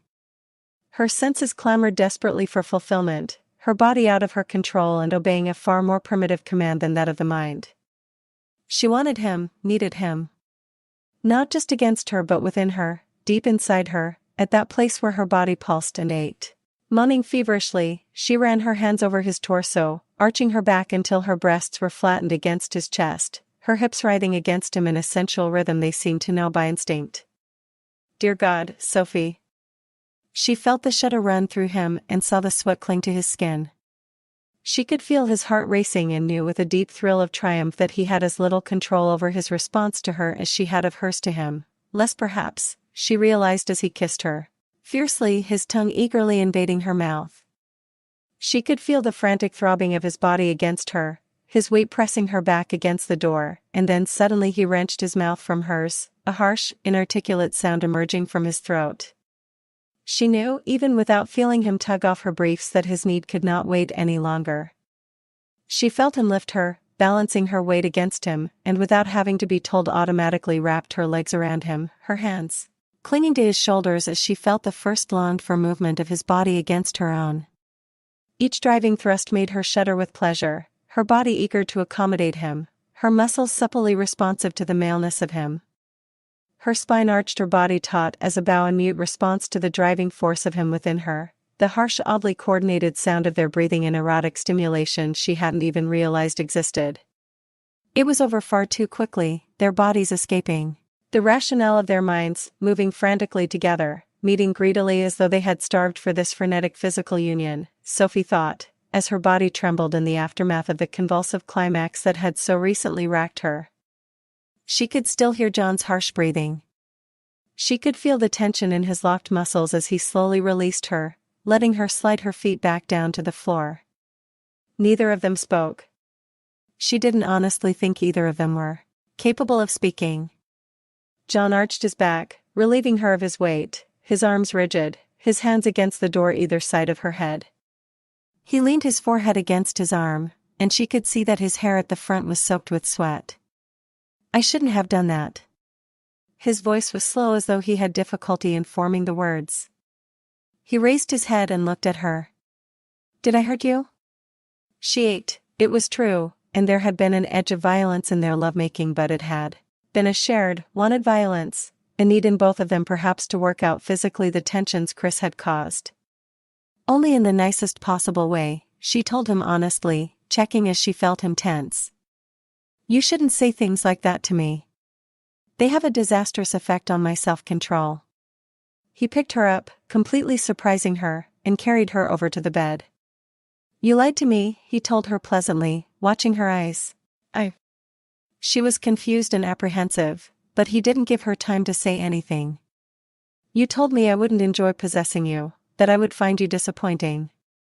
Incredibly, in the fierce urgency of their coming together, she had completely forgotten her old fears, and now her mouth fell open slightly. All at once she felt oddly lightheaded, free, she realized giddily, for the first time since she reached womanhood, she was truly free of all fear and inhibition. They were both sitting on the bed, but John got up and pulled off his shirt. While she was completely nude, he was still almost fully dressed, and she blushed to realize she had been so impatient for him she hadn't even paused to consider that fact before. "What are you doing?" He paused to smile at her as he pulled off his trousers. "I'm getting ready to make love to my wife," he told her with a smile. Sophie stared indignantly at him. "I thought you just did." The humor died out of his eyes, and suddenly his mouth was grim. "That wasn't so much making love as satisfying an intense physical need. This is making love." He turned to her, touching her with gentle fingers, stroking the velvet smoothness of her skin, pushing her down onto the bed and lying beside her, kissing her slowly and thoroughly, until she sighed languorously, her body awash with the most deliciously sensual awareness. Now that the frantic need for haste was gone, she could touch him as she had been longing to do for so long. With her hands and with her lips, delighting in his husky moans of pleasure as she discovered how best she could please him. He had no need to make such discoveries. He already knew how to please her, she thought shiveringly, as his mouth caressed the hard peaks of her breasts, teasing and stimulating them until she cried out and arched against him. It was only when his mouth touched the moist heart of her femininity that she tensed, trying desperately to wriggle away from him, but his hand slid up under her, holding her hips, pinning her to the bed. He raised his head and demanded rawly, "Let me, Sophie. I want to pleasure you. I want to give you all that he never did. Trust me." She tried to relax, quivering under the slow assault of his tongue, gasping in shock at the sudden surge of pleasure invading her, her restraint completely swept away as John took advantage of her involuntary relaxation, his mouth moving delicately against the tender nub of flesh she had so unerringly found, ignoring her frantic protests for him to stop. Then suddenly she was no longer capable of any form of protests, incapable of anything other than submitting to the waves of pleasure convulsing her body. Some time later, she wasn't capable of working out how much. She felt him move to take her in his arms and gently lick away her tears of pleasure. He took her hand and placed it on his body, and under his guidance she felt the full male power of him It seemed impossible that her body should ache for him already, but it did, as though simply by feeling his arousal she herself immediately shared it. "See," he murmured into her ear. "That's what loving you does to me, Sophie." She shivered, immeasurably affected by the knowledge that he desired her, that she was capable of arousing such desire within him. This time there was no urgency, no haste, and the slow, almost languorous way he filled her, made her sigh and murmur with delight, her body moving effortlessly to the rhythm he set. She fell asleep in his arms, conscious of an overwhelming sense of well-being, of inner peace and a joy so intense, she felt it must radiate from her in a physical aura. She loved him, and she was already asleep before she remembered that he did not love her. "Good, I'm glad you're awake. Uncle John said we weren't to wake you." Sophie opened her eyes slowly. What was she doing in John's bed? And then she remembered. To cover her embarrassment she asked Alex, "What time is it?" "Supper time," David told her gloomily. "I'm starving and all Uncle John can cook is beans on toast." "That's a lie," Alex retorted hotly, immediately defending her idol. "He can do lots of things." "Such as?" Sophie let them argue, closing her eyes and slowly trying to come to terms with what had happened. She and John had made love. She shivered lightly and felt tiny beads of sweat spring up on her skin as she remembered exactly how they had made love. The children's quarreling suddenly pierced her thoughts and she sat up, clinging to the duvet as she realized that she was still naked. "Stop it, both of you," she said firmly. "I'll get up and come down and make your supper." "See what you've done now," Alex accused her brother, Uncle John said. "What Uncle John said was that neither of you were to come in here and wake Sophie up," that gentleman said drily from the doorway. None of them had seen him come in. Sophie felt herself flush a brilliant scarlet as he looked at her. Alex, who was looking at her uncle rather guiltily, missed Sophie's reaction, but David did not. A little to her surprise he got up off the bed, and taking hold of Alex's hand, said firmly to his sister, "Come on, we're going downstairs." Sophie didn't want them to leave. She didn't want to be alone with John. She felt both embarrassed and apprehensive. What must he think of her? Had he guessed that she loved him? "David, it seems, is growing up," he murmured lightly as he took the place his nephew had vacated beside her on the bed, elucidating when she looked puzzled. "He obviously thought we wanted to be alone." He bent his head, so that she couldn't see his expression, and said slowly, "Sophie, we have to talk." He had said that before, but this time the flare of panic inside her was far greater. "Not now, John." There was a note of pleading in her voice that made him look at her. "I feel so muzzy," she told him, fibbing a little. "Chris. The shock. Of course." His voice was completely even, but she was conscious of a sudden coolness in his manner, a faint withdrawal from her which, because she was so acutely aware of everything about him, she recognized immediately, and which defeated her tenuous self-control. This afternoon both of them had been acting out of character. She couldn't blame him if now he was wishing none of it had ever happened, but at least nothing could ever take from her memories of him as her lover, and as her lover. He had been both demanding and tender. She had memories she would cherish for the rest of her life. But memories would not keep her warm at night when John was not there. "We'll talk another time, then." He was getting up, and soon he would be gone. She forced a brief smile. "I'll be down shortly." She saw that he was about to protest and added, "I won't sleep if I stay in bed, and besides I'd have to go back to my own room." She held her breath as she waited for him to contradict her statement and to tell her that she was sleeping with him from now on, but he didn't, and at last she had to expel it and listen with an aching heart as he said mildly, "As you wish."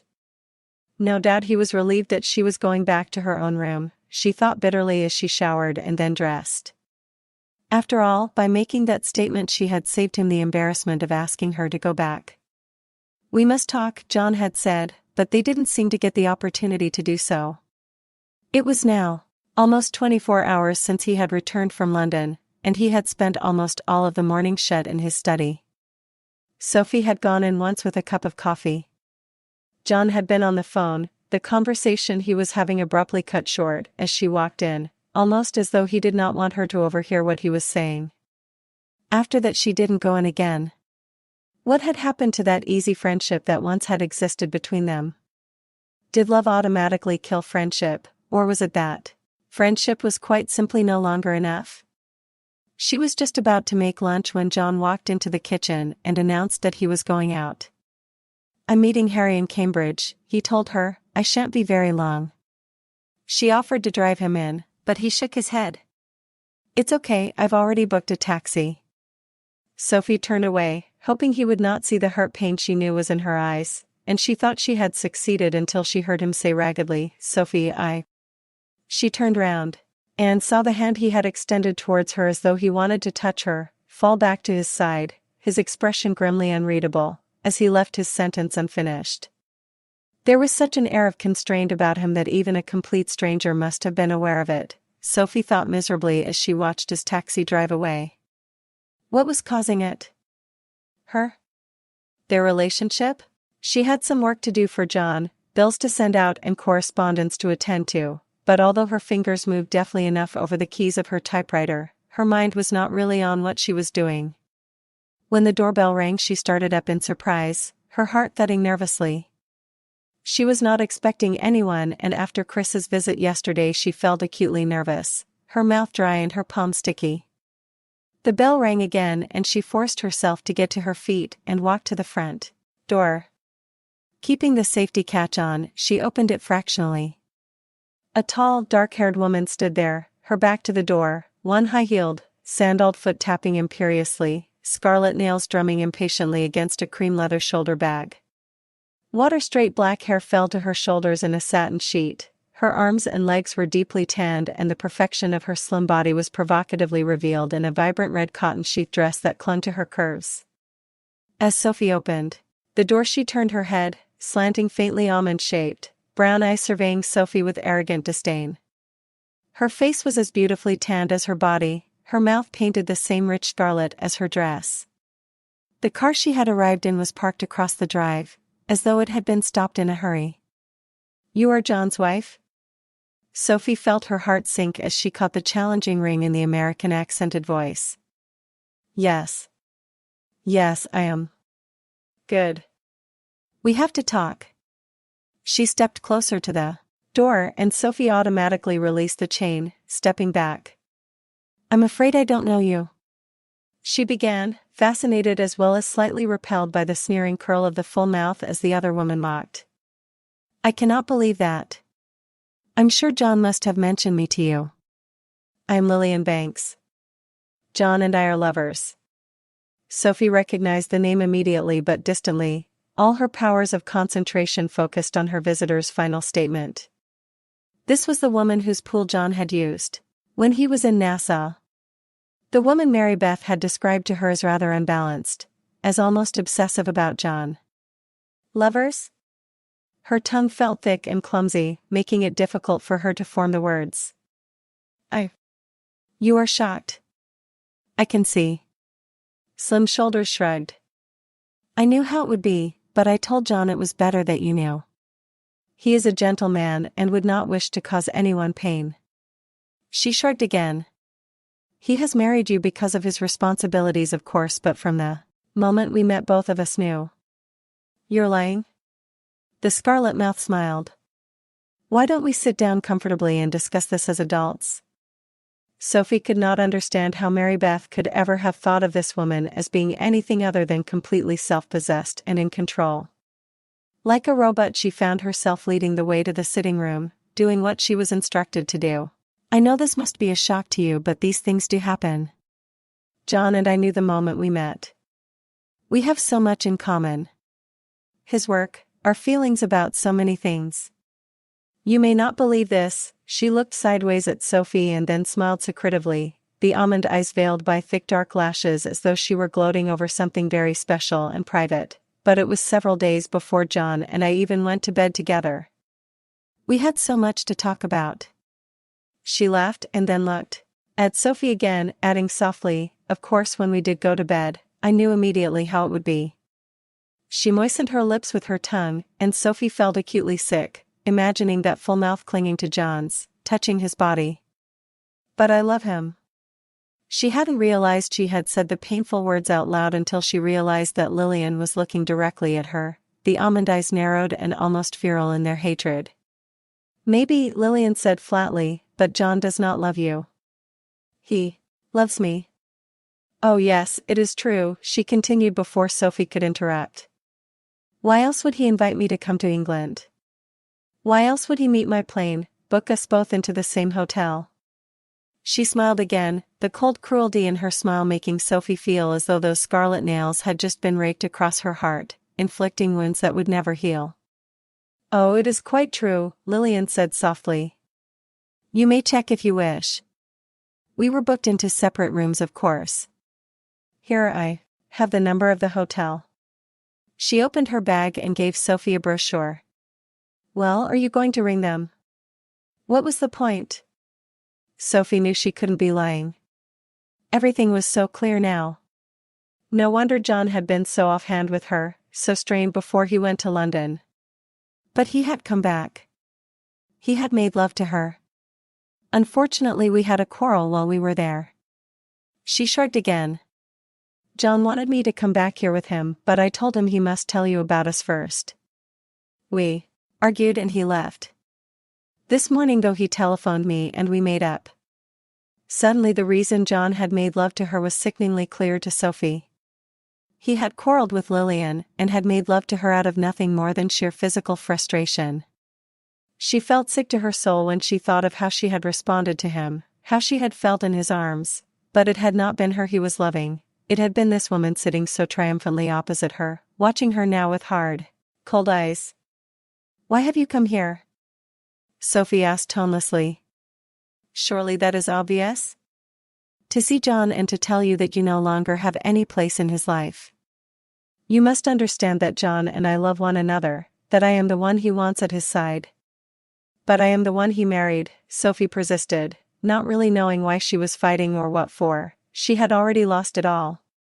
A piece of paper that means nothing. John will divorce you. What could she say?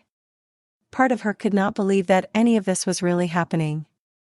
The John that Lillian was talking about was not the John she knew, but then what did she really know about the man she had married? She had thought him sexless, remote, totally engrossed in his work, and she had discovered for herself that none of those things were true. Of course she will be provided for financially. Sophie glanced up at that, her mouth hardening, but before she could speak her tormentor continued coolly. You will stay here in this house with the children. John will come back to Nassau with me. She would stay with the children? She blinked and stared at Lillian. The children are John's responsibility, she said coldly. They are the son and daughter of his dead brother.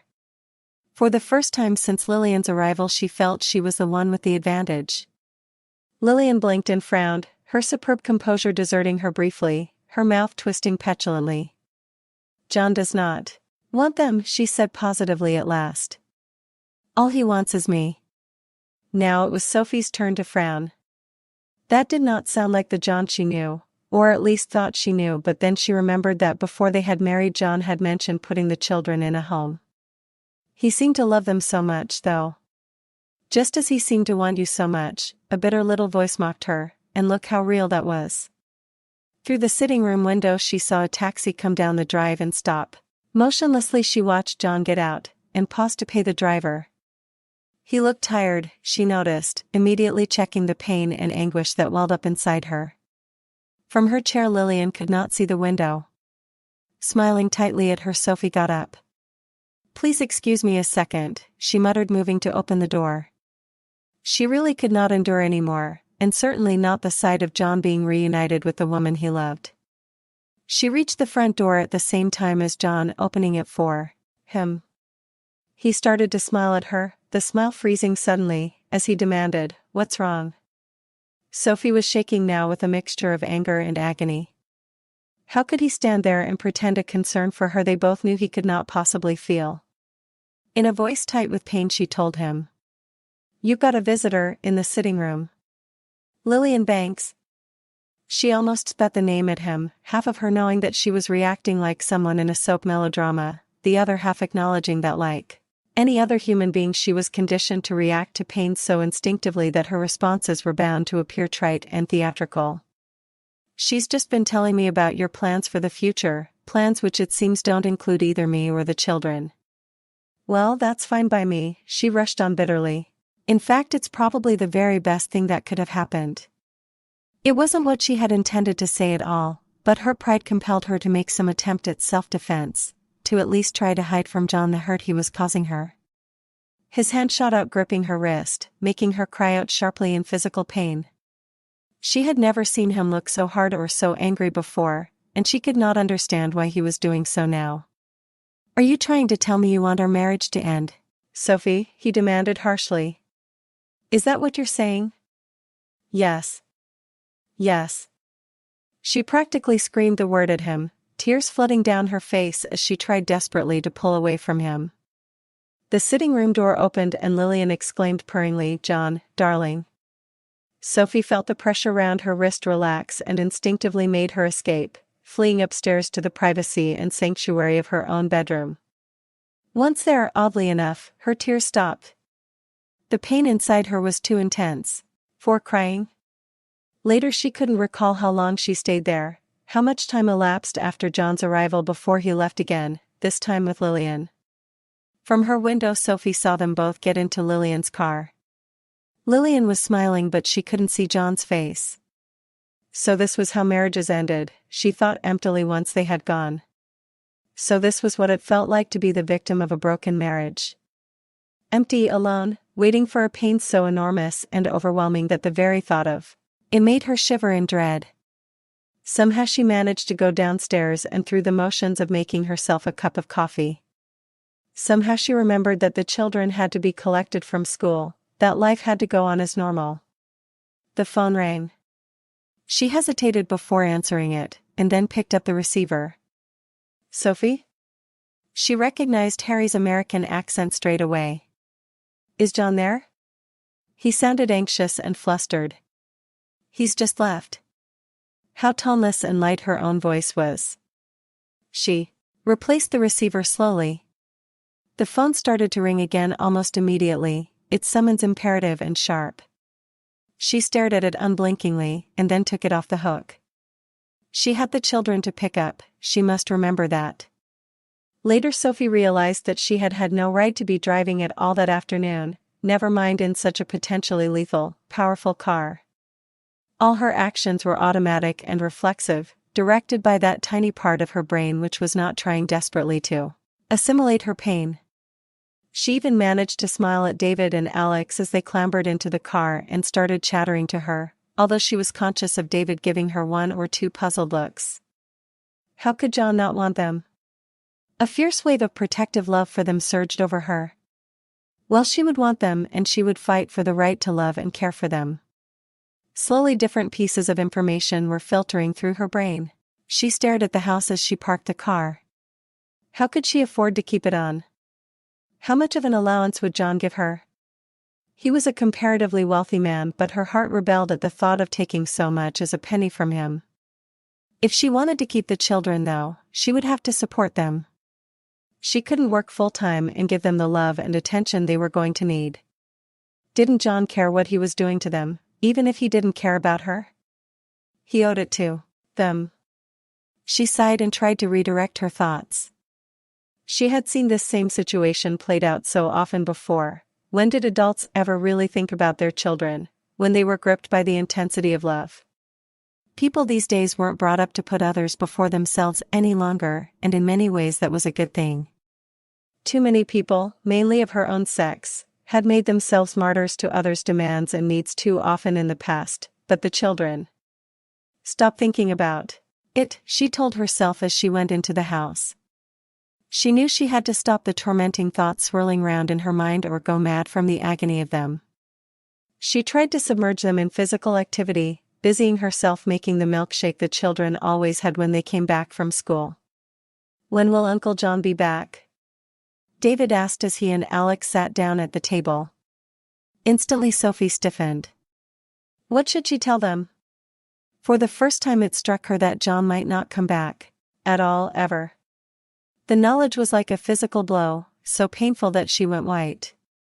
"Sophie, what's wrong?" There was anxiety and something else in David's voice. "Fear?" Resolutely Sophie pulled herself together and tried to smile. Her facial muscles were so stiff she could barely move them. "Nothing," she said as reassuringly as she could. "I'm not sure when he will be back." "Where's he gone?" That was Alex, frowning slightly, picking up the atmosphere of tension that hung over the kitchen. "Where is he?" "He had to go out." "Careful, Sophie," she warned herself, "any more of this and you'll be breaking down completely." Walking over to the sink so that she had her back to them, she said as carelessly as she could, "You know what he's like when he's working." "I don't really know when he'll be back." It seemed to satisfy them, but for how long?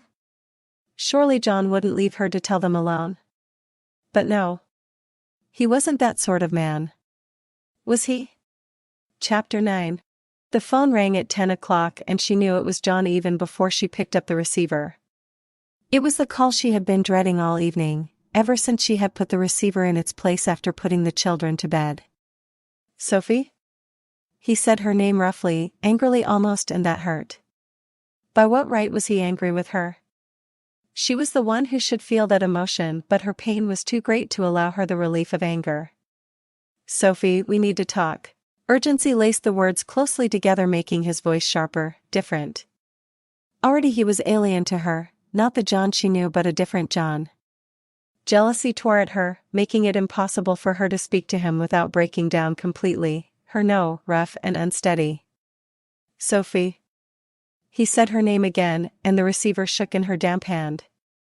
She knew she did not have the control to go through what had to be gone through right now. She couldn't even listen to the angry cadences of his voice without breaking apart inside, without remembering how he had said her name while they made love, how the reverberations of it had passed from his body to her own. "John, please. Lillian has told me everything." She was speaking quickly, lightly, as though not daring to linger over the words in case that made them too real. She heard him swear and flinched. "Sophie, please." "No. No. I don't want to talk about it, John. Let's just go ahead and get a divorce. I'll stay here with the children." Her voice petered out as she sensed his shock. "Unless you want us to move out." She thought she heard him draw in his breath harshly, a sound of painful anguish, as though somehow she had hurt him. Or was it that hearing the words was making it real for him too, making him see what he would be doing to David and Alex? "The children will stay with you," Lillian had said. "We don't want them."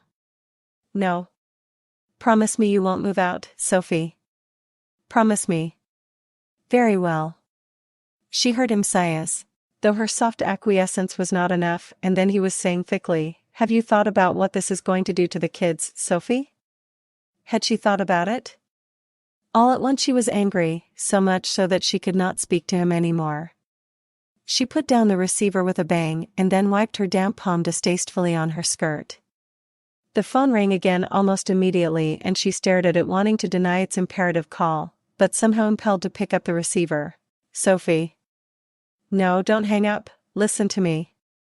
If you need to get in touch with me for anything, I'm staying with Harry and Mary Beth in Cambridge." As though something in her silence encouraged him, he went on raggedly. "We have to talk, Sophie. We. It was that did it." There was no we where they were concerned.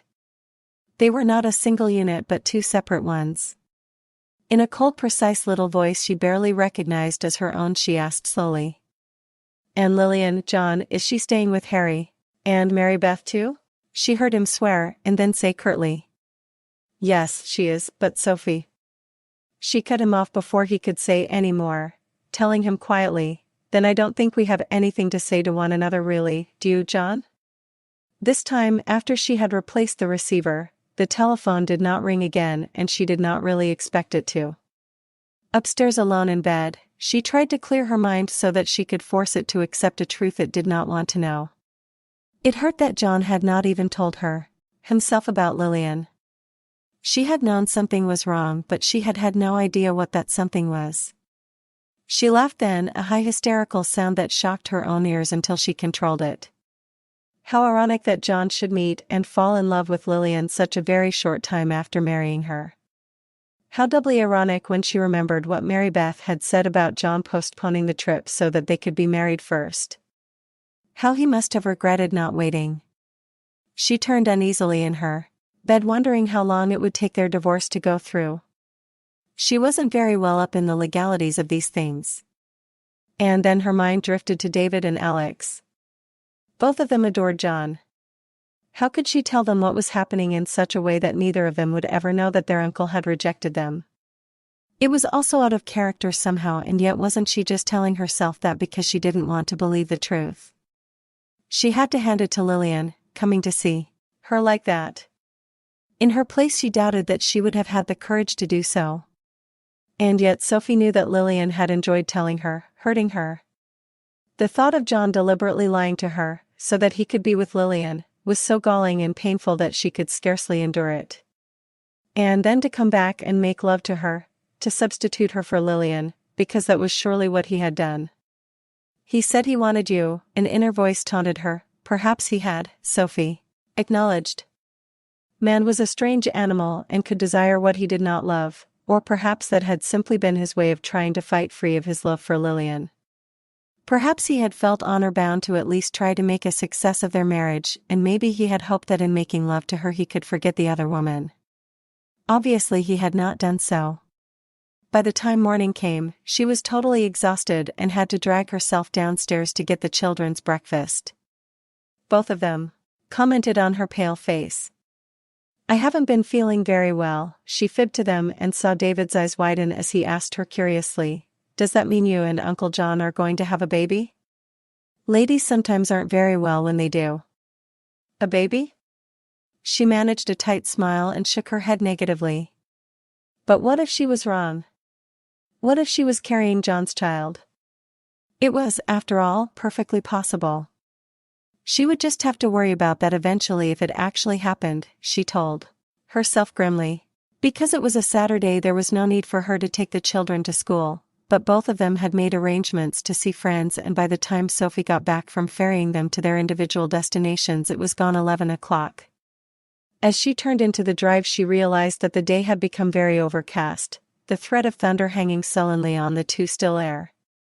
It was time the weather broke. They needed a storm to clear the air and rain for the overparched garden. A tension headache gripped her forehead in a vice as she walked inside. She had always been petrified of storms. Not so much the thunder but the lightning, a childhood hang-up from a story someone had once told her about someone being struck by lightning and frizzled to death. Knowing now that her fear was illogical still did not remove it, and she shivered slightly as she made herself a cup of coffee, dreading the storm to come. The house had never seemed more empty. She had loved it when she first came here as John's assistant, and what happy plans she had made for it when she had agreed to marry him. She had pictured it as a proper home. Now she was alone with the reality that said a house, no matter how pleasant, was merely a shell. It was people who made that shell a home. By 1 o'clock the sky was a sullen gray, and it was dark enough for her to need to switch the kitchen light on. The sudden ring on the front doorbell jarred her too sensitive nerves. "John." She whispered the name, trying to control the crazy leap of her pulses and to deny the sudden mental picture she had of the man. How could there ever have been a time when she had scathingly dismissed him as sexually unattractive? Being married to him had been like discovering a completely different person hidden away behind a protective disguise.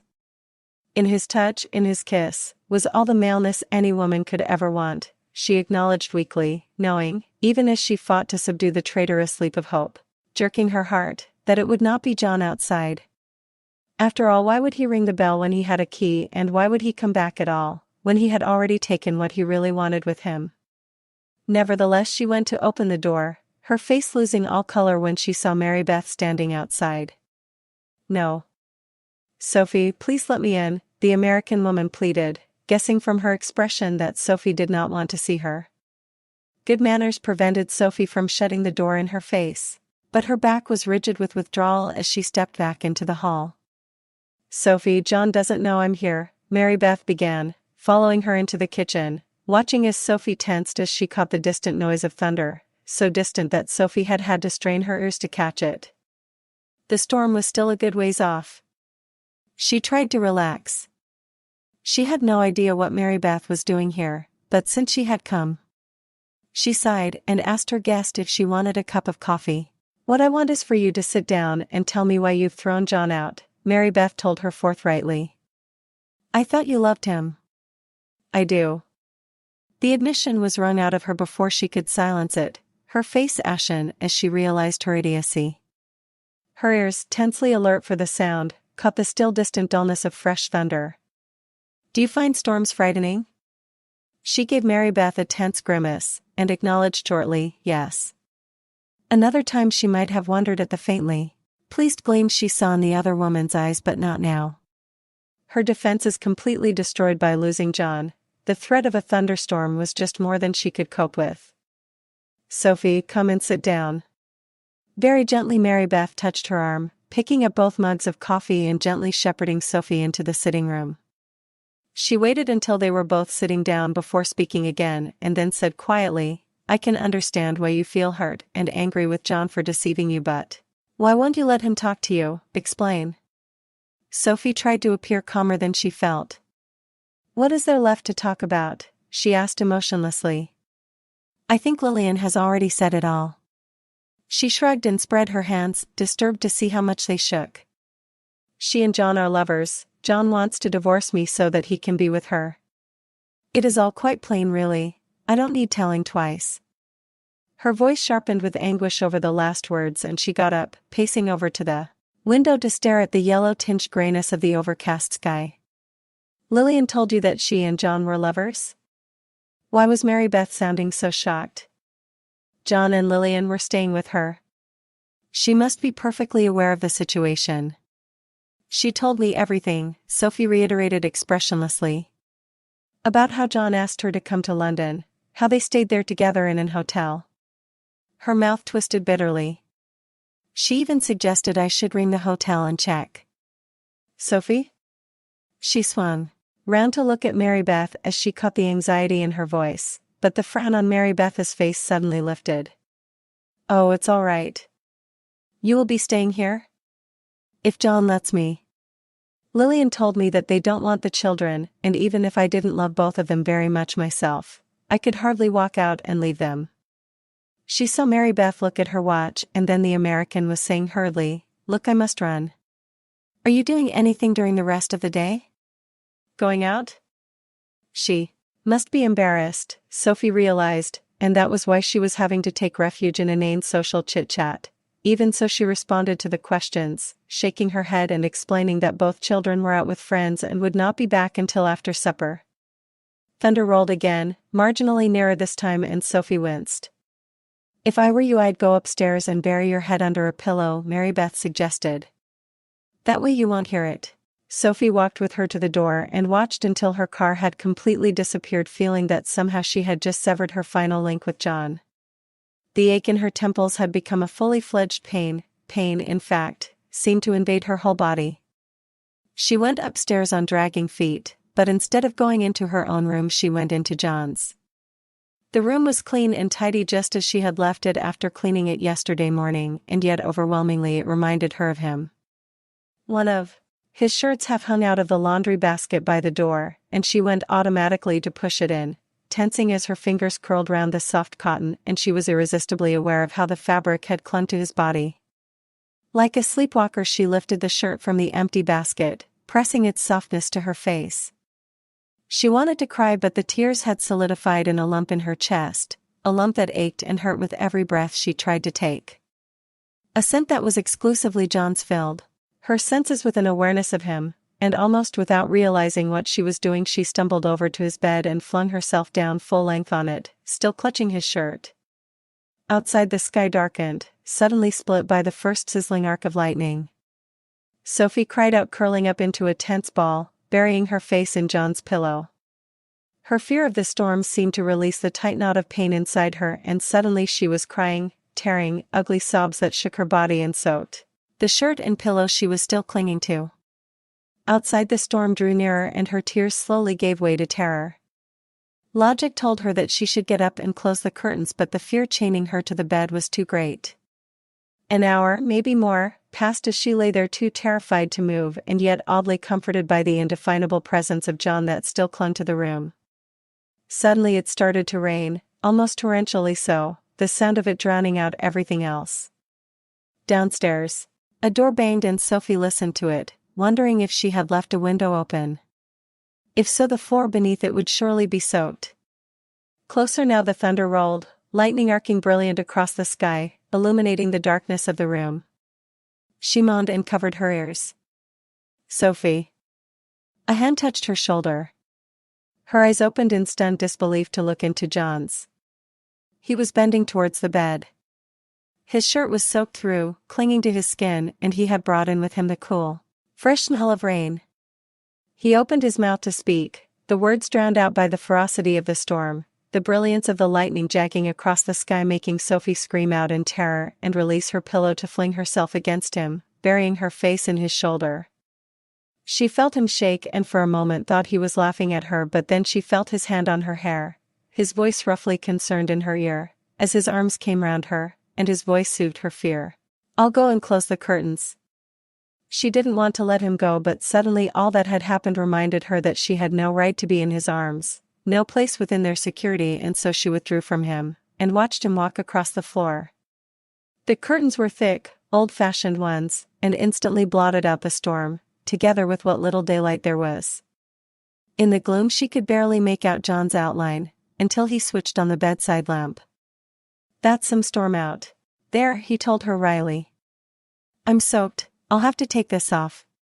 He stripped off his shirt, dropping it into the laundry basket, opening his wardrobe to get another, all simple automatic movements and yet ones that moved her to great joy and pain.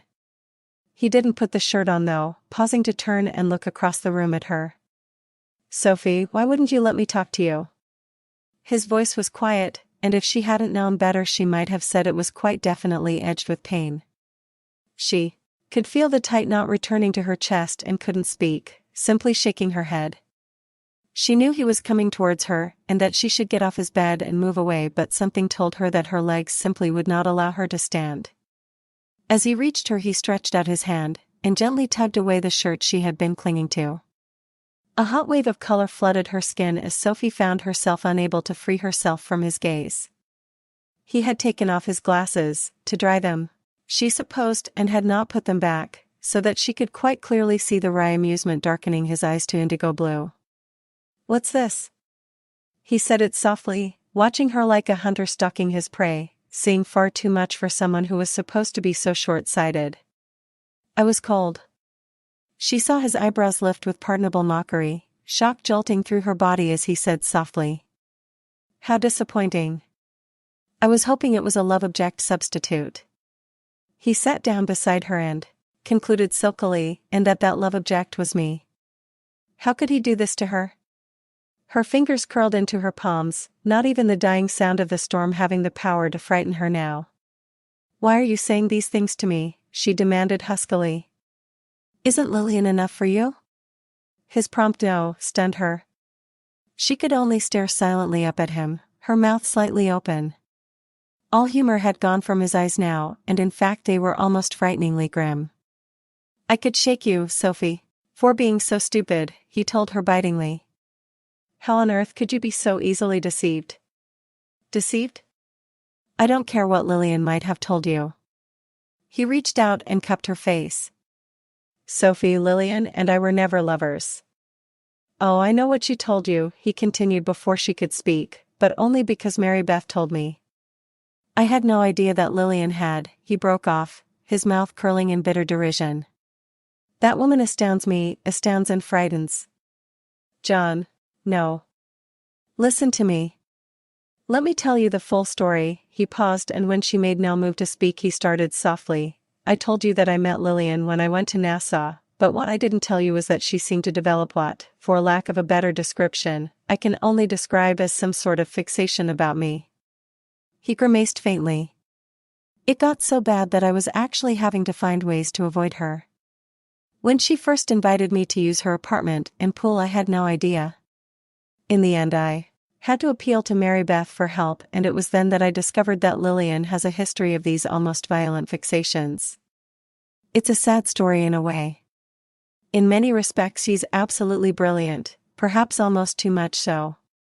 Apparently she had some sort of breakdown just after she left university, but she's very good at her job, and Harry, who's a bit of a softie in many ways, took her onto his staff after he heard about her history of mental problems from his predecessor.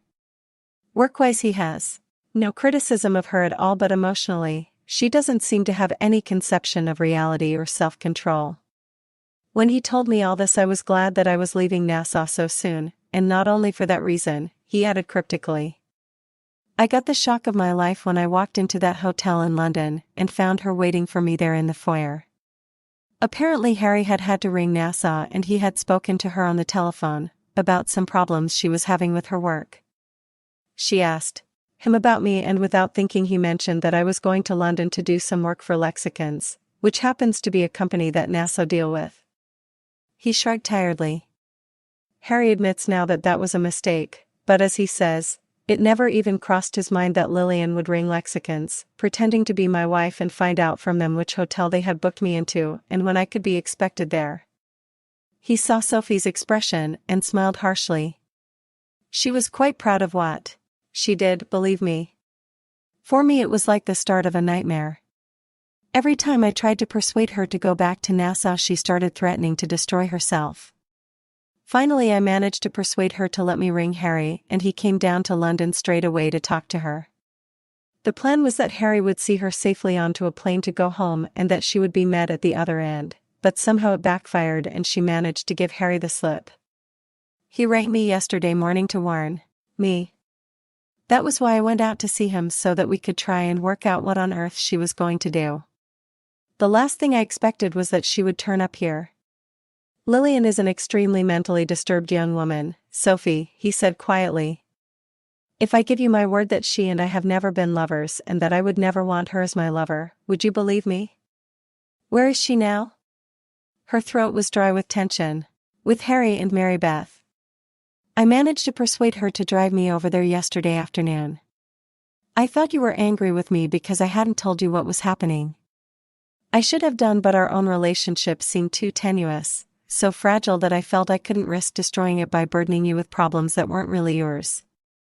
Especially after the shock of Chris's attack. She said you loved her. Her voice was cracked and uneven. She said you wanted to divorce me. She's a very sick person, Sophie, so totally out of touch with reality that I'm afraid she'll never be wholly sane again. Believe me, I did nothing to encourage her in her fantasies. He smiled rather grimly. There was only one woman on my mind whilst I was in Nassau, and that was you. Do you believe me? Yes. She said it huskily and knew that it was true. Her heart somersaulted as he lifted her hand to his mouth and pressed his lips to her palm, caressing it softly with his tongue. How did you know what Lillian had said to me? Mary Beth told me. She also told me something else. Sophie tensed and looked at him, remembering her own admission to Mary Beth that she loved him. She said you were frightened of thunderstorms, John told her softly, and that she told you to bury your head under a pillow. I'm glad you chose my pillow, Sophie. She could feel the heat coming off his skin, and being in his arms was like coming home to safety, having known great pain and fear. His mouth touched hers, lightly, questioningly, and she clung to him, abandoning all pride as she was swamped by her own shattering response to him. She could feel his heart thudding erratically against her, his mouth hot and urgent as it moved over her own. She wanted him to go on kissing her forever, but already he was releasing her, putting a distance between them. I still haven't been entirely honest with you. She thought for a moment her heartbeat had stopped. He smiled gravely at her, and said quietly, when I asked you to marry me I had no intention of it ever being merely a convenient arrangement, devoid of love and physical contact. You hadn't? He shook his head, said no, and then laughed at her expression. I begin to think you're the one who needs glasses, Mrs. Phillips, he teased her softly. Otherwise you'd surely have seen that I'd been lusting after you ever since you came to work for me. From the very first time we met, in fact. She stared at him in disbelief, stammering, but I thought. That I was a sexless, vague, confirmed bachelor, more interested in computers than human beings, he said wryly. Oh yes, I do realize that, and I had been cursing my far too effective armor plating for quite some considerable time. It was the look on your face when you heard David saying that Louise had wanted to get into bed with me that finally gave me hope. What sort of look? Sophie asked him suspiciously. His smile was both innocent and tantalizing. Oh, the sort that said you were looking at me as a man instead of simply your lame dog boss. Sophie shook her head. But why pretend to be something you weren't, John? Why pretend to be so sexless and dull? He hesitated for a moment and then said slowly, I know this will make me sound unattractively vain, but when I first went up to Cambridge, like many another before me, I wanted to have a good time. My father was comfortably off. Those were the days when teenagers didn't have to worry too much about getting a job, when, in fact, our generation thought it was the hub of the whole world.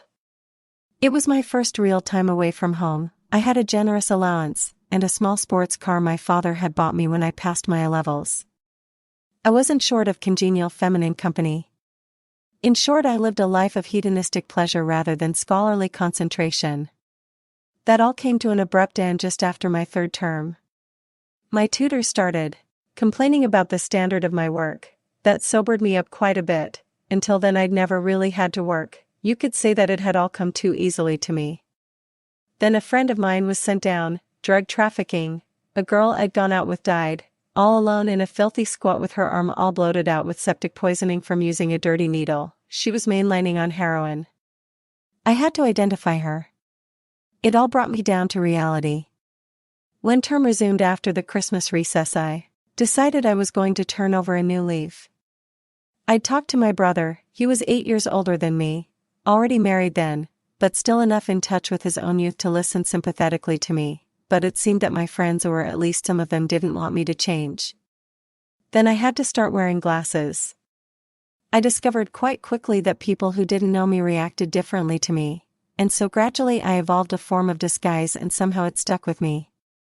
There was nothing to make me want to abandon it, until I met you, and even then it seemed I wasn't going to be able to reveal myself to you in my true colors, so to speak. Sophie looked questioningly at him, and he said drolly, "Ah, well, you see, I had observed how you reacted to me, and how you reacted to any male who was even just slightly aggressively masculine, and I didn't want to frighten you off. You felt safe with me, that much was obvious, and because of that I could get closer to you. Some disguises are used for protection," he told her, "some for hunting." He laughed at her expression. "Ah yes, my poor little love, I'm afraid you..." She didn't let him finish, flushing suddenly as she remembered his bland and extremely irritating indifference to her timid sexual overtures in the early days of their marriage, an indifference which she had naively thought sprang from unawareness. "You knew," she accused. "Knew what?" He was smiling dulcetly at her. She swallowed and said huskily, "That I wanted you. After the way you looked at me when I came back from Nassau, I hoped you might," he agreed tenderly, "but I had to be sure it wasn't merely that I was a challenge to you, Sophie. I had gambled too heavily for that. You see," he told her quietly, "as I soon discovered well before I married you, what I once thought was merely lust turned out to be love, and that love hasn't diminished for knowing you, quite the contrary. That is what I have been trying to talk to you about, Sophie." He touched her face lightly with his fingers, and she trembled wildly, hardly daring to look at him. "We have been lovers, and you have given yourself to me physically with a generosity that no one else has ever matched or ever could, but have you given yourself to me emotionally, Sophie? Can you give yourself to me emotionally, or is it still Benson, despite all that he has done to you?" "Chris?" Sophie stared at him. "I never loved Chris. Not really, not like. His voice was placid, belying the expression in his eyes. It made her heart race and suspended her breath until she realized he was still waiting impatiently for her response. "Not like I love you," she told him. He expelled his breath on a harsh sigh and said roughly, "God, Sophie, you don't know how you've tormented me." She smiled at him, going willingly into his arms as he dragged her against him. "Oh, I think I've a fair idea," she told him demurely, "after all. You've done your own fair share of tormenting. From the shelter of his arms, she looked up at him, watching the way his eyebrows rose in query. All that parading around practically nude, she elucidated for him, making me want you, making me love you. She looked up at him again and smiled, and probably damn well making me pregnant into the bargain. Have I done? He looked smugly and irritatingly malely pleased at the prospect. I don't know, she admitted, but John, she protested as he turned round with her still in his arms and rolled her onto the bed, following her there, and pinning her down with the superior weight of his body. John, what are you doing? She demanded. He was grinning at her and her heart turned over inside her as she read the purpose in his eyes, and he told her softly, it would certainly be one surefire way of keeping you tied to me. Besides. He paused to kiss her, smothering her mumbled protest until she was forced to give up and respond to him. Besides, what? She asked breathlessly when at last he had released her. I love loving you so much, he told her simply. No woman has ever meant to me what you do, Sophie, or ever will. I could have wept when you told me that you weren't fully a woman. I could have killed Benson for what he had done to you. You were too inexperienced to even realize what he had done. How he had pushed his own inadequacies off onto you. You made me a woman, John, she told him huskily, feeling his body tense against her and thrilling to the vibrant masculinity of it. Only one thing still troubled her, creasing her forehead as she said hesitantly, John, just now when I said I might be pregnant you seemed pleased but you threatened to put the children into care. I gambled that their supposed plight would push you into marrying me far faster than any amount of reasoned argument, he admitted wryly, but believe me I would never have done it. They're my brother's children, Sophie, and I love them very much, just as I shall love our own very much, but never quite as much as I love you. Beneath him her body quivered and she reached up to wrap her arms round him, her voice breaking slightly as she murmured, make love to me please, John. Show me that this isn't all some impossible dream. No dream, but reality, he whispered against her mouth. The reality of our love.